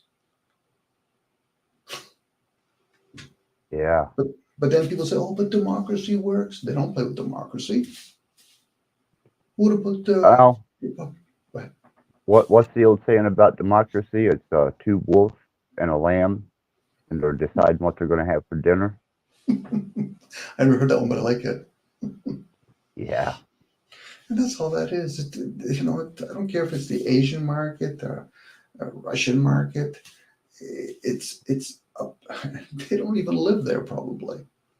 It's but we do have the power when it comes to the masses. We have the energy. They can rule all the land they want, but if we're not going to give up our energy for it, what are they going to do? They would have to reveal themselves, and I would think it would be something beyond this human factor at that point. Right. I don't think we're that intelligent of a species. Unless I know somebody that said, listen, Don, did you create the internet? No. Did you create all the languages? No. So where do we get all this stuff from? We need that honest again in our societies to ponder things like, okay, how did things come to be? Oh, we got guests. Oh, Pam Sam, heard you. Pamela heard you. Don. Sorry, Don. I didn't mean to cut you off, No, but no, no, I no. Go definitely ahead. wanted to give them recognition. Yeah. Pam's probably going to kind of come up here and destroy it for us. She's going to tell us everything that's the way it really is, and I'm going to say, oh fuck, I have nothing to play with now. I love Pam that way. These good people, man. I really have. Well, we got the computer thing in common, and she's so reserved in her nature, but yet makes her point. I think you got to be that way when you're a hit person. You got to keep low key. Hi, Pam. Yeah, I'll drop that link down for her here in a minute if she wants to come up.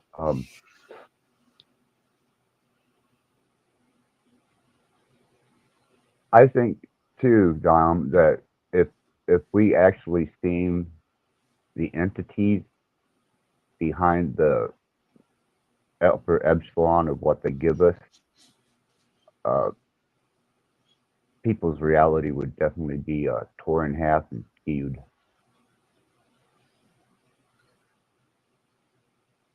Dream would be over then. Well, as long as we get to see our entity, see who we are too, then it might even be a fair fight. That's a good possibility if they haven't already, um, done something that will prevent any type of resistance by Mhm. numbers in the near future. If you can read between the lines on that. Unless we have different classes of beings and we were lesser beings. When they talk about like the Inky story, whether those are valid or not, but that is a possibility that certain beings had certain abilities and other beings after it got lesser abilities. So maybe we don't have the same, we can live longer than other beings or have, let's say, creation or formation language. Imagine if we had creation language. We can have a thought or say something or just intuitively and something comes to be, opposed to having to get a whole bunch of people to think about it and then make it and chisel it in the material. Now I might just play with my head at that point with that kind of stuff. But does the chair exist before or after you make the chair? In the sense of the thought.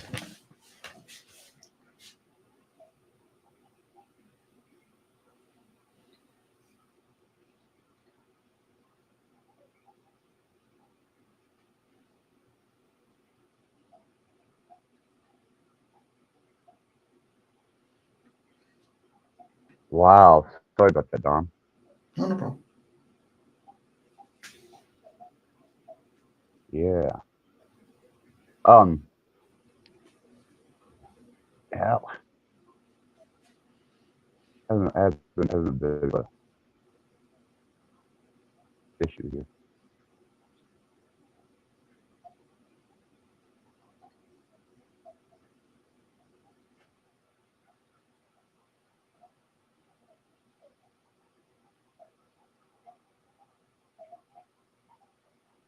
Okay.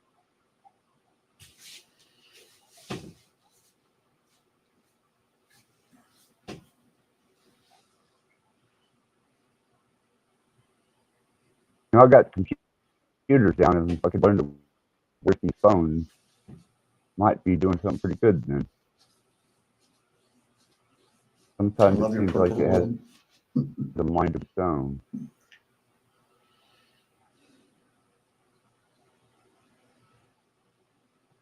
Well, thank you. Isn't like unnatural light to death.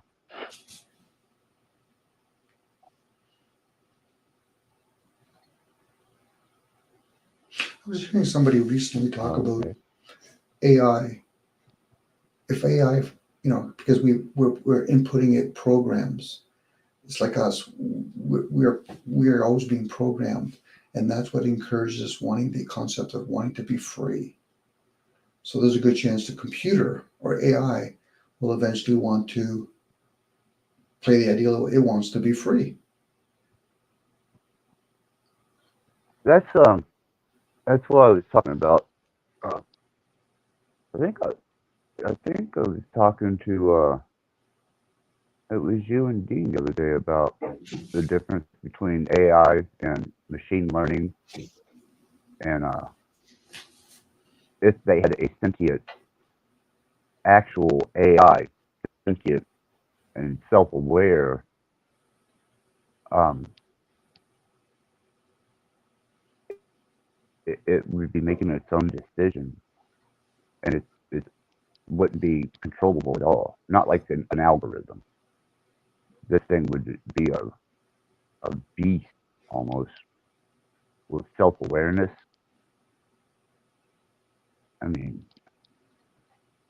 that's kind of hard to wrap your head around whenever you think of the the potential circumstances that could What would you do with a monster like that?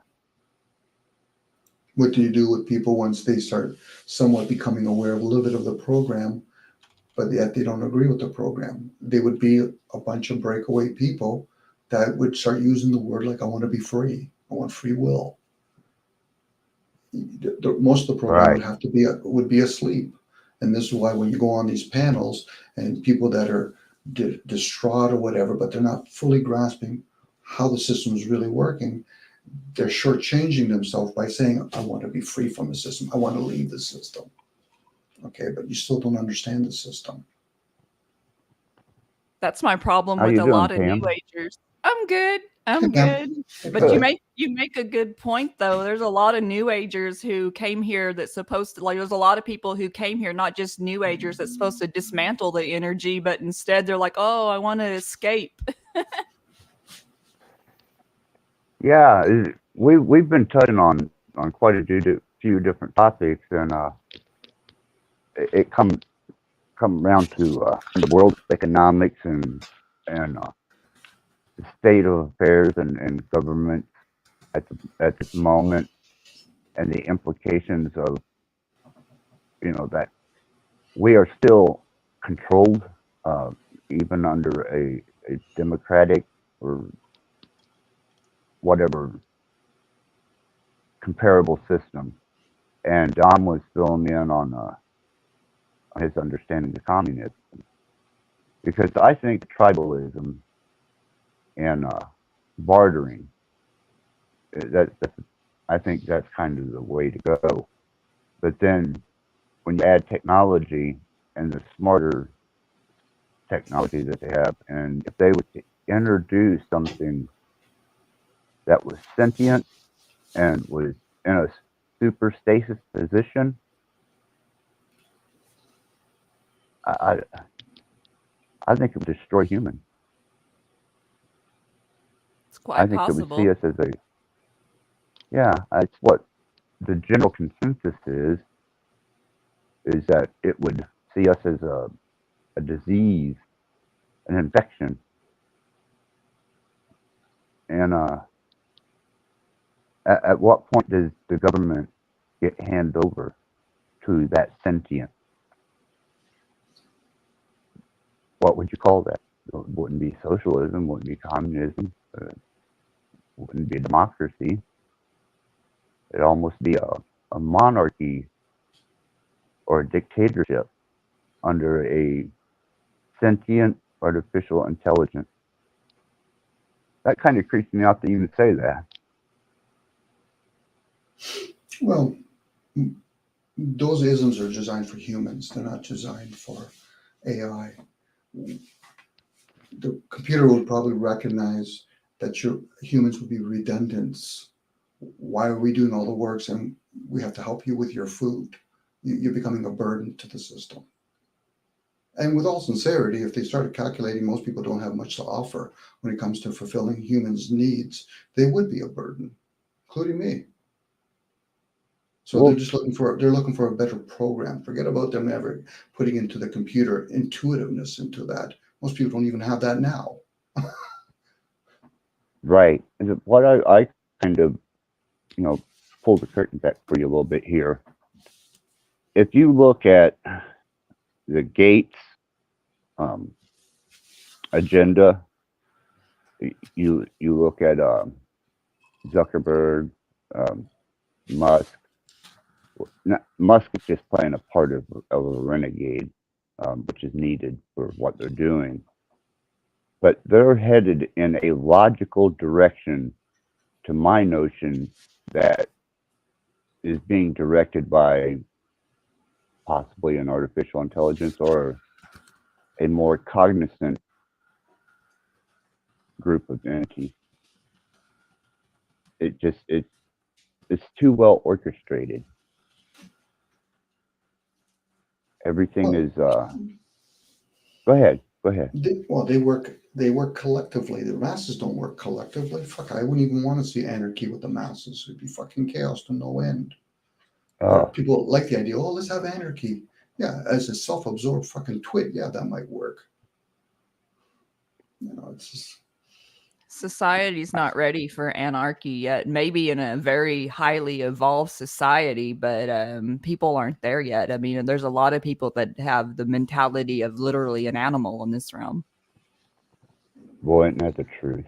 And I've been guilty of that a time or two myself. Um, Self-indulgence and it's kind of a consumer state of mind. Consume, consume, consume. How could you feed the masses that way? We're treading now, talking like elitists now, eh? Well, I mean, if you think like a computer, then what they're doing is completely logical on a grand scale of global survival.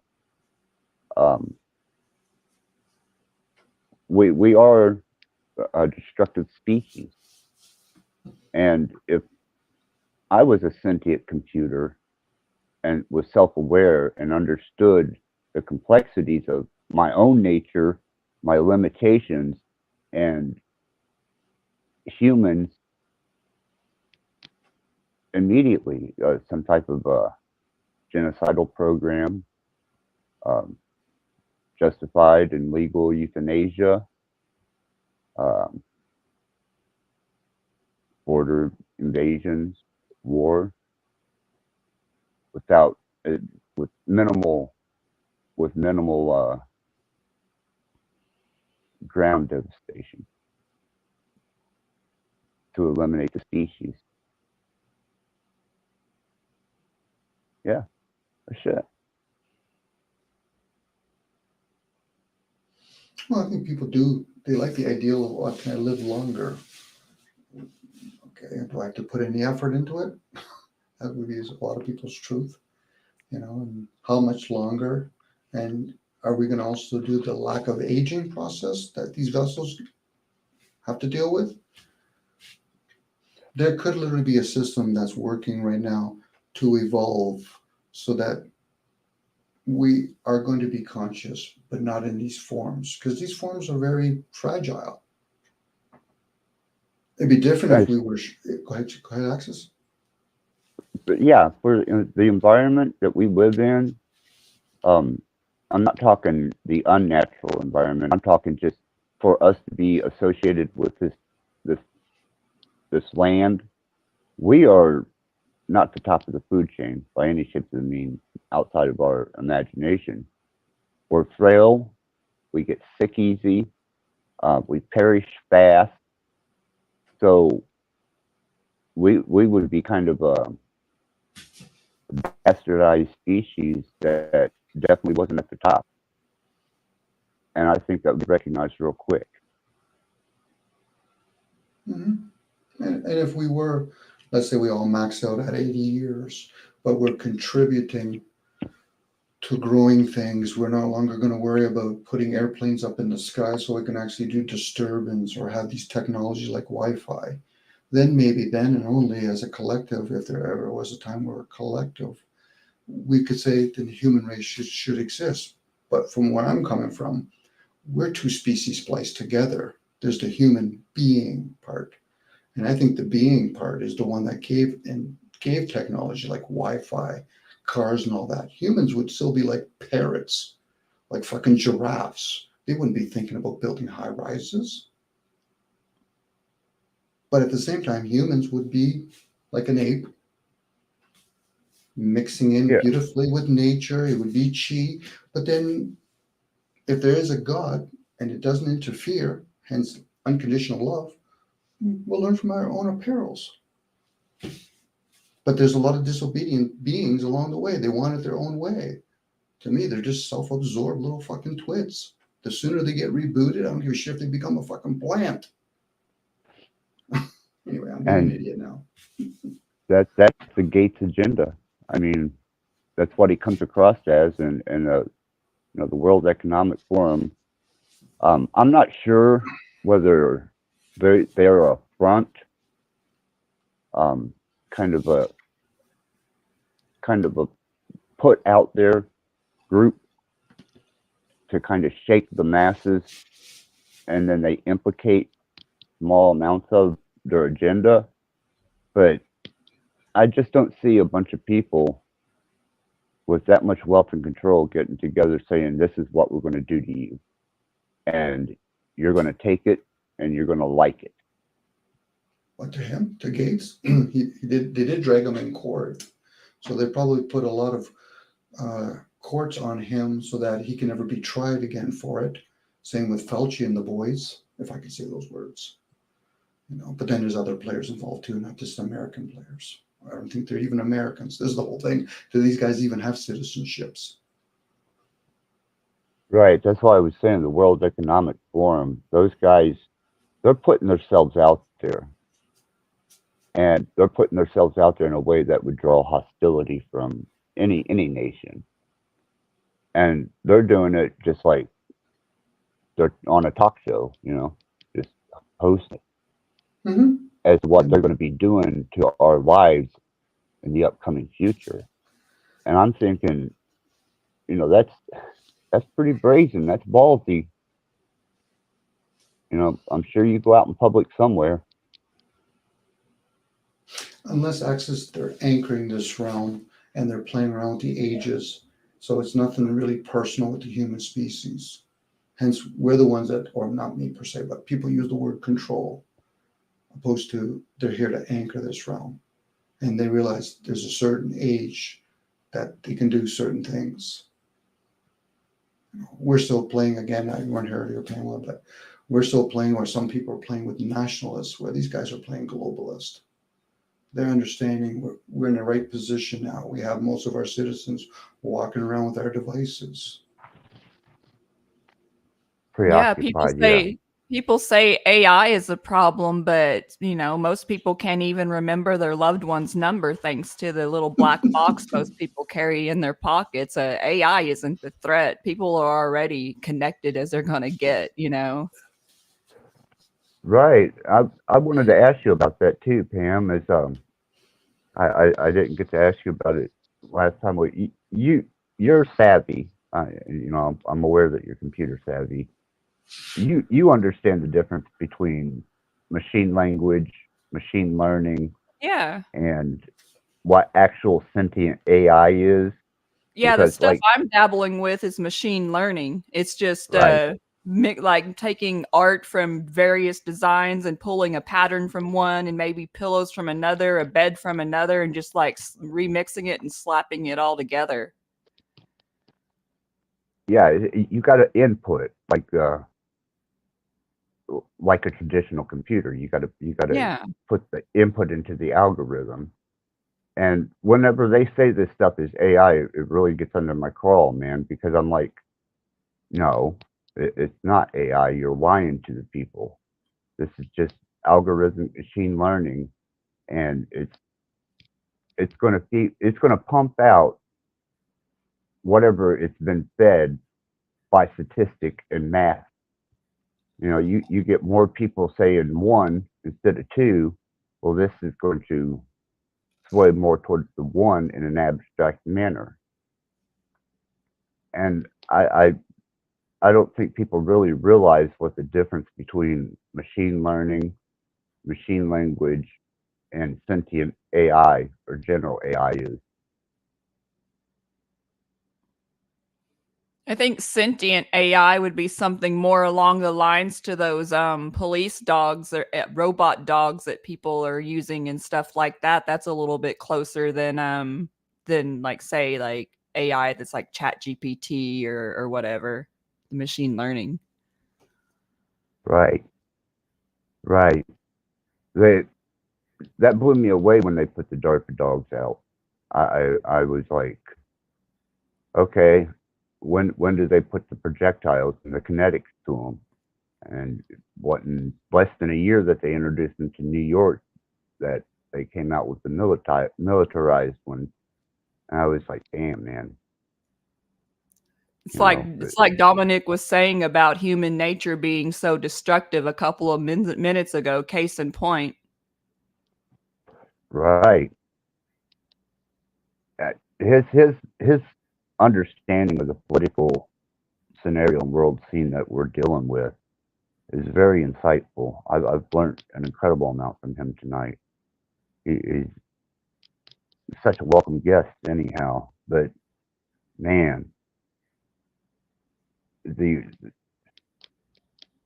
whole thing, it's like headed towards a brick wall in a speeding car, and you can't stop. It's not going to happen. Impact is inevitable, and that's kind of what the position I think they put us in is. Whether we like it or not, we're going to be dealing with smart meters, smart technology, which I was speaking of earlier on I think London. You were there when they kept kicking me. Yeah, I was telling Don about that. I was there talking about the smart thermostats and how, like, you know, with the agenda right now to control people's electricity output and energy output and all of that. You know, my other half, like I was saying, is an HVAC contractor, and I handle the office and phones, and we get people asking us about that kind of stuff all the time. And it's like, I don't, you know, I say, well, they're, you know, they work as they say they do, but I wouldn't necessarily recommend it. I don't recommend it to people that call. Right. I was telling Dom that when we were in that discussion that we drew attention to the algorithms because I was apparently I don't like old technology, but I just don't think it liked Steven's karaoke axis. Oh, come on. Give him a break. I think the algorithm was like, nope.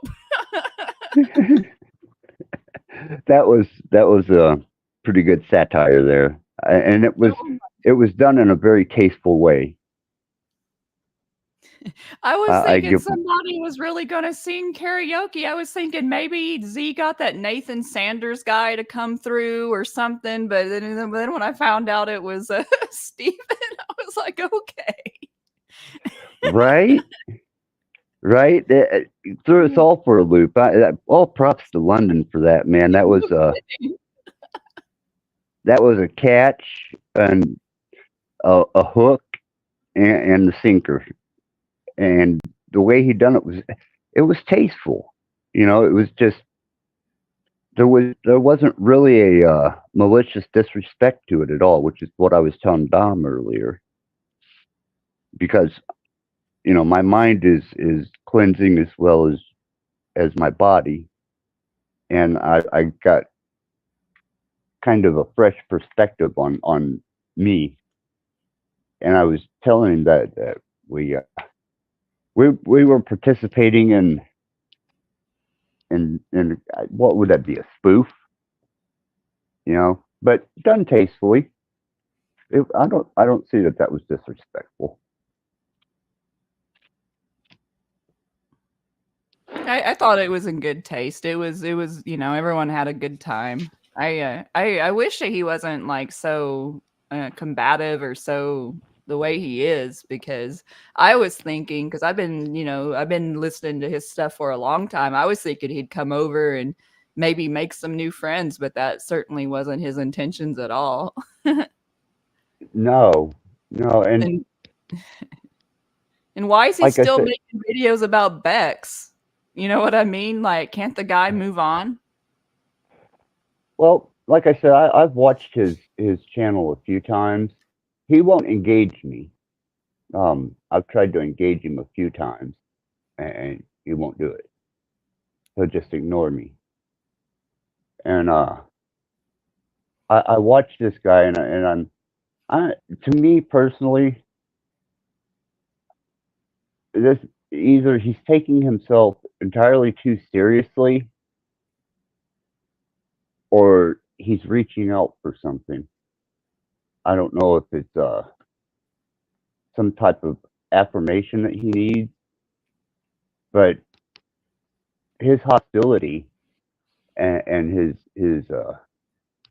disposition, his negative disposition, I don't see where that's going to benefit him. You know, London took it easy on him. Now, if he steps into certain arenas, how's he going to handle that? especially if it's a mental need for him to be recognized and affirmed.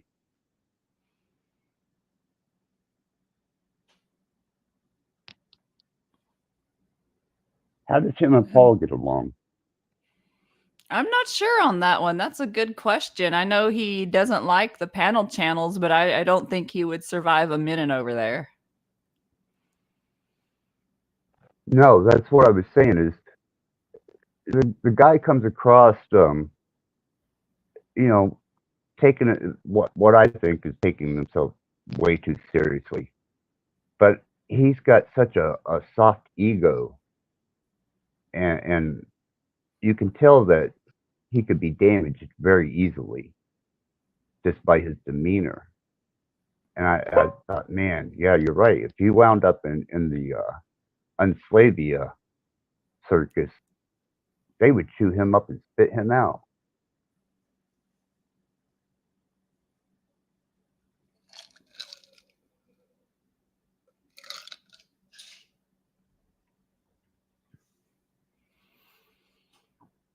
So you don't know whether he's been over there or not?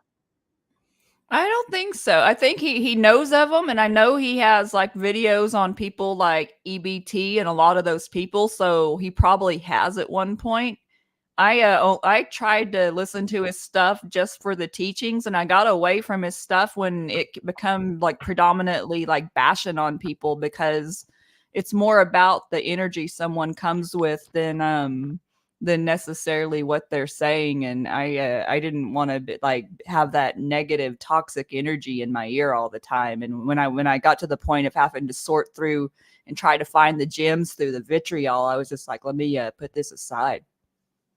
So this guy used to have a message? Is that what I'm understanding? Yeah. Really? Yeah. See, I didn't know that about him. I thought he was kind of an Illuminati type, you know? No, his core message is Soul Trap.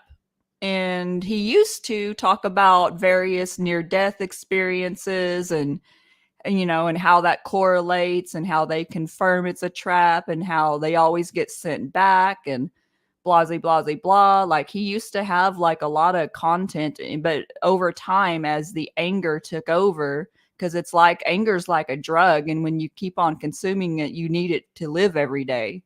And so Wow. it become like it was just anger. And I have enough of that within myself that I have been having to get rid of, so I don't need any from him. That blows me away, Pam. I had no idea that he was standing in a square with his own message at one point in time. At one point in time. Yeah, because now I mean, he's so stray from that I didn't even give him credit for having a message. But see, that's what darkness does, Axis.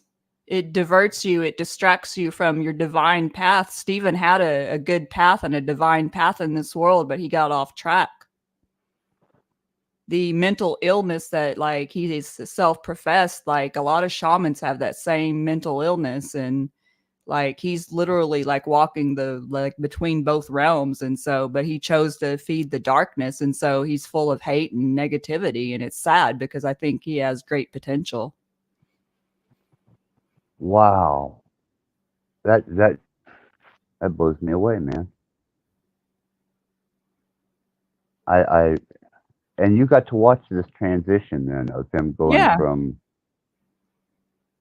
Yeah, because I've been in his comments section for the past 2 or 3 years. There was a time when I didn't go to live streams and he wasn't streaming then. And so I used to leave like lengthy comments on his stuff just about the theories. And he even remembered me the one time I went on his show back when he was having problems. I guess it was around the time with Bex.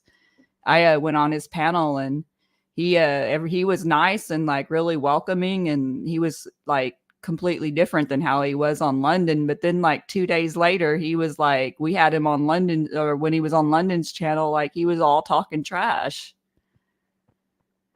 Wow. That's a pretty intense one, because I didn't expect that out of him. I noticed there's been a change in demeanor amongst some of the more boisterous people in the panel, Mm.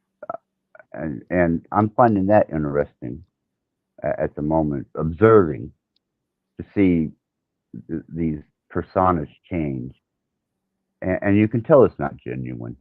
It's not at all, and it'll eventually blow up in their face because that's just not who they are by nature. But it's a fun social experiment to watch. Now I have to look at Stephen with a fresh perspective on the fact that he had practical teachings. That's why you don't hear me going in on him as hard as some people. That's why I'm very light-handed on the pushback with him, because I don't agree with what he's doing, and he's kind of making an ass of himself. But at the same time, he's a confirmed guy. Like, he's self-admitted he has a mental illness, so I'm going to take it easy on him for that alone. And I know personally from talking to him that the man's been through hell in this realm. So I don't know. Man.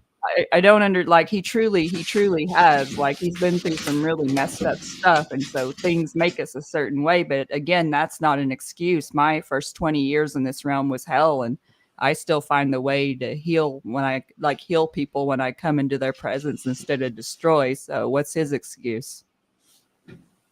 So guys. Yeah, Dom. I'm sorry. You have two children. One's well behaved and the other one is really destructive.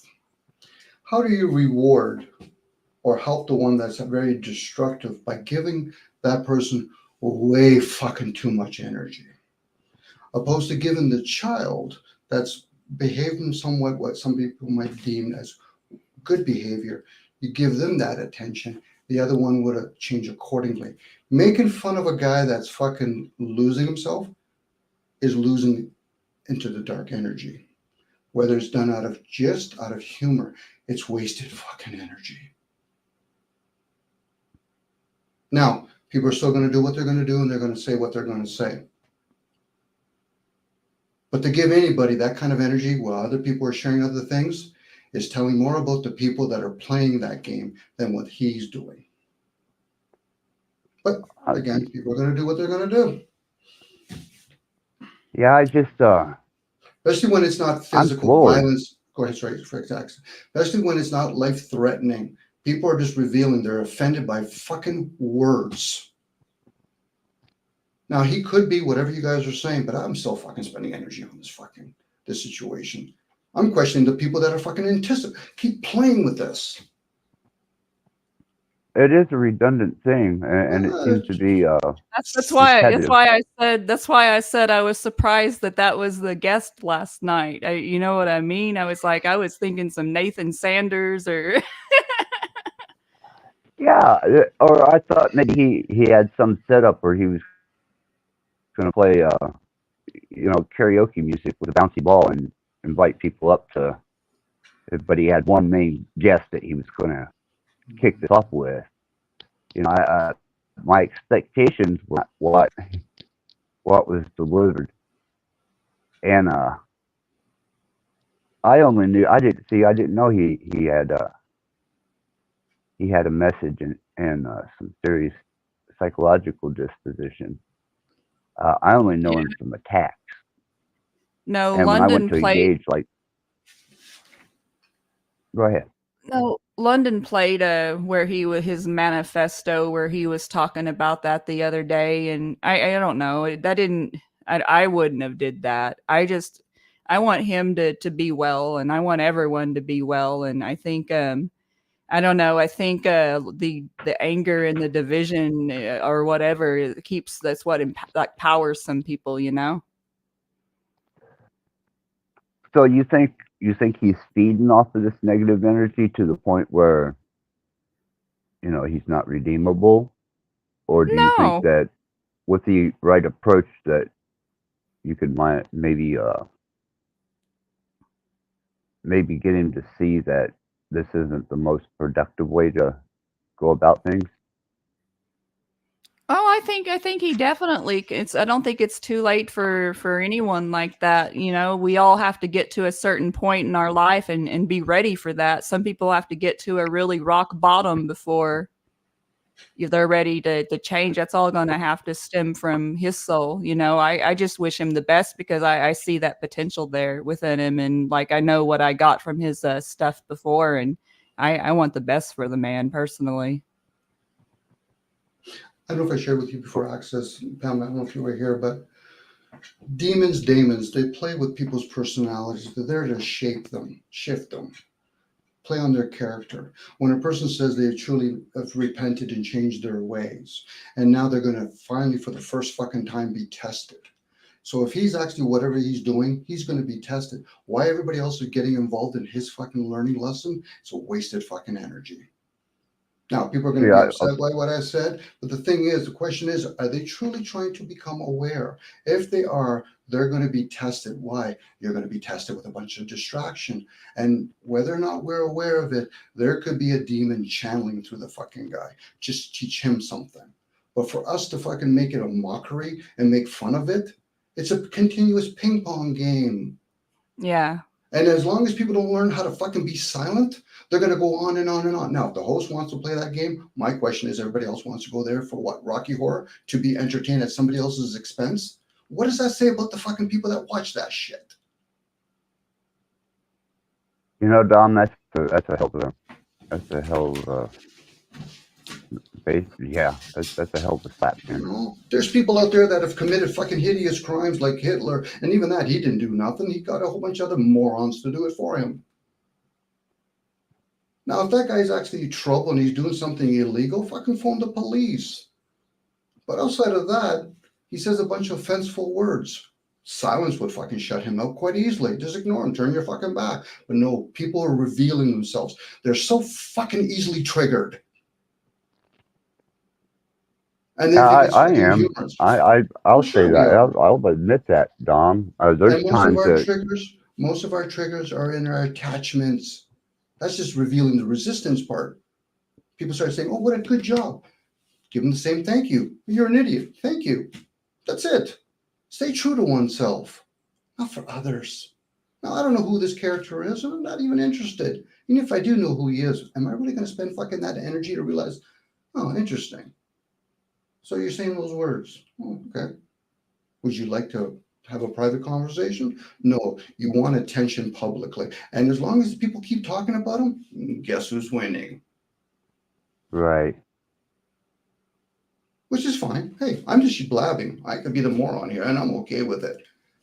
No, Dom, I you actually agree with what you said, and I found myself thinking that exact line of thought as I was listening to stuff last night. So you're spot on. You know, the only person I really sympathize, and I've had many conversations with her privately, has been Rebecca, because she openly talks about some of the shit that she's gone through, and she's at least has enough kudos, whatever you want to call it, to talk about some of her things. I admire her for that. I wouldn't actually talk publicly about some of my personal issues. Privately, I'll gladly talk about it, because I don't think it should be on display. That's me. But when other people do it, I'm happy to hear that they can stay true. But a lot of people took advantage of her too.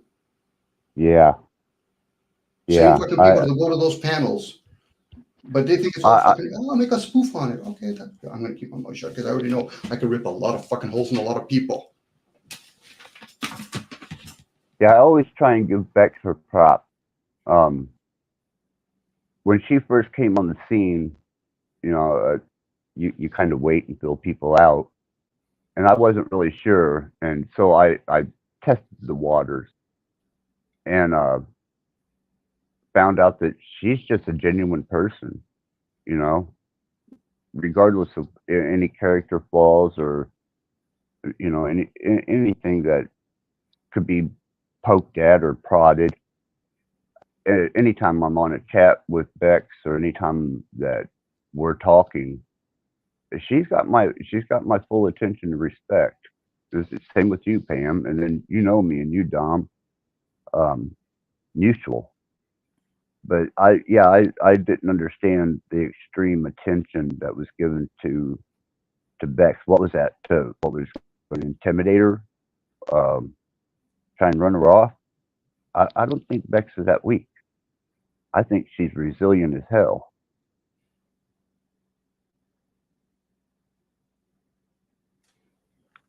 And compassionately understanding, intelligent.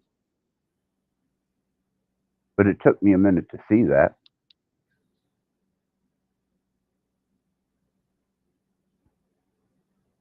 Wow. Yeah, I agree. I told her last night. She was saying that she was glad to be in the like in London's community, and it's like, yep, glad you're here too.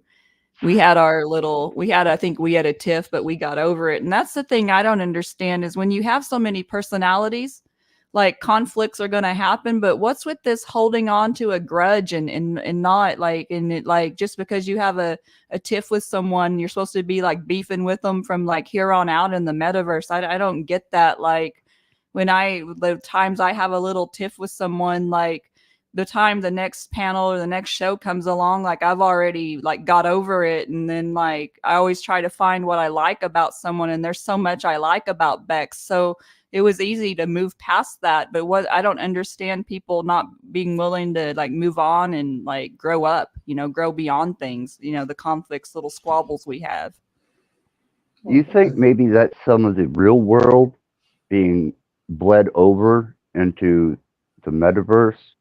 Maybe these people that are displaying this really nasty negative behavior, maybe that's the way they cope and deal with the stress that they're under in real life during the course of the day. So they go online and abuse people. It could be. Like, This is true. For me, this is my view on it. For me, I will not tolerate name calling at all. If somebody does name calling, I will not engage with them ever again, unless they decide to either call me out or apologize, preferably privately. I won't tolerate it. So for anybody else to play that ping pong game, defense and attack, that's revealing something about them.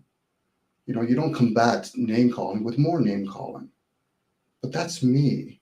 Other people, they're revealing themselves. They're not making themselves, they're revealing themselves. Well, it definitely shows your level of maturity when it comes to dealing with the human species. I'm honest about it. There's times that I get online and I am true to life, Access Rattblood.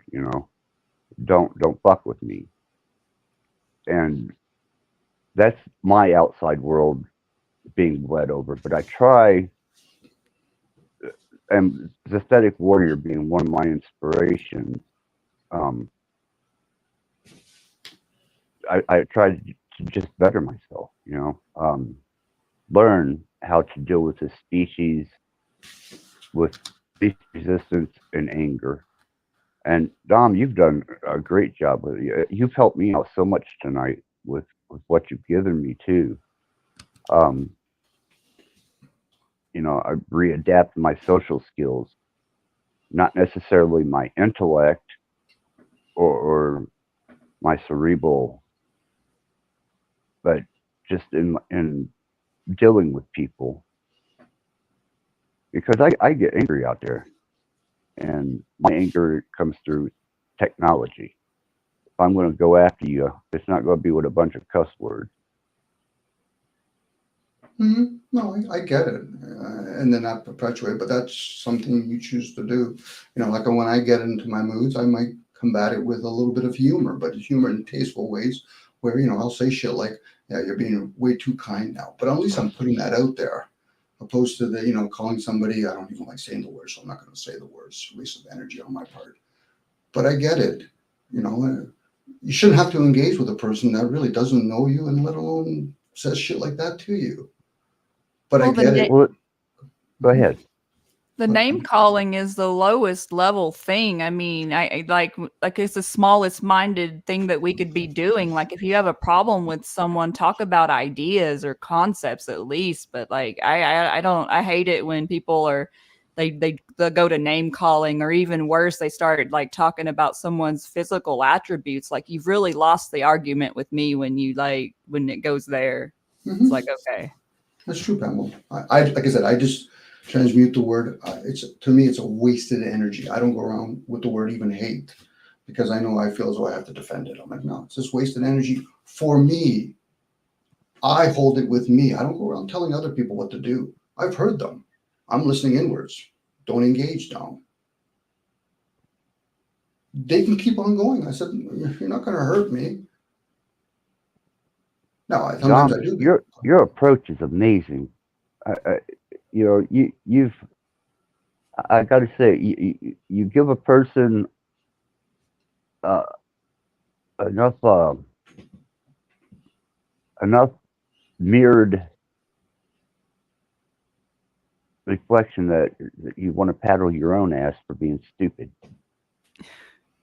I'm okay with that. But again, most of us are undeveloped with our emotions. Now, you hear guys say shit like, well, you're in your feelers. Come on, guys, wake up. You get sad like everybody else when your football team fucking loses. So don't go around telling fucking shit like my feelings. You are in your feelings. No different you are in your thinking, but are they developed?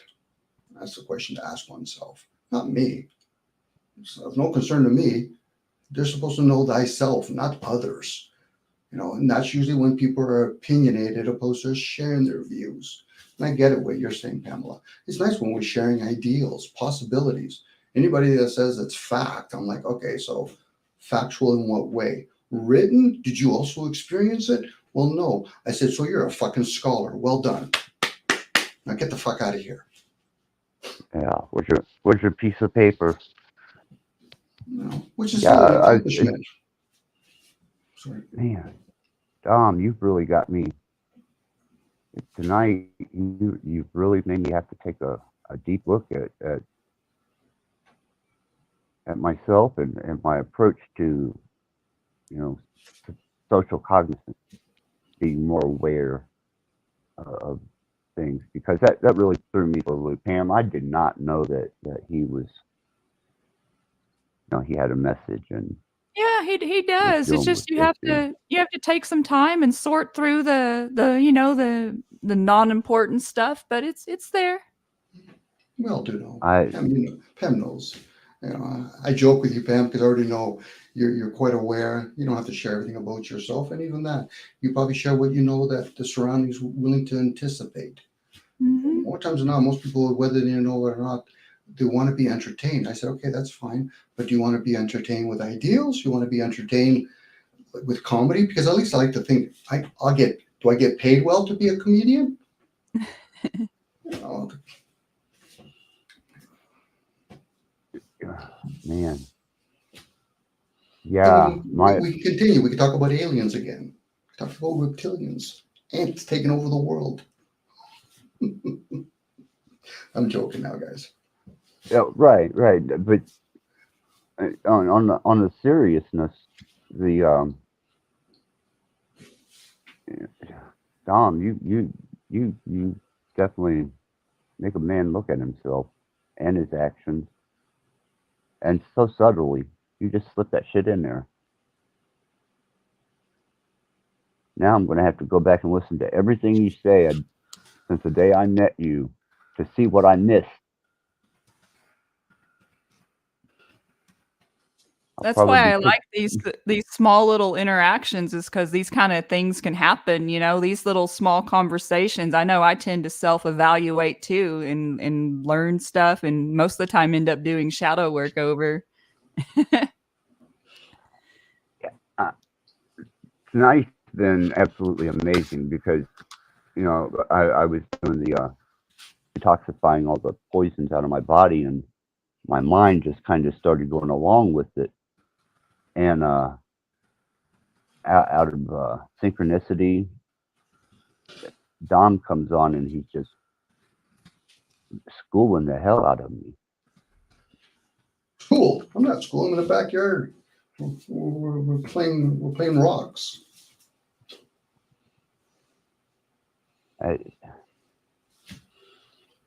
My social dynamics is going to have to change. Change or shift? Shift. I think for you, it would be more of a shift. For some people, they literally have to change. But for you and Pamela, I'm not going to say nothing for you because you're you. I love you. But most people, it's usually a change. But for some people, it's a shift. Just a small little shift. Yeah, the core of this personality doesn't change, but the way it interacts with environment does.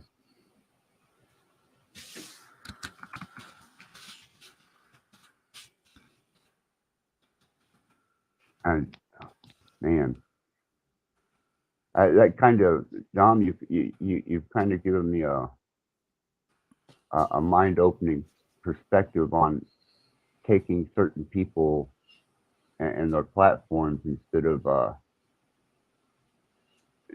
seeing them as monsters, seeing them as people who are desperately sick. They're reaching out for something, maybe they're lacking something. Probably Whatever the wounded. reason may be, it's a sickness. It could be a sickness. It could be a wound, which some people might interpret as a sickness. But we shouldn't. We don't have to engage in it. We don't have to participate. Most of us aren't qualified to help certain people that are probably losing it. And I get it. Some people like to come here under the influence of something, which is fine. But are they able to maintain it when they're not doing certain things? I'm not here to harp one way or the other. You know, these are just new platforms. People are able to come on, chat with each other, and I get it. I say this jokingly, but it's not like Zoom where we're putting up our hands. Everybody's just waiting for their turn, like they're in kindergarten, to explain what they did for the summer, opposed to listening inwards and hearing everybody externally and say, okay, do I feel propelled to share something, or do I just want to fucking prove my point over and over again like a fucking skip record, which is fine. You know, but that would be better served in a podcast form. This way we have a choice if we want to hear that person or not. Selective engagement, broader spectrum on social dilemma type. Oh man. Yeah, you got a way of making a man kick himself in his own ass. Subtly too. You're patting that. I've done enough kicking in my own ass. I still do it. Yeah, I do myself every day. Well done, Pamela. No one has to tell me what I'm doing wrong, like when I make mistakes, because I already know. That's right. It's your bus. You want to drive over yourself. It's you. You know, when Yeah. somebody says, Dominic, I'm going to drive, you're going to tell me. I said, no, this is my existence. You could share if you want. You could tell me what you might perceive of me. But the last time I remember, I got to live with me, not you. You know, but I get it. Unless you monitor it, and you know, I can't tell people that have their own channels if they're after quality over quantity. But that's their choice. They can do whatever they want. You know, that's why I surf.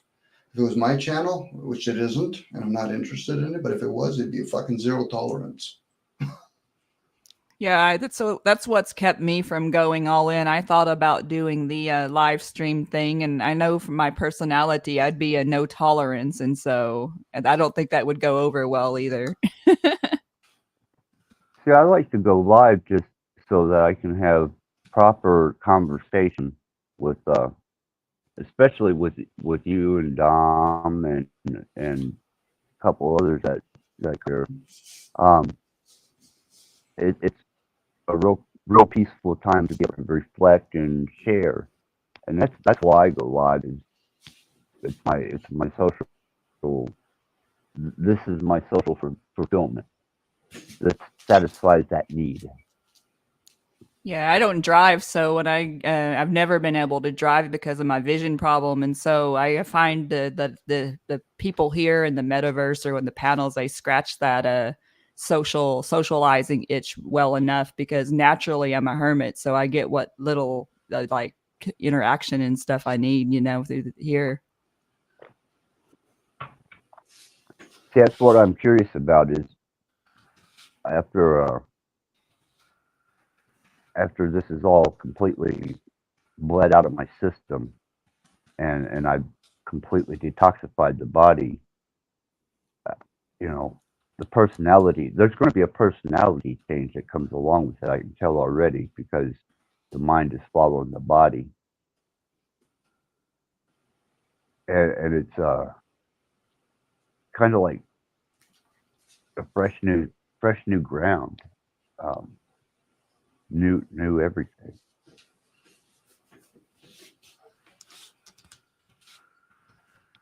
Well, You didn't know it was going to be I this impactful. think there's lots of people in these communities. It's just a few that, for whatever reason, it's too much airtime. Even myself, I find sometimes when I talk, it's just fucking noise for me. For me, I'm not talking about for other people. So again, I get it. People have to earn a living. I'm not here to just take that away from them. That's not my role anyway. But if there is noise, then we can contribute. We don't have to cast our vote. We can go somewhere else if we want to, and you offer it in this case, access. There's a lot of people that have input, whether it's in the chat or on the panel, but we're still few in numbers. How many people go to all these communities? Maybe a couple hundreds, maybe at the most. So, Yeah. Yeah, everybody shares viewers and subscribers. But then fighting fancy numbers. I don't think the other platforms, I don't think they would allow our little community and the platforms that we have. I think we'd be ostracized, or they would something to keep us from infecting what they got going on, because we are definitely an eccentric bunch of people, boisterous, projective. When I watch some of these more constructed channels, and I think, what would they do if they was a part of this community and these platforms, this whole circle of platforms?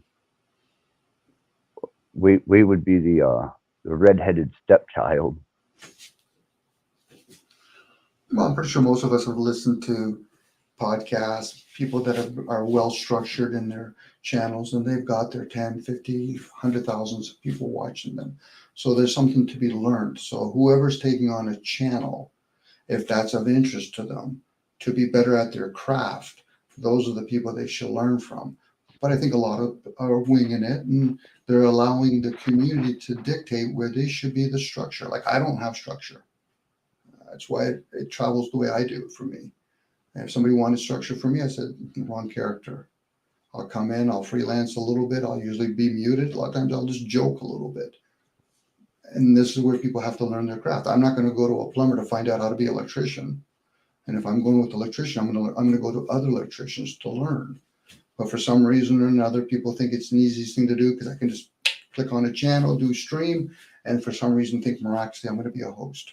I see some of the people that are on some of these hosts, and they're doing some really nice job when it comes to even editing. So good for them. But it's their choice how they want to present the information. It's really the feedback from the community that will determine whether or not they want to continue listening to that stuff.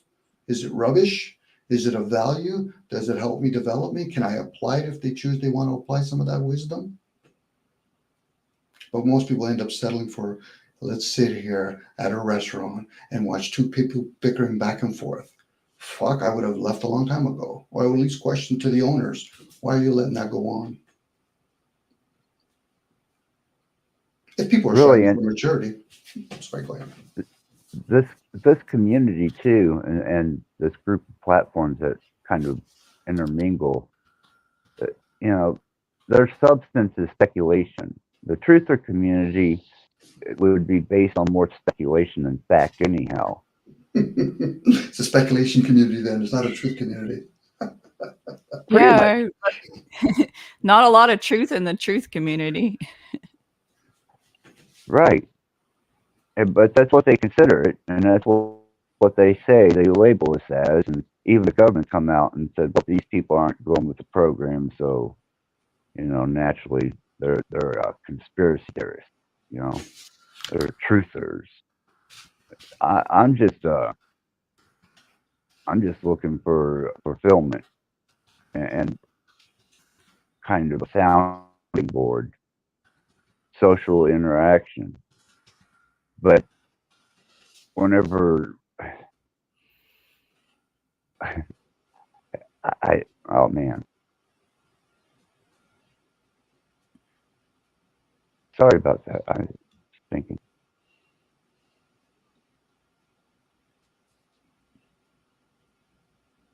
speculation. My thing with these Has there been panels is any it feels one channel? Go ahead. no, go ahead. There was a delay. It's like you got quiet and then like nothing happened, and so go ahead. I'm sorry. Oh, they've been on me since London show. You I've got one of the old you remember the signal readers, that those little signal reader programs that you ran from the router to see how much how many megabytes you were Packet getting? loss. Well, megabytes at that time. Yeah. Now it's gigs. But and they would peak whenever there was a strong input of packet. I've got one that's set up, and they've been on me all day since London. So I figured something.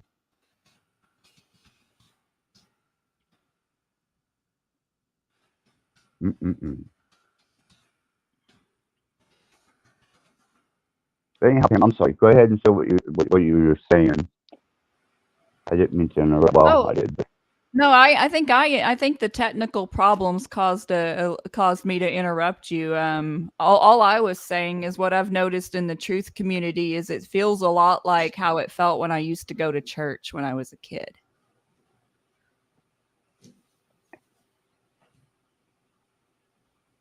You know, a lot of people telling you this is the way it is, and you know, and if you of believe course, anything else, you're wrong. You know. right. Of course, said indoctrination. That's what I was under whenever I was growing up as a Southern Baptist, and Same here. well, they scare the hell out of you from the time you're, 5, 6 years old till even when you're in your late. I've seen them up at 60s and 70s, man. Hellfire, brimstone, and I grew up around those that in Pentecostals, Axis. Can you imagine? just wow.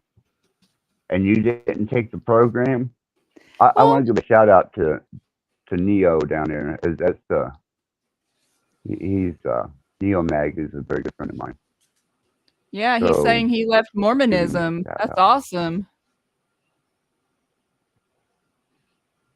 Yeah, he's a really good guy. We've known each other since way back in the day, and somehow our paths have just stayed together, man. He's been there for me through some serious shit. I've had to reach out to him, so I always need to address him.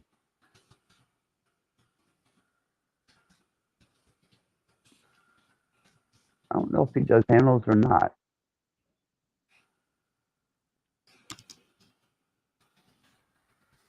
Let's see. There's always a first for everything. Right.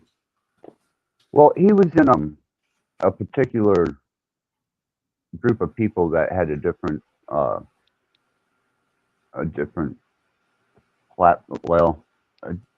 message in their platform. And I happened to stop in there, and he was in there, and the whole agenda and the message has changed quite drastically. And he felt such a loss of community. I tried to reach out to him and let him know, at least I'm still here. I got you, brother. But I imagine that was pretty eye opening for it, wasn't it, Neo? Yeah, I'm in a weird space trying to collaborate on things. Yeah. Right. I think we all can identify with that. Yeah. Yeah. and all he really wants is and it's awesome, and it's just community, you know. Like back whenever We Are Awake was first on, there was a really small tight community there, and that's where me and Neo had gotten to be friends. And over the course of time, you know, there was a redevelopment of his channel and his message. And I've watched Neo go try and establish a social media outlet, and this poor guy's more resistant out of the blue, and has been more real and honest in his short, and it, and he still perseveres. Got so much respect for that. That's awesome. Yeah, he's definitely a shining light. Just like Dom's got, he's got his flashlight, his mag light behind him, and then whenever he gets a chance, he'll hit you with it across the eyes, so that way you wake the fuck up. You know, Neo's just straight love, man, straight light. You know, he doesn't pull punches when it comes to wanting community and friends, and he's all about the love, man. All about the love. The realm needs more of that, more people like that, especially in this panelverse. Well, he's revealing something about him. He's a generator. That's a good quality. Oh, man. I'm a projector. I'm not a manifestor or a generator. But that's a great quality to have. Hence why he's looking for. He's sharing solutions. Yeah, I try and support and help him out as much as I can. I've been slacking here lately because of life issues and things that I'm going through. But once this is over with, he's got some great ideals, incredible ideals about linking communities together, developmental resources, what a person has to offer, built into a community. And he laid the whole plan out to me, and wow. It was, I was like, if he could get this going, man, if he could get this underway, this would be the way to go. So, but I'm not going to reveal his secret. If he wants to tell you, he can tell you. But I can definitely vouch for this guy's authenticity. And I'm glad you guys get to meet him. Great people. Neo, this is up here in the beside me is Dominique, and then down below here is Pamela, and they are two wonderful people. And we've got a Don McGraw in the chat. I'm not too familiar with, but apparently he seems to be a pretty chill guy too. So you're in good company, Neo. Ah, you recognize Dom on Facebook?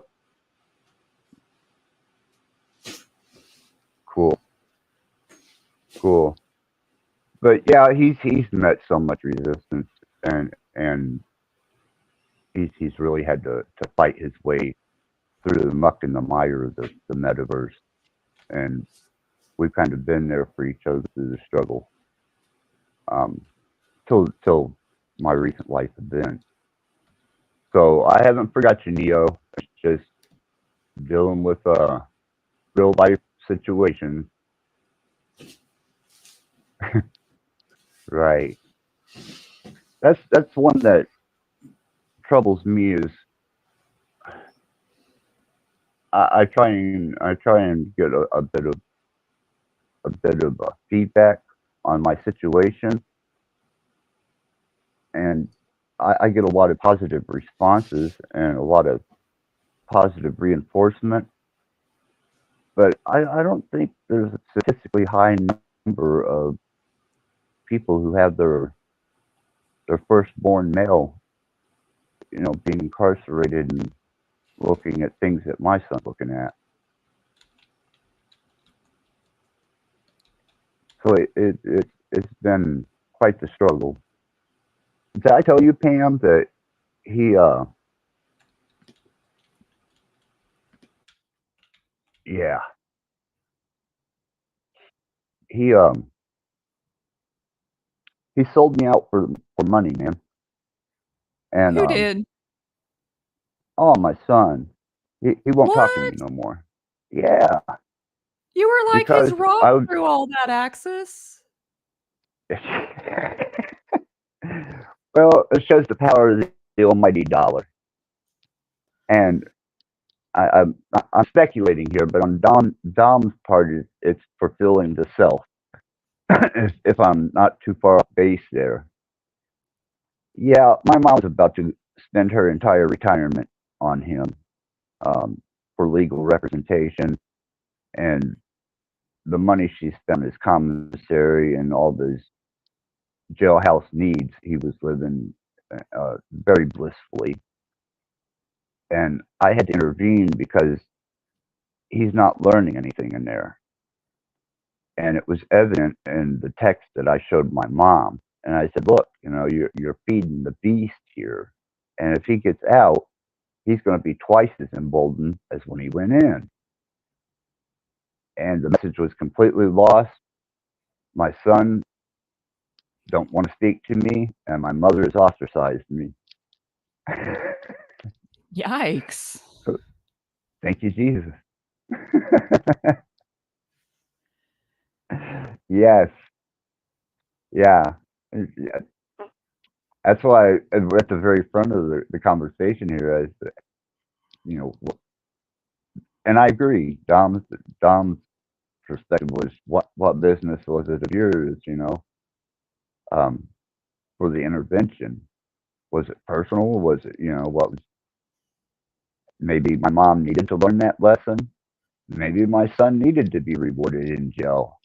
Who am I to say? But I know I did intervene, and now I'm paying the cost for that.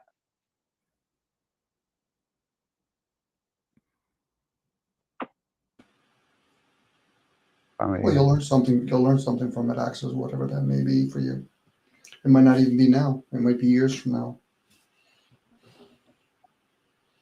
oh yeah, this is definitely something that's going to be a landmark and a monumental time in my life, for the fact that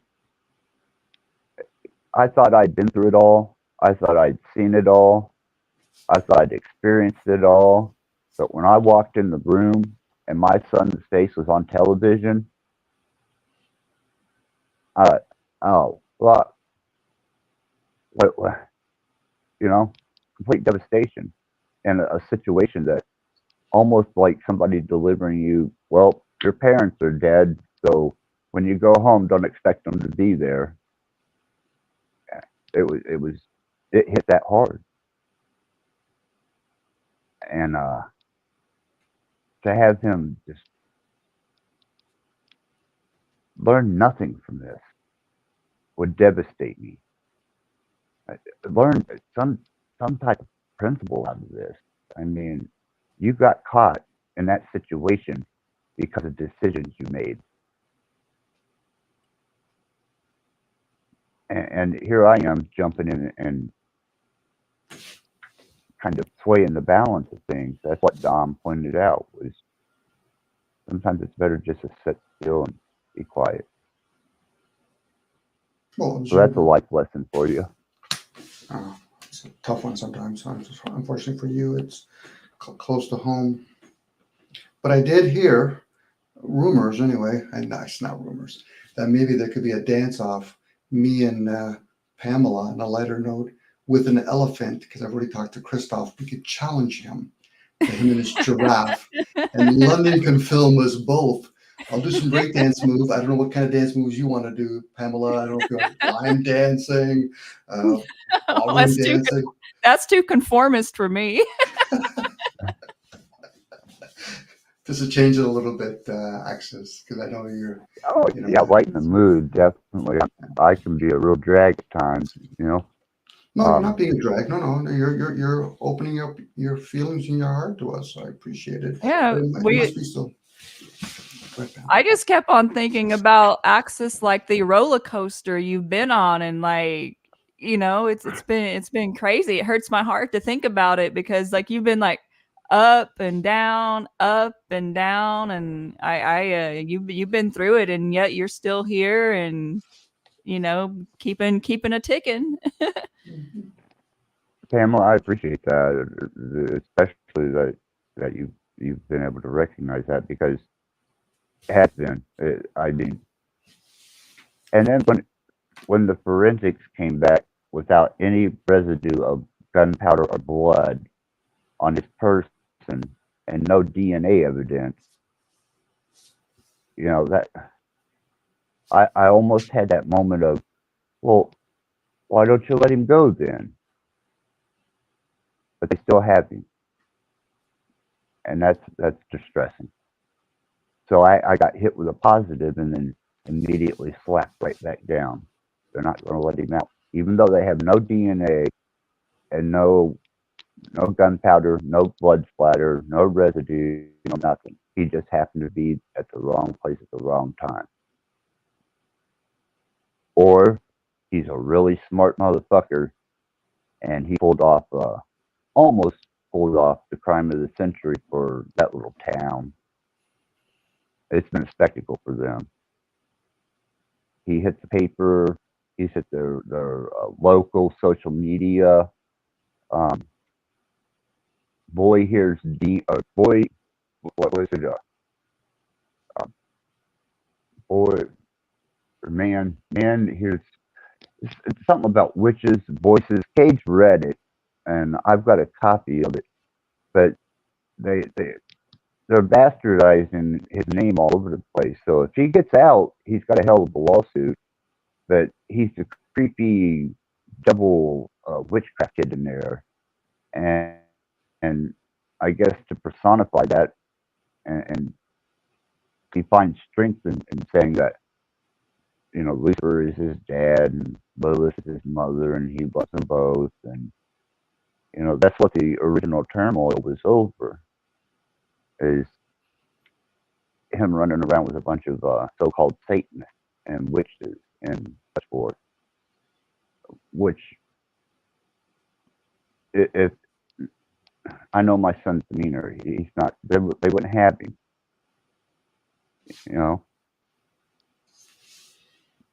He does have blonde hair and blue eyes, though. I might use him as a sacrifice. That'd be about as far as it go. There's no real Satanist or a witchy, occulted, serious practitioners that would take my son on. But man, they've really slandered him all over the place with hearing voices, talking to demons associated with witches. I have a family member that got involved with that, and they made themselves schizophrenic between that and all the drugs, and they're in a loony bin right now, like because of that very path. They thought they were a Satanist and witchcraft, and they got themselves in a really bad place, and that my cousin's never going to get out of there because of that path he took. Here's the damnedest of it all.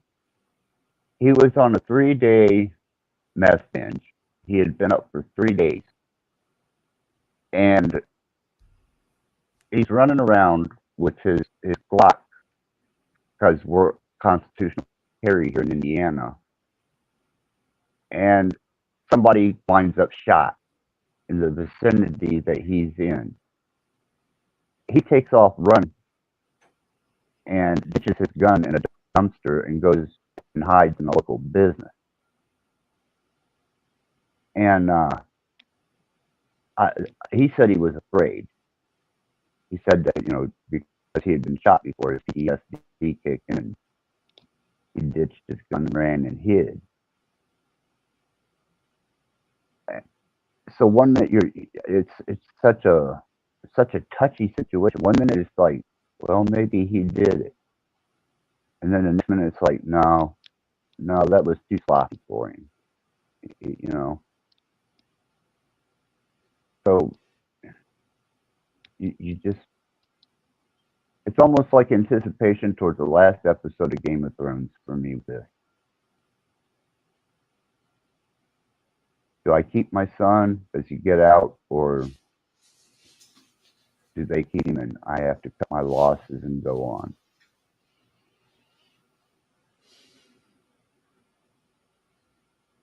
Well, it's going to affect you, Access, either way or many ways. I'm just weary what I can and cannot say here, but if somebody's saying that they're talking or associating with something like Satan and hearing something, has he plead anything yet? And that's as far as I'm going to go with it, because that could No. assist in some sort of case. Okay, because if it gets to that point where he did do something, he might have to plead Well, lack of capacity. I'll give you the gist of it if you want to hear it. Keep in mind you're the one that's involved, and I wouldn't want to know that whatever is being recorded here could be used against. Oh yeah, you. Yeah. So keep that in mind. Yeah. No, I'm just going to give you what the general public knows.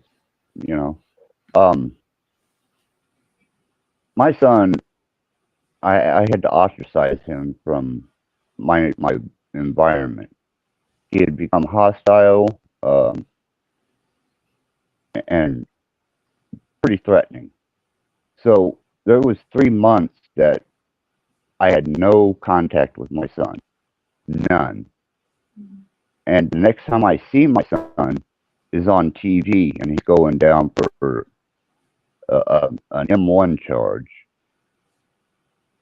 And that floored me. And when we get the discovery, none of it makes sense. I mean, 3-day meth binge, which come up in the toxicity. Obviously it was the same caliber weapon that was used, but he don't have any DNA or blood splatter or even a trace of gunpowder on him. And they're still pursuing this, so I don't know if they're holding something back from me, some evidence that the prosecutor has, or I just don't see the state with only speculation and a couple witnesses who said they seen my son at the scene, but no one's seen him do anything wrong. It's a roller coaster. Oh, that's cool, brother. Thank you, Neo. Did when you that see what forensic- John said earlier, Axis? Yeah, I was going. I'm trying to. I'm not as agile with my cognizant abilities to multitask anymore. Well, he was just he was saying that he said you're an Axis persisting through adversity, cutting a clear path for others to follow. You should be proud of yourself, and that's so true. I wanted you to see that because that's it's the truth. Bless your heart. Yes, I did respond to that. That was much appreciated. Thank you. Yeah, I don't think that anybody really knows the impact of having your only male child, your name lineage, put in a situation where the next worst thing from what this would be if somebody knocked on my door and said your son is dead. That's how powerful this situation is. Because if they charge him with this, at 28 years old, his life is over. Period. That's 25 to life.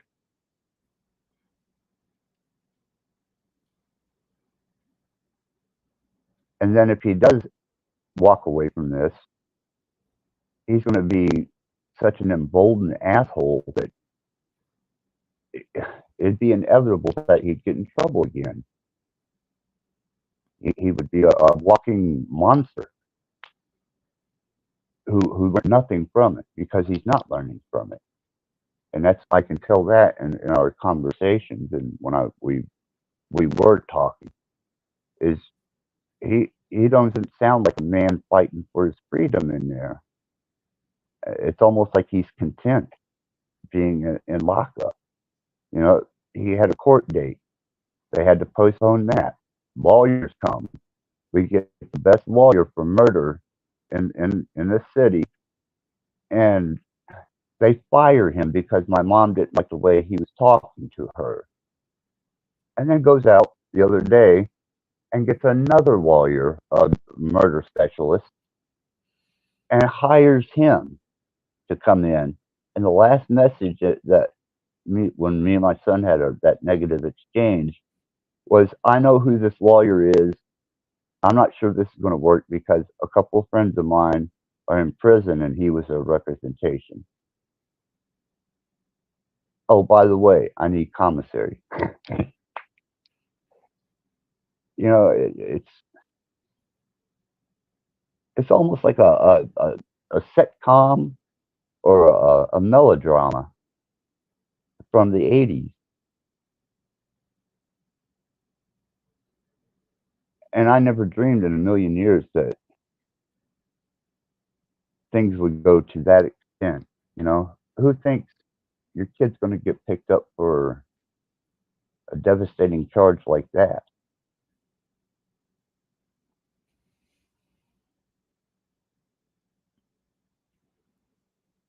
And I hate to loop on it, but it's such a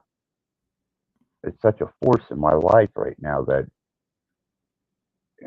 I need to loose it and let it go and just allow things to take their course.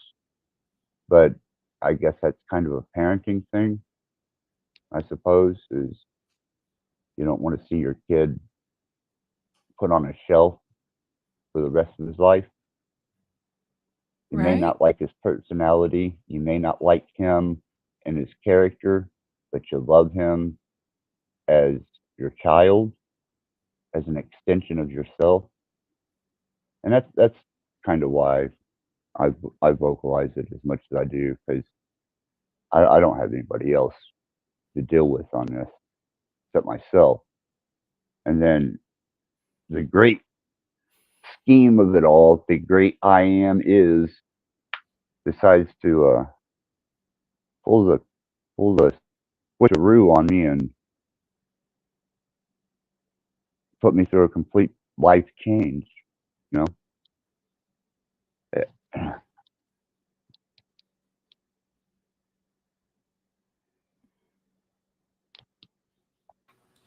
I think access, you're like getting over it would probably be a solution anyway, but going through it like you're doing it, because if not, it'll eat you alive in your body.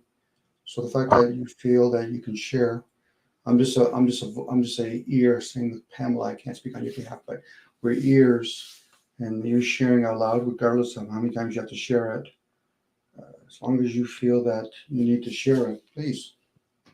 Yeah, this is your process, Axis, and I'm glad to be here for you. You know, you need, you know, it's important that you reach out and you tell people what's going on, because like Dom said, and even from my personal experience, if you just try to take it on alone, it'll eat you alive, you know. Right, and that's kind of why I think I forced myself into a detoxification, and maybe by karmatic law, for the nature of things, there was a divide and a distance put between my son and my mom, so that I could experience a life change for the better in my health and my intake. And this is kind of a cooling off period from the situation, and maybe it's time to withdraw and focus a little bit more on self instead of things that we can't change at the moment. And if you feel that some of your detox, if it benefits you privately, whether it's crying or we could do public primal screaming, I'll join you on that. Yeah, it's so much, and at one time that it seems surreal. 2023, last year, I lost 4 family members, and it was every month that we were going to a funeral. They were. I don't indulge in funerals. Yeah, I don't either. No, but even even my stepdad, he heart attack from something that I think maybe he some medical service or something tried to boost his immune system, and he wound up with a heart attack in no time. 2 of my uncles went. It was just, it was ridiculous. And then just when I think it's all over with, bam. Sounds like you're going through a dark night of the soul, if I could be honest. Yeah, and that's what I'm hoping this turns out to be, as a soul cleanse. Is that when I get to the other side of this, that I can experience enough positive reinforcement through self-will and self-insight that I come out a better person on the other side, a more understanding person, maybe anything, but it's got to be positive. There's so much negativity to this situation and surrounding this situation that I went into deep depression and let myself go there for a while. And Yeah, after but you're finding your way back though. That's what matters. Well, it was the altercation with my mom and my son. That's all my family I've got left here. My daughter's in Colorado, and the only members left alive of my family are my mom and my son up here. And after the last conversation that me and my son had, it put things into perspective with him. So now it's just I need to better myself. I need to set a course and keep on that course until I accomplish it. Do you think you're being spiritually tested in any way through this? Yeah. It's all been divinely inspired, because too many synchronicities, too many. I wish I could. I don't know if I can get a picture up without losing connection, but I've got the picture of the front page, that town that he was in that this happened. The front page, and it's murder man. Is it man or murder or murder suspect claims he heard voices, was associating with witches, occult ties to the murder of the local man. Is it a small town? And yeah, it's a community town. Very much Gotcha. so. That's what I want. That's what I wanted to know. I'm familiar with how the press and news, and how in a small town or a community town, news like that tends to like rivet people. Yeah, well, he's a rock star now to the criminal. You know what I mean? He he's a rock star to him because I guess that's supposed to be some sign of authority, statue. I don't know. To me, it was just plumb dumb. But they made a huge spectacle out of it. 3 days. They ran him on the news, and he's made the papers, made the headlines of papers, and it's all made it all the way down here into the city. You know, notorious. It wasn't notorious. It was I'm gonna have to get this and read it, but yeah, the man, uh, witches, voices in his head, you know, occult ties. It,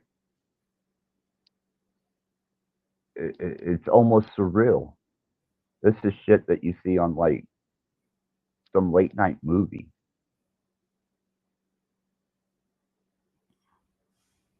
Yeah, some Twilight Zone optics, considering like when you consider even the jokes that's been made with the Z's and the frequencies and like all that kind of stuff. And it's crazy when you think about it, like all the synchronicities.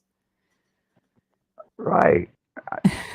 I I don't mind stepping into it and playing with the ideal that, you know,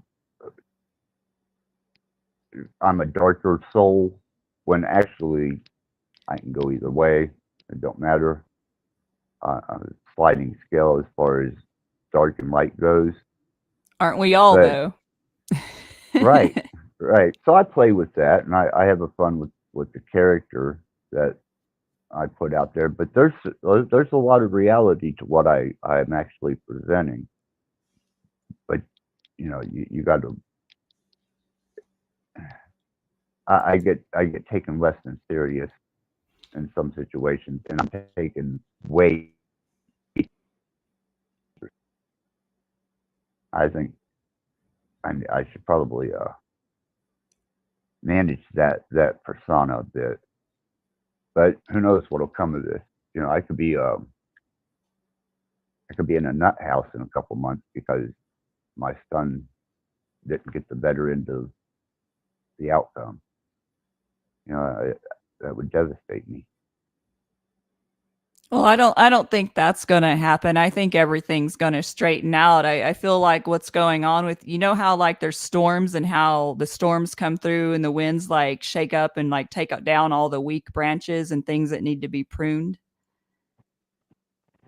It just seems Right. like you're being tested and like you're being like fortified and made stronger, and you know what I mean? It's a testing period. I honestly feel like everything's going to turn out okay with you and your son and all of that. I just think you're being really tested right now. I appreciate the confidence and the vote of confidence there, Pam. I I'm just got to wait and see. You know, it's kind of a repetitive and repetitious conversation at this point, but we'll see what happens. What Yeah, but you you're know, spiritually strong, Axis. Like you're being tested, like spiritual on a spiritual level, like, you know, like you're strong. And so I think that's why you're seeing a lot of the things come up against you. The darkness is trying to, you know, find its way in, you know, and it's amazing to see you battle it, and you know. yeah, I'm not gonna as far as my personal standing goes. The synchronicities and the things that are just seem surreal as hell allows me to know that there's got to be a greater design to this, because this would be the most chaotic, abstract set of numbers that could be produced for me in my life, handed to me. Here's your equation, figure it out. And putting them numbers together and coming out of this with a sense of self better than whenever I went into it would be great. That would be a very very positive bonus for me. And I appreciate everybody that's been along for the ride with this because, you know, this is like movie of the week shit. And I'm being real about that.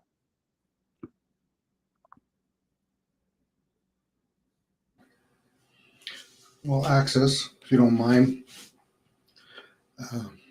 I will step aside. You can partner up with Pamela with the elephant and the dance off. I'll just join Christoph and the giraffe. As long as London's okay with recording it.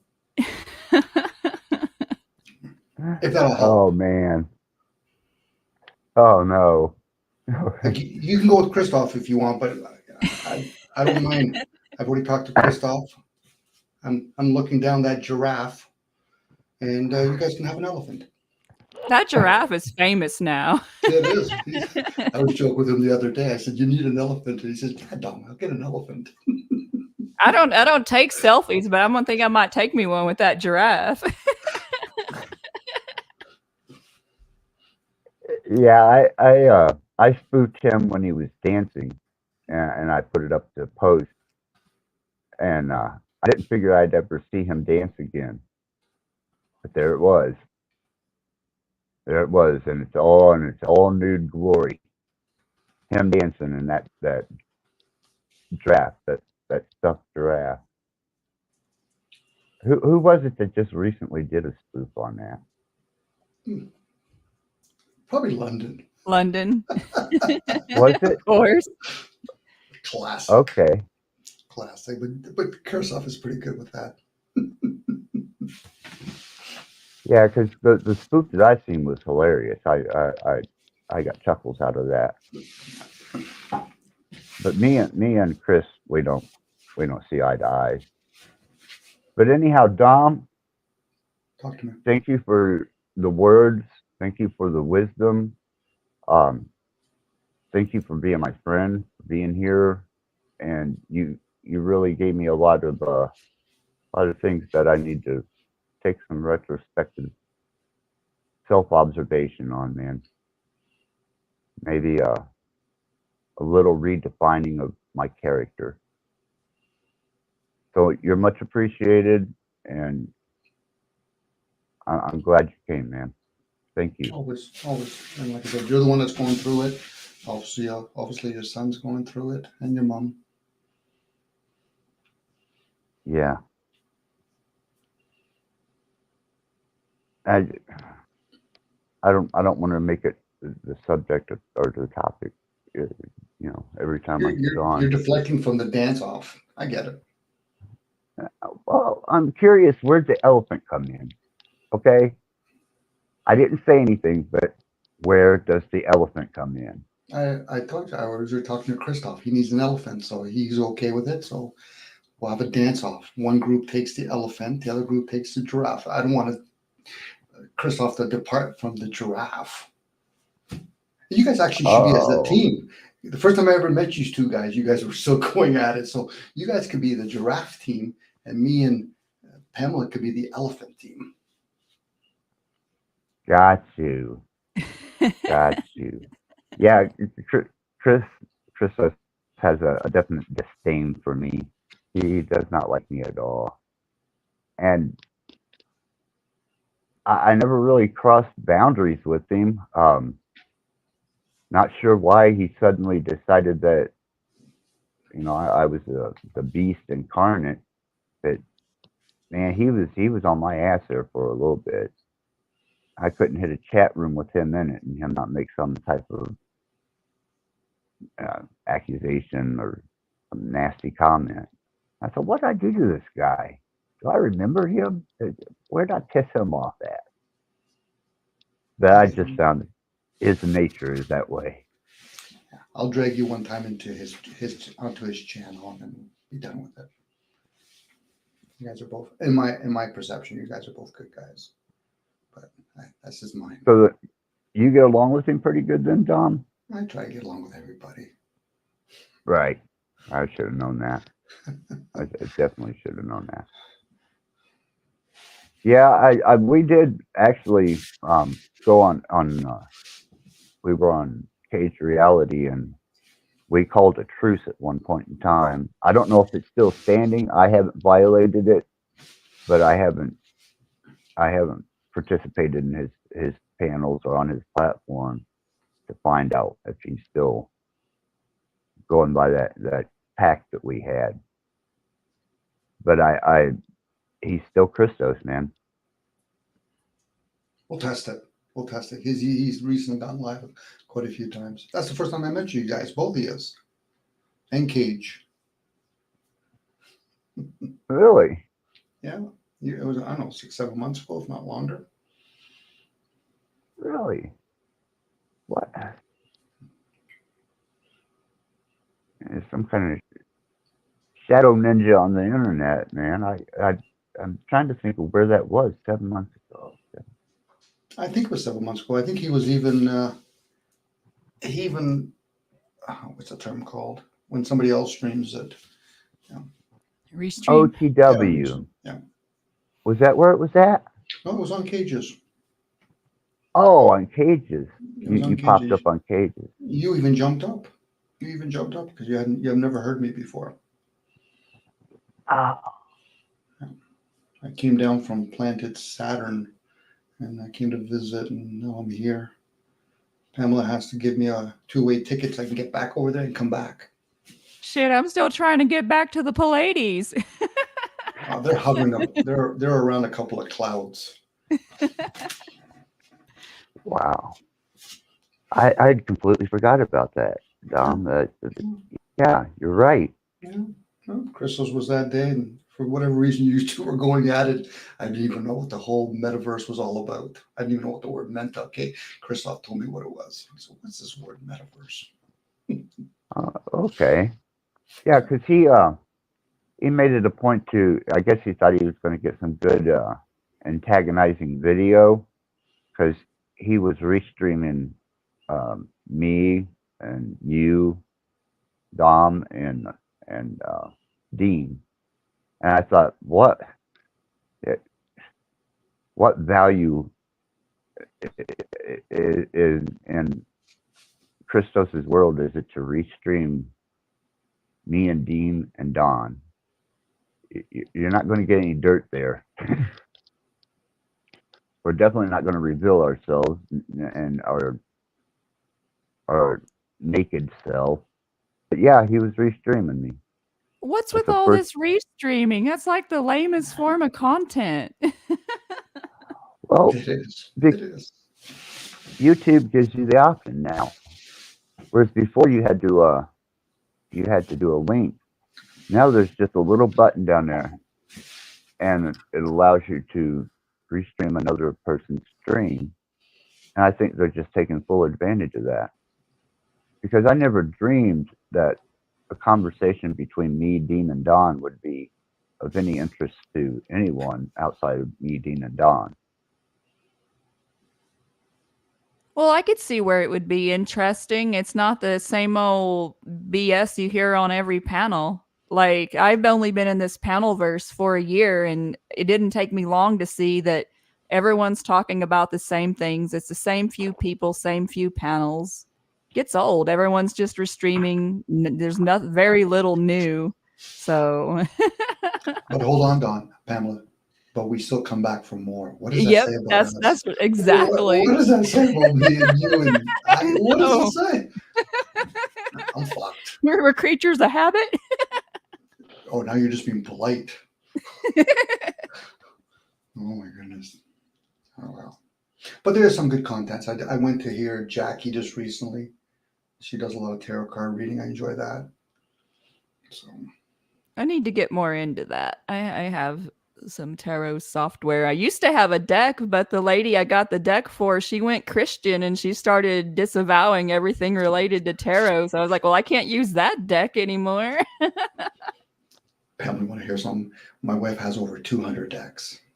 Oh my goodness. So she does the oracle reading, the tarot reading, but she also does YouTube on fermenting and scobies and all that other stuff. So oh, that's cool. Yeah, she's neat. Have you watched her, Pam? I haven't. I didn't even know. I didn't know that. No, so I'll I put didn't it even on. know you had Yeah. a wife, Dominic. Oh, look at me, just a young old bachelor. No, no, I'm very fortunate to have Judith. I'm going to look for it right now, and I'll put it in the chat if you want, Oh, Pamela. please Yes, do. I'll subscribe. absolutely. Yeah, I Absolutely. definitely will subscribe. Let me make sure you're You're an queued up here awesome for person, so I'm sure she is too. So I'm all about Oh, that. I'm the lesser version. Jude is, she backs it up. She practices. I'm more of a theory boy. So I will make sure I get you too, Pam.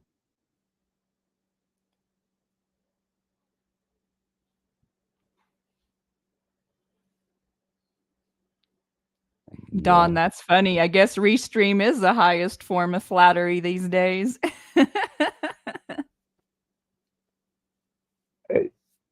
I was surprised when I went into the studio that YouTube had put that option up there.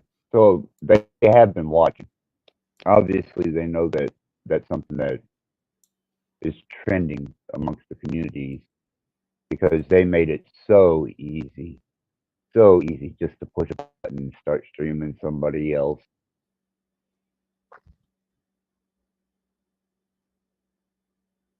Oh, that's cool. She's got a lot of videos. That's awesome. Yeah, even she's a. Go ahead, I'm sorry. she even teaches online if you want Reiki. Oh, wow. Okay. Yeah, I've been thinking about learning like QHT or quantum hypnosis and that type of thing, but I'm still doing my research before I dive in off into that. Well, I don't know if she talks about body consciousness. She talks singing bowls. So, but body conscious, I think she even talks about too. So, again, I've been in a lot of her classes. A lot of it's over my head, but I know enough just to hear it. And I guess the people that go to it, they value it. Same with crystals and all that other stuff.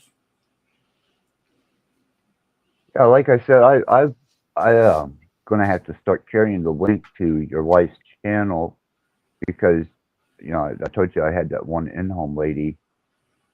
She was all about Reiki and figuring out what was going on with the whole thing. That when I mentioned you and your wife were into that, and I should say more so your wife. And I gave her the channel, but then there's been a couple other people that have strolled through here, and it would have been advantageous to have had that at hand because I like when your wife does videos, man. It's cool. She's funny. Judith is funny when she gets on a roll. She does it so naturally too. She flows. That's for sure. She's got a rhythm to her. But I've suggested that they watch your channel if they're into energy work at all. And I follow through with a lot of what your wife does, and what she has to offer as far as energy and spiritual work.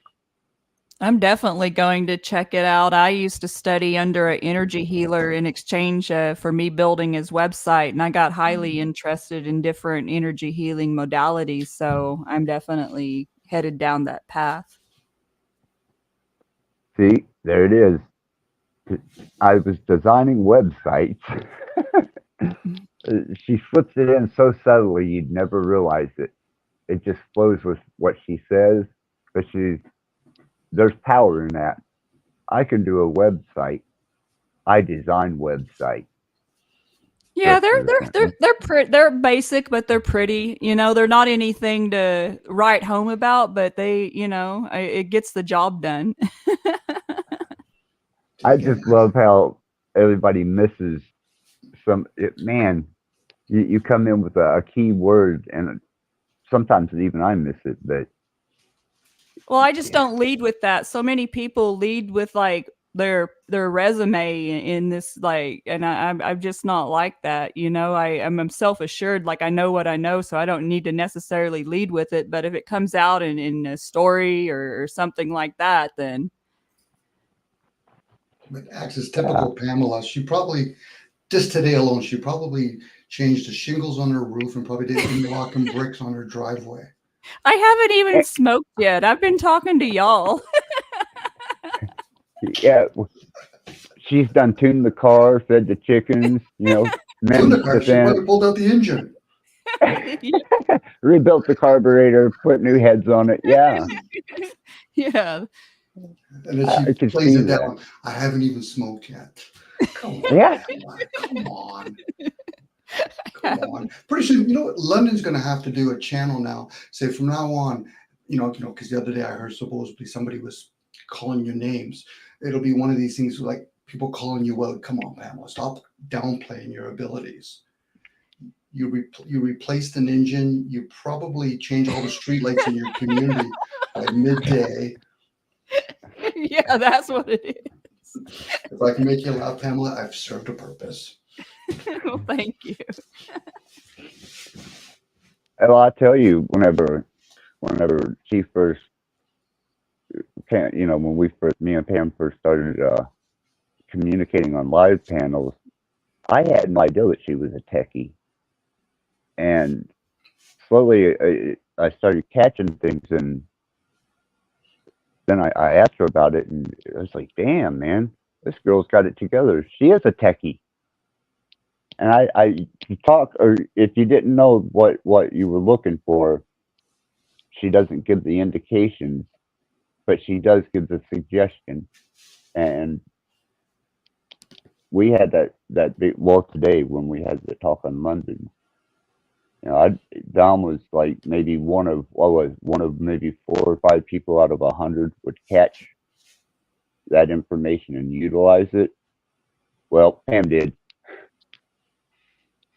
That's because I listen, like I access like the conversations we've had, like every panel I've been on, like, and when I talk to people, I'm listening. Like I remember, like we'll be talking in 6 months, and I'm gonna be like, remember when you said blah blah blah? Why Right? would you do that, Pamela? Why? Like, do we have to Why do that, wouldn't Tina? We have to why listen to it? why wouldn't you though? Oh, what's next? I have to learn how to write? I know, Oh, right? oh my goodness, the stuff you guys are. This is all new.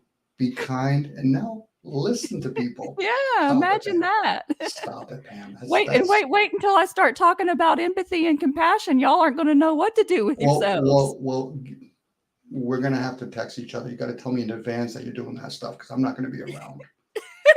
Clairvoyance stuff, clairsentient stuff. Like, what's next?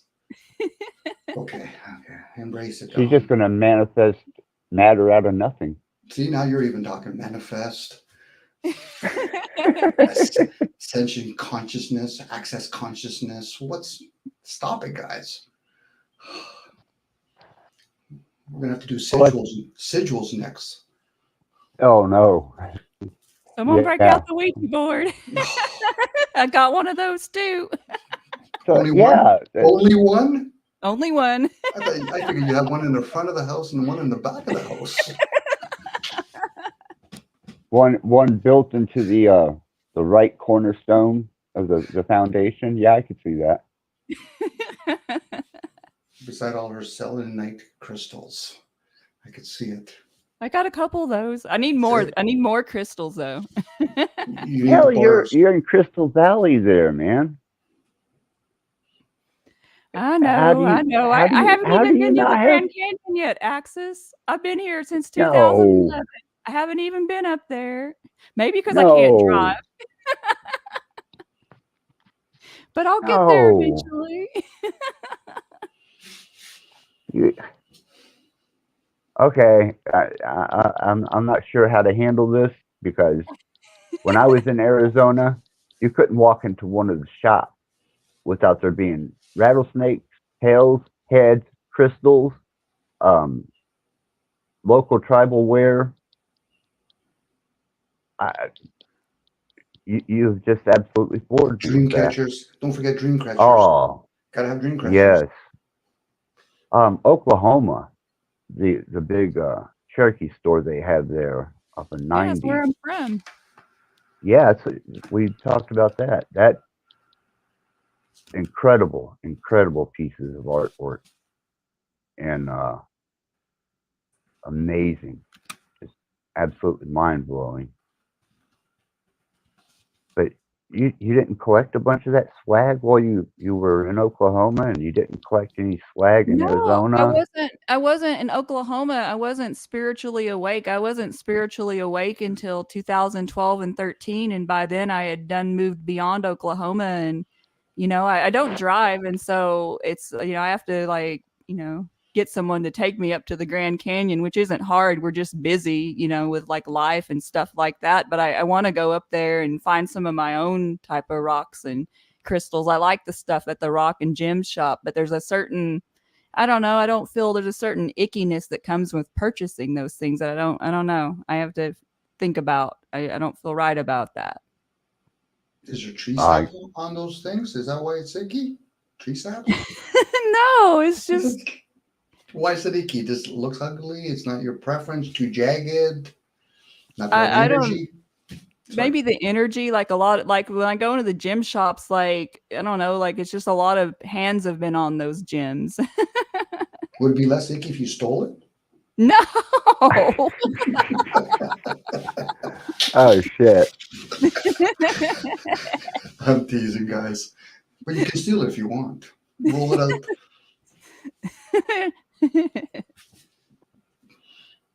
Wow. Stones are nice. Crystals are nice. I got some selenites. No, sungite. My apologies. Sungite. I think that's a Russian stone. Yeah, I bought some off of Etsy. Well, I'll tell you, Pam, if you get to go to the Grand Canyon, it's about 20 miles south of the Grand Canyon. It's a gigantic, there's a hotel next to it, but it's a big, huge crystal store. And this lady has just pounds and pounds of rare stones, minerals. Some of them, her half-cut geodes stand 3.5 foot tall. I love geodes. That's cool. Oh man, magnificent place. Absolutely magnificent. So if you get to go to the Grand Canyon, remember, on the way there and on the main drag, there's the most amazing crystal store. And when I went in there, the energy was great. I was just completely blown away by it. She had the rarest minerals and stones of any collection that I've ever seen, and a reasonably priced. That's awesome. Because I went to Sedona and I went to a crystal shop there a few years ago, and it just had the most icky vibes, that store. And I was just like, I don't know. I don't. She was Spanish. She wasn't Native American, but no, it was very nice, peaceful feeling. She Nice. just a gem dealer and a magnificent lot she had. Well, I'm going to have to save up some money and hit that place up, because I have a feeling if I see something I like, I'm going to see 2 or 3 or 4 things I like. So, Right. It was hard for me to leave. I was like, I don't know how I'm going to get all these stones in the back of that truck and still manage to live, but I want these. I looked there. I did get a few little crystals and a few gemstones, semi-precious, just to have it in my pocket when I was driving around doing my thing. But I never will forget that place, because out of all the crystals I've ever seen, that she had the best, clearest, cleanest, biggest, best array clusters, double terminated, smoky quartz. Oh man. So yeah, because I have to go back a little bit here, because I did hear, I want clarity here. Pamela, did you say you're going to raise some like save some money and then hit the place? So like you're raising the money to take a bus and then you're going to steal Oh it? no! I mean, I'm gonna save some up, is what I said. Yeah, but then you said you're going to hit the place. Yeah, like go up there. Are you going to steal while you're there? No, I'll probably buy Well, a whole lot though. well, you say you don't drive, so I'm just assuming that I'm making a big assumption out of myself here that you're taking a bus up there with the I'm money gonna that you take my saved. broom up there. No, just kidding. I'm gonna teleport up there. No, I'm sure my partner and I go up there or something, but Partner in crime. Boy, you're really making yourself look really guilty right now. Her cohort. well, I'm not married, but I'm committed, so I say partner. I didn't take it like you were married or I was taking like a criminal. I'm gonna take Yeah. we're I'm gonna I'm a little outlaw woman over here. we're gonna go really late at night when the stores close to get better deals. Yeah, the best deals ever. No. Then you can leave a letter. Energetically, that wouldn't serve me. True, it wouldn't. You would have to really cleanse those crystals a lot then. Oh my goodness.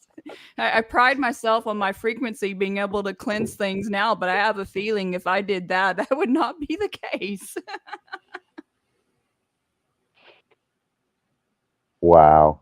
I had this little friend of mine.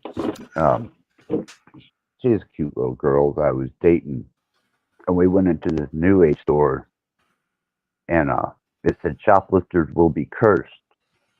And I think I got a medicine pouch that day and a couple candles, and she had stole some raw amber and a card, and I didn't realize she had done it, but I did remember seeing shoplifters will be cursed.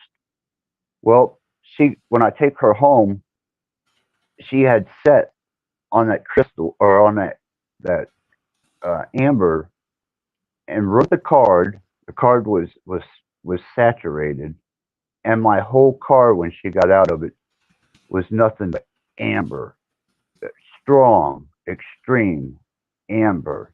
And I thought, fuck, I ain't the one that stole the shit. Why am I being punished?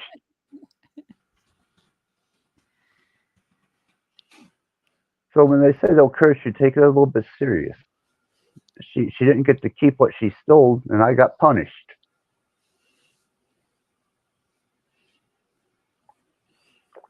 Oh, I have no doubt. Cherry stole her. Yep, I remember exactly who she is. Carrie stole her. I didn't know she was going to steal shit, man. We were just running around, and she was a cool chick to have around. And I always went to the New Age store to get my sage, my candles, my shit like that. And I had no idea that she was going to pocket shit. But yeah, my car stunk really bad of amber for weeks because it was ground into the seat and the card. I thought, what was the point in that? What was the point in that at all? And then here in Fort Wayne, where I'm at, there's like 4 or 5 different. There's one eclectic store. There's a really big New Age herbs, gemstones, and Wiccan. A lot of that shit here. But I don't, I always pay for my shit. Just there's an occult presence here in the city that you got 5 different New Age stores. Somebody's supporting these stores. A lot of witches.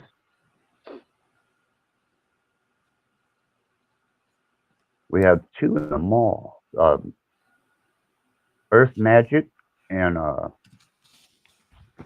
the other one is the Mystic Crow. And both of them carry in the mall. Both of them are carrying, inverted pentagrams and all the sages and herbs and the books. So I don't know. I may be in a city full of witches.